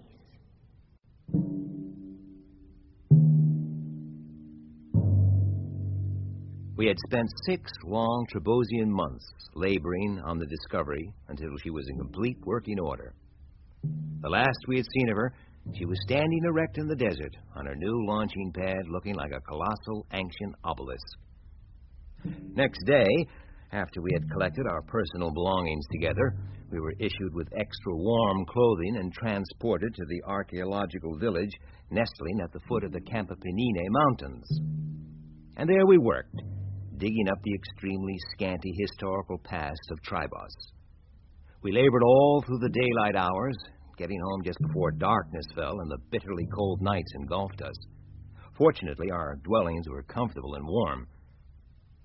We seldom went out at night, though there were odd occasions when it could not be avoided. I think we must have lived this way for a year or more, with no break in our daily routine until one particularly cold night. Thank goodness to be indoors. Lemmy? Jet back yet? No, neither of them. Well, they better hurry up. The sun's hardly set and it's already freezing out there. Is there any word from Cassia? Not a peep. She's 2 days overdue. Do you think she's all right? I mean, they wouldn't have kept her in Talia. Stopped her coming back? Well, she said not to worry if she was late this trip. I can't help worrying. Must be the effect of living at the North Pole. We're nowhere near the pole, Lemmy. 48 degrees latitude north of the equator, we figured. Yeah, during the day, I can't believe it. I got quite burned out there this afternoon. Oh, be careful. You're not on Brighton Beach. You could do yourself some serious harm. Oh, it's only for a couple of minutes. Mitch, have a good day? Oh, yes, thanks, Doc. Yeah, how about you? Made a couple of interesting finds. Huh? What were they? Bits of pottery. 2 bits. With remnants of figures scored on one side. Looked early Roman or Etruscan in style. Right. Well, you never handed them in? That could mean trouble. Now, I handed one in. Thought I'd keep the other for personal study. I can hand it in later. They need never know I borrowed it. What did the archaeology curator say? He was delighted. Can I have a look, Doc? Yeah, sure, Lemmy. It's in my kit bag over there. Oh, right. Well, he became unusually friendly. Told me quite a lot about the history of this planet. Oh? He reckons that thousands of years ago there was plenty of water, literally oceans of it. And there's good evidence of that. The deep, wide valleys we saw from space are the old seabeds. The lakes are all that's left of the seas. Is that what happened to it all? Well, they have some fantastic theory about the planet catching fire. How could it do that? I don't know. Neither does he, really. But something happened. The surface of Tribos was so badly scorched it destroyed every living thing on it, except for a few minor patches here and there. And in order to survive, life in those places had to go underground. And that meant people. It sounds terrifying. And that's not all. Apparently, the planet's axial tilt shifted to almost upright, and the rotation rate slowed down 3 or 4 times. As a result, the atmosphere heated up and the water and air began to evaporate and to leak away into space. Which is why the atmosphere outside's so thin. Right. And why the days are so long. But what about the Talians and their super civilization? Every person on this planet is descended from those few people left over from the Great Holocaust. They survived by living underground? That's right. The Sotirs still do. And so did the Talians until about 400 years ago when they built the first plastic protection over their city. That enabled them to live on the surface once more. I must say the archaeological evidence seems to point to a burning of some kind and to some long-forgotten civilizations before that. What could have caused the fire? I don't know. I've seen one of these in the British Museum. What? It would be a remarkable thing if you have, Lemmy. Is Cassia back yet? No, not yet. She hasn't called? No. I'm sure she'll be back today. Darkness has fallen. It's more likely to be tomorrow. She's never been this late before. Now, don't worry, Jack. Oh, it's cold out there, but beautiful. So many stars. Thank goodness you're all right. You're very late. Why did you come back in the dark? I have news. I couldn't wait. Oh? The Discovery. What about it? They're going to launch it. At long last. Why did they wait so long? They've been perfecting the recovery system. They think they now have it right. When does the launching happen? The day after tomorrow. They aim to send the Discovery via the time warp to Neptha and then bring it back again immediately. A manned flight? No. They've already lost 2 ships. They want to be absolutely sure they can get this one back before they put people on board. This is our chance to get off this planet and home. How? Smuggle ourselves aboard. They said if we simulate the takeoff that brought us here from Mars, it's quite likely that the reverse procedure will take us back again. And if it doesn't? Then we go out to the limits of this solar system, take a free look at Neptha and return. All in the length of a Trebosian afternoon. What happens when we get back? You would be banished from Talia forever. They will not tolerate disobedience. But we've already been banished. Not totally. You're allowed to live and work out here as a special privilege. In return for the work, you receive this house, clothes, food, and me to advise and guide you. You would lose all that. If they threw us out of here, we'd freeze to death. Your only hope would be to join the Sotiers. I think it's all too risky. All the way out to Neptha and back, only to be thrown on the mercy of a lot of, well, trolls. Don't you want to go home? Yes, but... Well, you three go. If you think you can get on board without being discovered. 3 is not enough. The ship must have a crew of at least 4. This may be our only opportunity. Do you want to stay here? Well, I don't dislike it here all that much. In fact, I'm beginning to like it rather a lot. You mean you don't want to leave Cassia? She could come with us. Yes? Would you? If you want me to, I'll go anywhere. We need to know the exact time of takeoff. Yeah. Day after tomorrow at dawn. You have all the details? The ship will be fired by remote control from Talia. All you have to do is to be aboard when she takes off. Won't there be any guards? What for? The idea of the experiment is to control the ship from Talia. There's no need to see the ship. It's not intended to view the takeoff from the space center. With nobody inside, how do we get the ladder lowered? We use my saucer. Yeah. Hover in front of the Discovery's entrance and climb aboard. You can open the airlock from outside, can't you? Oh, yes. Then we have no problem. When do we leave? If we get there too early, our presence might be detected. If we leave it too late, the ship could go without us. It will take off the moment the sun appears above the horizon. What's the minimum time you need to be ready? If the ship is on remote control, no more time than it takes to climb aboard. Would 5 minutes be enough? Yes, just about. Very well. The day after tomorrow. Leave here an hour and a half before daybreak.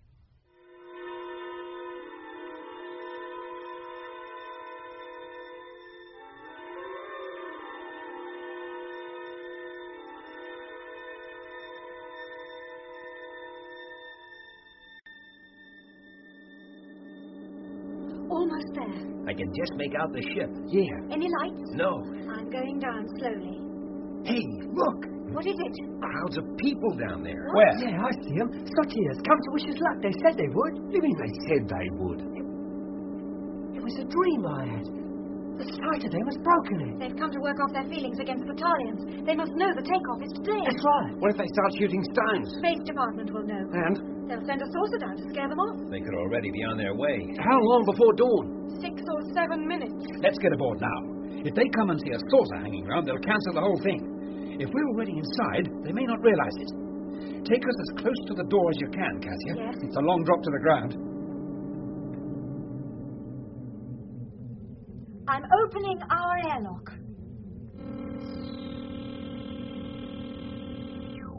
I'll go first. Yeah, at least we can get in. Go straight to your takeoff catches. Right. Lemmy? Right, Jet.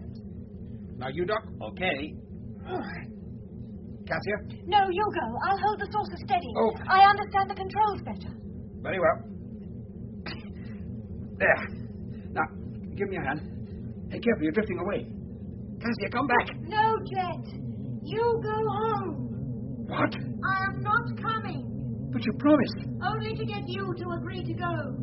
The ship needs you. 3 cannot manage. But I need you. Come aboard, Cassia. There's the first gyro. The ship's preparing to take off. Oh, come aboard while you have the chance.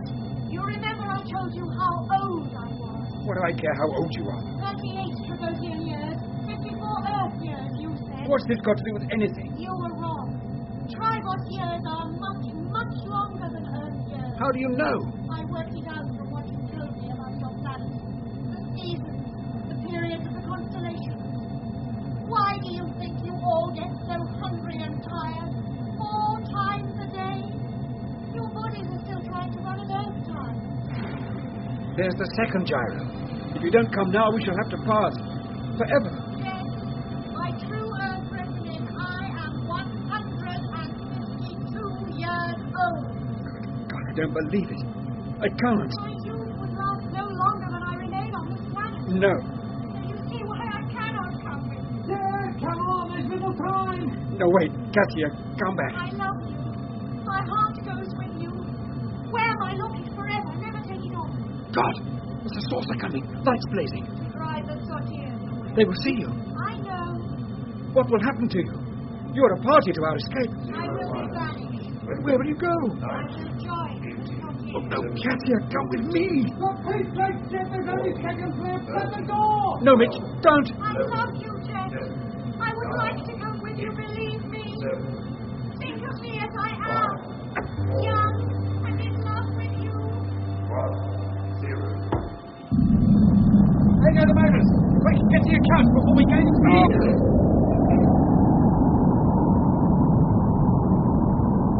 Is he all right? He's all right. He just couldn't say goodbye.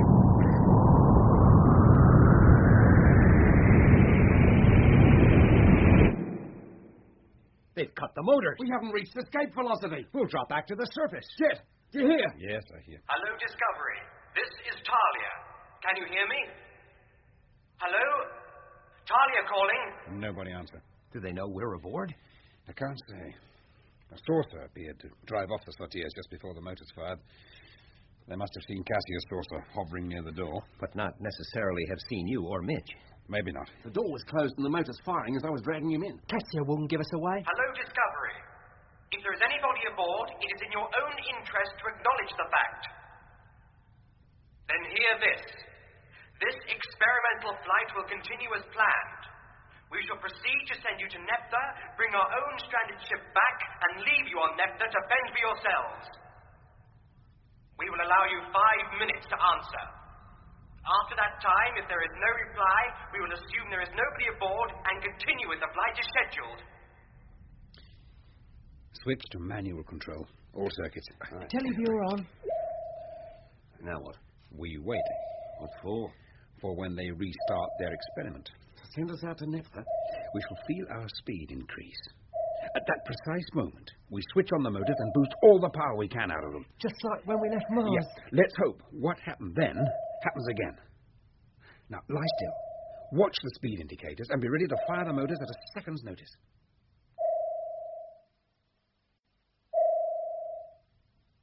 Tribos is beginning to look very small. Speed, Mitch? Hardly anything. In a few minutes it'll be 0 and we'll start falling back. Be alert.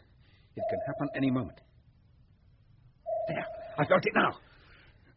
Number 1. Number 1. Number 2. Number 2.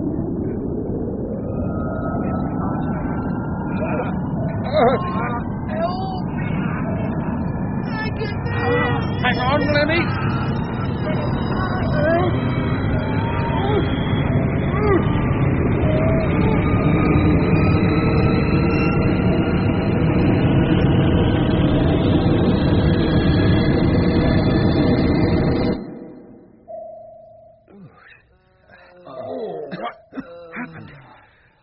Before, I think. I passed out. Lenny?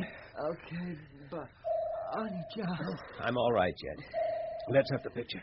It's on there. Oh, yeah. Is it Tribos or the Earth? It's too far off to tell. We've come a long way. Millions of miles, I hope. Oh, no. What is it? Earth or Tribos? We're traveling away from it. We're leaving it behind. Of course. We have to turn the ship round and go back. Stand by for firing auxiliary motors. Standing by. Number 1. Number 1. Number 2. Number 2.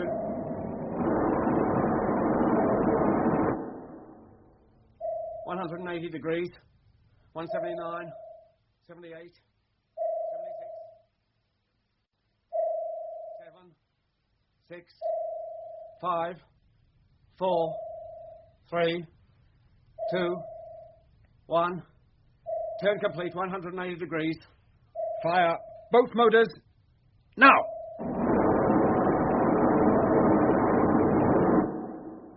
Well, what do you think? Looks pretty red to me. Or pale pink. No, Lemmy. Silver and blue. Are you colorblind? It's the Earth, all right. How far away? 2 more days and we'll begin to pick out familiar details. We've broken through the time warp.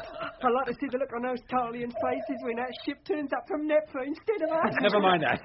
Now get to the radio, call up control, then ask for our correct speed, position, and landing procedure. Won't they be surprised to hear from us after 18 months? Has it been that long? I think so. Well, hasn't it? Well, it could be a little longer, depending on the exact length of the Trebosian year. Hello, Control. This is the Discovery calling. We're anxious to hear from you. Come in, please. Hell. What is it? The charm, that locket Cassia gave me. It's gone. You sure you had it when you came aboard? Absolutely certain. Oh, it can't be far. We'll soon find it. Hello, Control. Discovery calling. Would like to hear from you. Come in, please. We've searched everywhere. There's no sign of it. I had it when you dragged me in. It couldn't have just disappeared. I think it has. Eh? That locket, like Cassia, belonged to a different age, a different time. It could not exist in our time. Right. We've left it on the other side of the time warp. I don't quite follow. I mean, when we broke through the time barrier, we actually moved forward, not sideways. We traveled through time, not just through space, as Italians thought we had. How far? Way, way into the future. To a time in which our own period was so remote its very existence had been forgotten. And the locket, never having existed in our time, has disappeared as we came back into it. Seems that way. But what about your artifact, the one you found on the archaeological site? Well, here it is. Large as life. Why didn't that disappear? Because it has been on Earth since the beginning of history and had lain buried in the soil for 1 million years until I dug it up. It's as much part of our time as we are, and part of more than 1,000 lifetimes before that and 1,000 ages afterwards. It's the only thing on this ship that belongs both to the past and the future. So we didn't travel to another solar system? No, Mitch. We remained within the same one, our own. And Tribos was the Earth. Where else? Then all that Cassia said was true about the length of days and her age and so on. How long was the Trebosian day? Well, according to her, 4 times the length of an Earth one. So my estimate of being on the planet for 18 months could really read 6 years. No wonder I was so tired. Why didn't you tell us, Jet? It was too fantastic. I couldn't believe it. Well, like so much on that planet. Not in 1 million years would I have believed it was the Earth. Which you do now? Beginning to. Very firmly, yes. Now I know what that geezer meant when he hinted that I was my own ancestor. What geezer? The sortier I met down in the recycling plant. Right. He told me that the discovery would get us back to Earth first try, and to be sure we were all on it, and he and his mates had come and wish us goodbye. He must have been him that told Cassia when the takeoff was. Well, why didn't you tell us all this? Well, Lord Chet, it was all so fantastic. I couldn't believe it. I thought it was just a dream. And what about your being your own ancestor? Well, it was when he was telling me about the Holocaust. What about it? He said the cause of all the trouble in Tribos was the Holocaust, and that when we got back to Earth, we could change the course of time and history by preventing it happening. Well, if we knew what it was. Some kind of massive explosion, obviously. And it doesn't take much imagination to guess what might cause that. Well, almost burnt life out of existence, shifted the Earth's axial tilt, changed the climate, and caused the leaking away of the atmosphere into space. When we get back to Earth, we must spread the word. Tell the world what we've seen and hope it'll be sufficient warning. And change time and history? That's right. Well, there are one or two things that bother me. What are they? If we can change the course of time and history by stopping the Holocaust, well, doesn't that mean that all or most of what we've seen these last 6 Earth years won't take place? Very likely. Oh. Pity. Why? Well, I kind of like to think that while we were living our period of time, Cassia and the Sotiers were living in theirs, way on ahead there in the future. Quite likely. But if we change the course of time and history, isn't it possible that Cassia and the rest of them will never be born?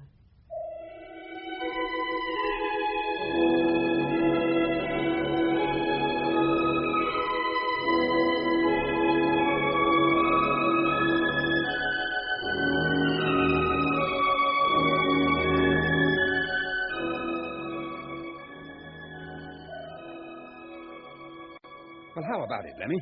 In 24 hours, we should be landing, and you still can't raise control. Well, 48 hours I've been calling. I don't understand it. They must have changed the frequency. And left us stranded out here with no contact.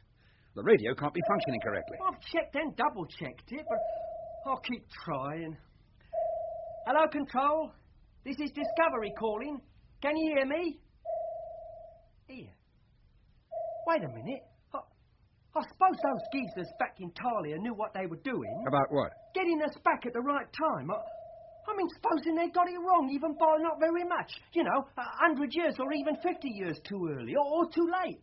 That could make things very awkward for us. Part 127, Sydney Hello. Ready for the landing procedure, over. There's your answer, Lemmy. Hello, Hello, Control. This is Discovery calling. Hello, Flight 127. Your landing point is runway 17. Please switch to automatic navigation and landing. What's he talking about? Hello, Earth. Hello, Control. Discovery calling. What was that? I didn't say anything. I think we have interference. Hello, Control. Receiving you strength free. Whoever you are, you're interfering with London landing control. Please check your transmitter frequency and clear this channel. Did you say landing control? Yes. Oh, good. This is the Discovery. Who? The Discovery. Flagship of the Martian fleet. On its way home.